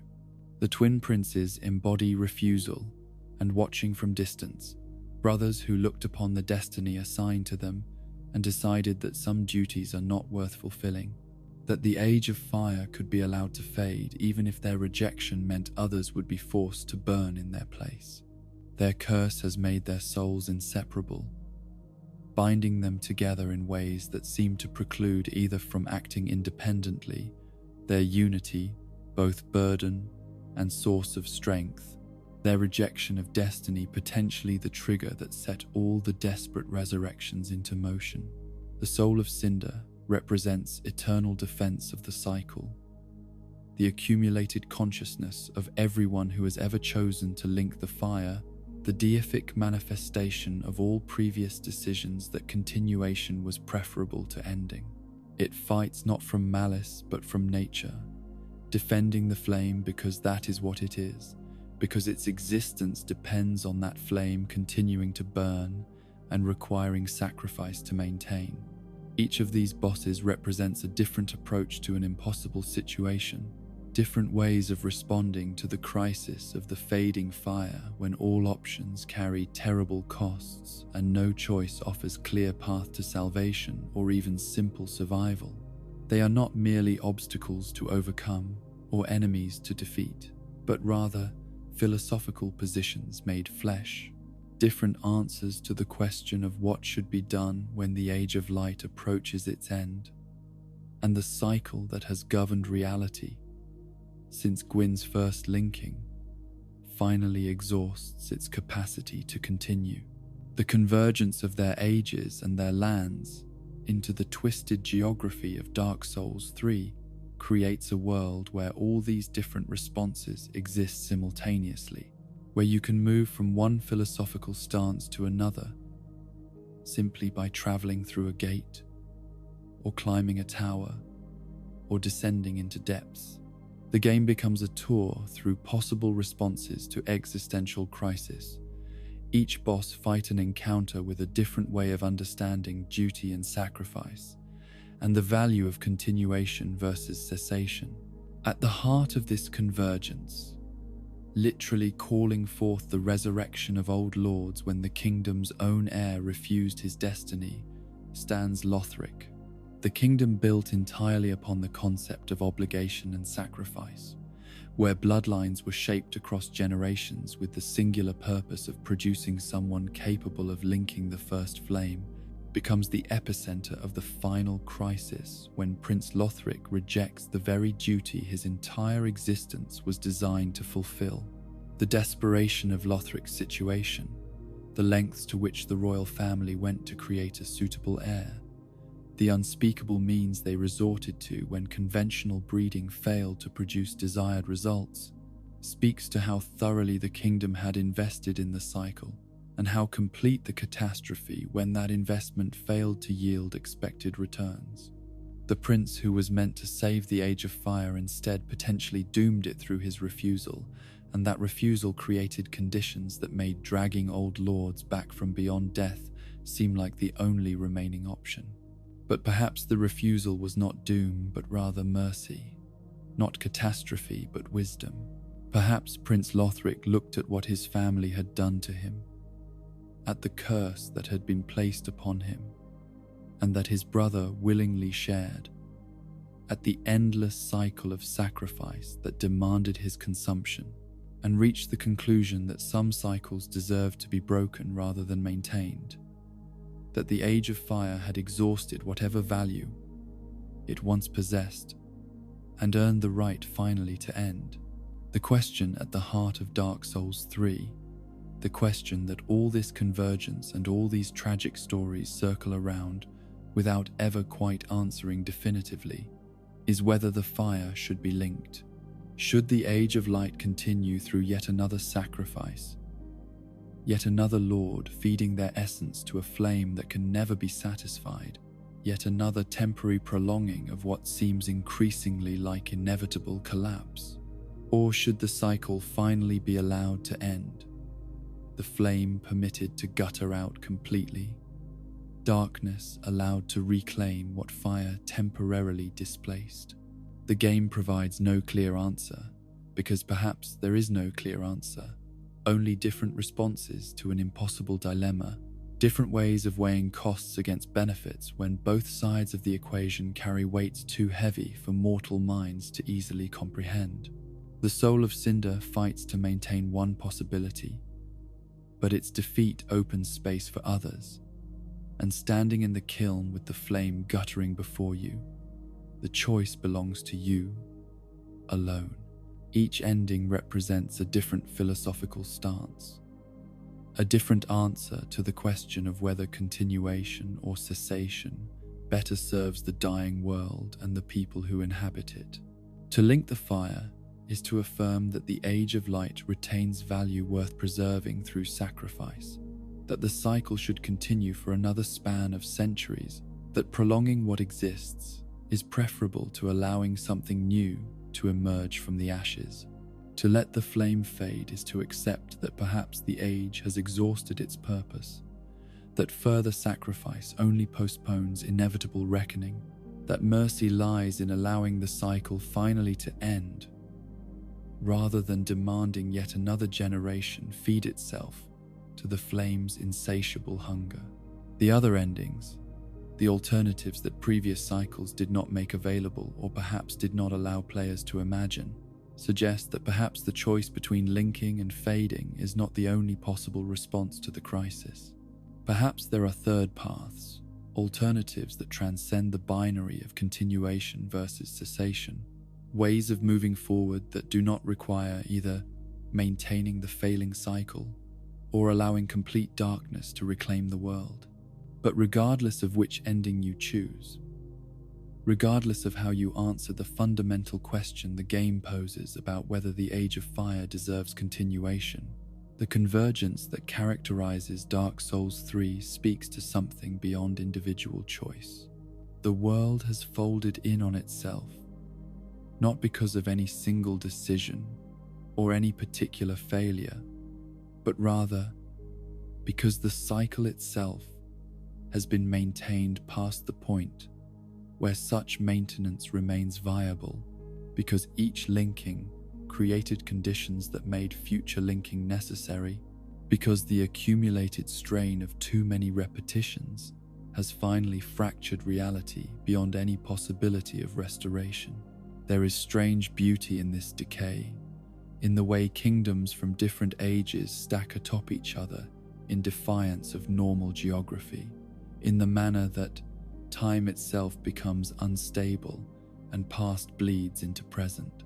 The twisted cityscape visible from the kiln, the vertical stacking of kingdoms rising from ancient catacombs toward uncertain heights, the coexistence of Ainur Londo and Irithyll and the profaned capital, in configurations that should be impossible.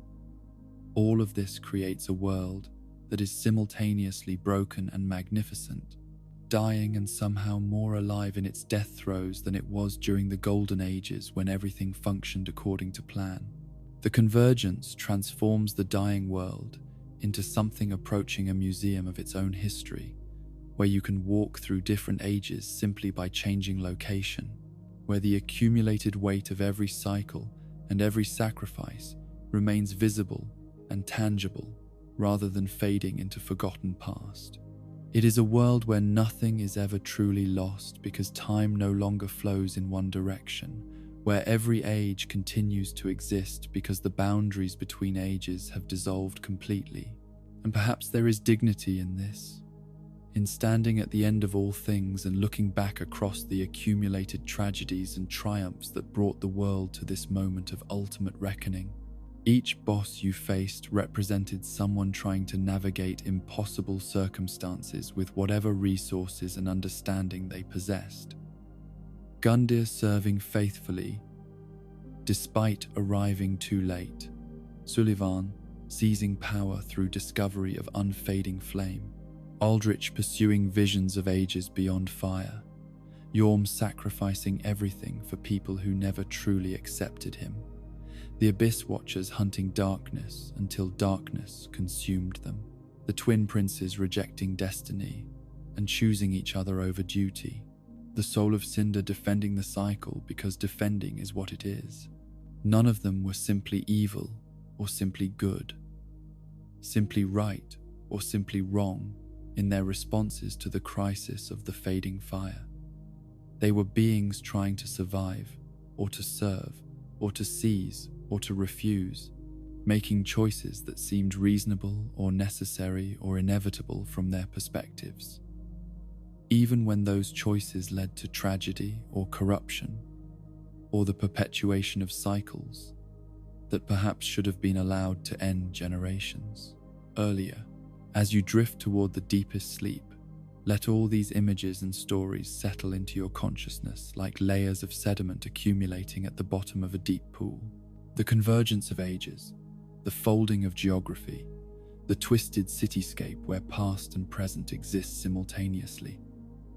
Gundyr, in his cemetery, eternal judge sheathed to a sword, Sullivan on his stolen throne in Anor Londo, Aldrich devouring Gwyndolin in pursuit of visions of deep waters, Yorm standing among smelted corpses in the profaned capital, the Abyss Watchers locked in endless combat with themselves, the twin princes in their distant sanctuary watching the fire fade, the Soul of Cinder defending the flame that gave it birth and purpose. All of these stories, all of these tragedies, all of these different approaches to impossible circumstances, converging into a single moment where the choice of what happens next belongs to you alone. Whether you link the fire or let it fade, whether you seek some third path or simply walk away from the choice entirely, you stand at the end of all things, looking back across ages of struggle and sacrifice, and questioning whether any of it mattered or meant anything beyond the simple fact of continuation. The dying world waits for your decision. The first flame gutters in the kiln, and the convergence of ages has created space where alternatives previously unimaginable might finally become possible. But those are concerns for waking hours, questions that daylight might demand answers for. For now, in this moment between sleep and waking, between one age and whatever comes next, simply rest in the knowledge that you have witnessed these stories and walked through these tragedies and arrived at the place where all journeys through the dying world must eventually end. Rest now, and let the weight of convergence and choice and accumulated history fade into the darkness behind your closed eyes. The world will continue or end or transform according to whatever decision you make when consciousness returns. But in this moment of deepest rest, the only thing that matters is allowing these heavy tales to settle into sleep, sinking like dregs to the lowest depths of awareness where they can rest until needed once more. The fire burns or fades, ages converge or separate, cycles continue or finally break, but for now there is only the gentle darkness of sleep and the quiet comfort of stories told and sorrows witnessed and journeys completed through lands where time itself has lost all meaning and every age exists in eternal now. And so we arrive at the place where all stories must end, where the weight of accumulated sorrows can finally be set down, where the journey through kingdoms risen and fallen reaches its natural conclusion not in triumph or tragedy, but simply in rest. The tales have been told, the lords remembered, their struggles and sacrifices laid out like treasures recovered from forgotten tombs, examined in the gentle light of contemplation, and now allowed to settle back into the darkness from which they emerged. In Dark Souls, even in a world of ash and fading light, even in kingdoms where corruption has claimed the sacred and duty has consumed identity, even in the midst of cycles that repeat themselves past any point of meaning or purpose, there is strange beauty to be found. It is not the beauty of things functioning as they should, or of plans coming to fruition, or of destinies fulfilled according to their original design. Rather, It is the beauty that emerges from persistence itself, from the simple fact of continuing when continuation seems impossible, from maintaining dedication even when that dedication serves purposes that have long since ceased to matter. There is beauty in Gundar's eternal service despite arriving too late, in his transformation from failed champion into judge, who tests all who come after, in his wielding of the unbreakable halberd across spans of time that would exhaust any ordinary commitment. There is beauty in the bond between Lorien and Lothric, in the elder brother willingly embracing the younger's curse, in their refusal to sacrifice themselves for a cycle that had already claimed too many lives through too many generations of obsessive breeding and unspeakable means. There is beauty in Yorm's dedication to protecting people who never truly accepted him, even though that dedication led only to loneliness and sacrifice that accomplished nothing but the destruction of everyone he tried to save. There is beauty in the Abyss Watcher's absolute commitment to hunting darkness, even though that commitment eventually transformed them into embodiments of the very corruption they had sworn to eliminate, even though their endless combat with themselves speaks to the tragic irony of becoming what you fight. These are old stories from a dying world, tales of ages that have already passed or are in the process of passing, chronicles of kingdoms that exist now only as ruins or as fragments of themselves stacked impossibly atop other fragments from other times. The convergence that characterizes Dark Souls 3 has compressed all of history into a single moment, all of geography into a single impossible configuration, creating a world where every age exists simultaneously and nothing is ever truly lost because time itself has lost coherence. But these old stories speak to something eternal, something that transcends the specific circumstances of the dying world and touches upon truths that remain constant regardless of whether the Age of Fire continues or fades. They speak to the choices we make when facing the inevitable, the ways we carry our burdens when those burdens seem too heavy to bear, the manner in which we treat those we have sworn to protect, even when protection proves impossible, or when those we protect offer nothing but doubt and disrespect in return. The stories speak to how we fight or accept, how we maintain duty or reject it, how we persist in service or withdraw to watch from distance. They ask whether linking the fire represents noble sacrifice or futile prolonging of what should be allowed to end. They question whether duty deserves to be maintained when the purposes that originally justified such duty have long since dissolved into ash and memory. They wonder whether love strong enough to make one brother embrace another's curse represents the highest virtue, or whether such love becomes its own form of tragedy when it binds both brothers to suffering neither can escape. Dark Souls offers no clear answers to these questions because perhaps clear answers do not exist, only different perspectives on dilemmas that resist simple resolution. Gundyr serves faithfully, and whether such service represents nobility or futility depends on how you understand the value of dedication, divorced from successful outcome. Aldrich devours gods in pursuit of visions of the deep sea, and whether this represents evolution toward necessary transformation or corruption of everything sacred depends on whether you believe the Age of Fire deserves to continue or whether something new should be allowed to emerge. The twin princes reject their duty, and whether this represents courage or cowardice, wisdom or selfishness, depends on whether you believe the cycle deserves continuation, or whether it has exhausted its purpose and earned the right to end. The soul of Cinder defends the flame, and whether this represents eternal guardian of civilization, or mindless perpetuation of cycle that no longer serves any useful function, depends on what value you place on continuation itself versus the possibility of allowing things finally to stop. What remains constant across all these different perspectives What unifies all these disparate stories, despite their different conclusions about how to respond to impossible circumstances, is simply this. These were beings who faced choices that offered no good options and made decisions based on whatever understanding and resources they possessed.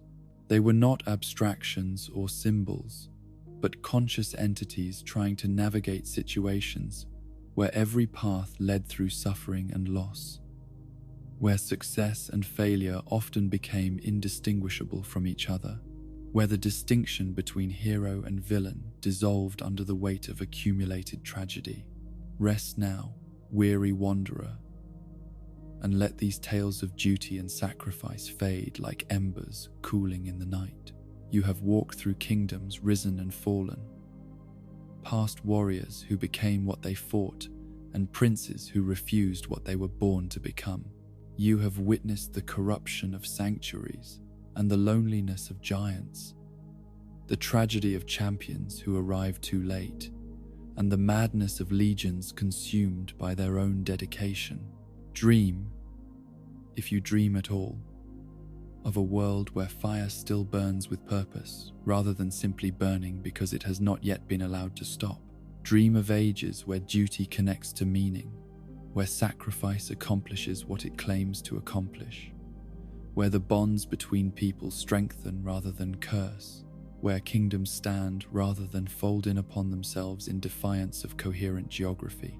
Or perhaps dream of a world beyond fire entirely, of the age of deep waters that Aldrich perceived in his visions, of something genuinely new emerging from the ashes of all these failed cycles and exhausted repetitions.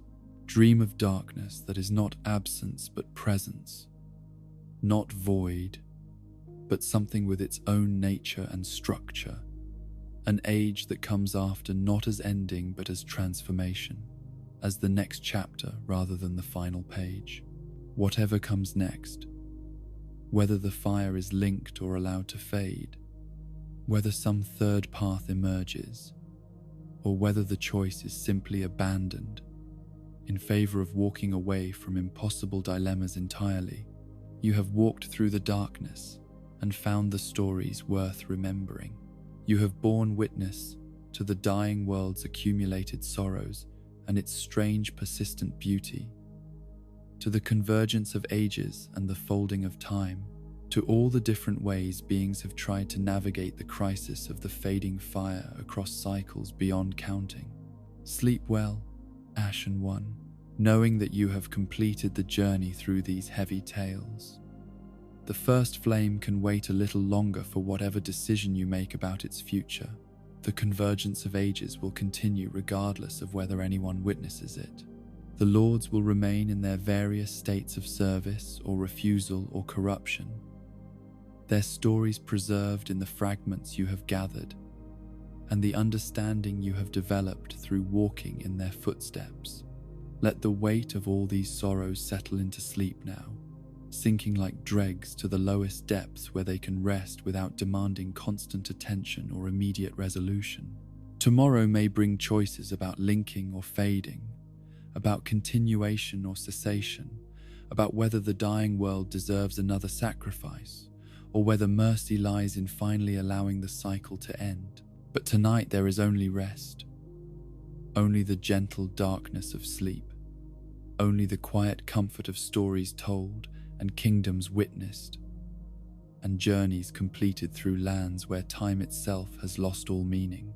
The pointed steel helm of the Abyss Watchers, the lonely chamber where Yorm stands among melted corpses, the distant sanctuary where the twin princes watch the fire fade, the kiln where the soul of Cinder defends what it was created from. All of these places and all of these stories can rest now alongside you, held in memory but not demanding immediate response, preserved in understanding but not requiring action.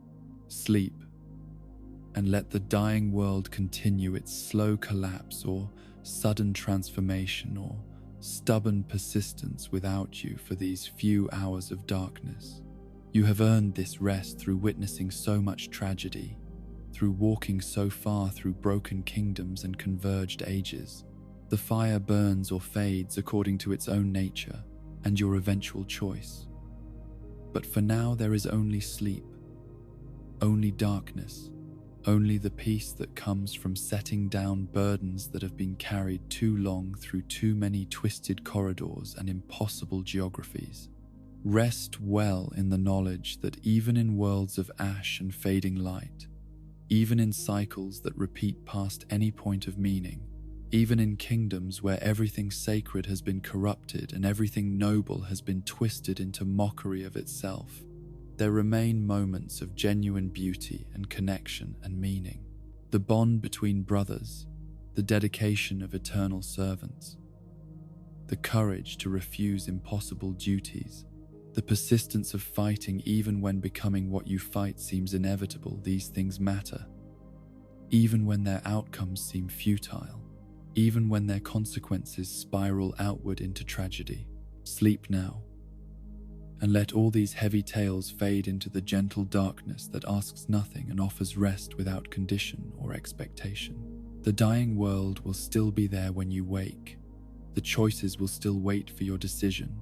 But for now, there is only sleep, and the quiet comfort of stories completed and journeys ended and rest finally claimed after long travels through kingdoms where fire dies and time folds, and everything eventually returns to the ash from Placid, which it came,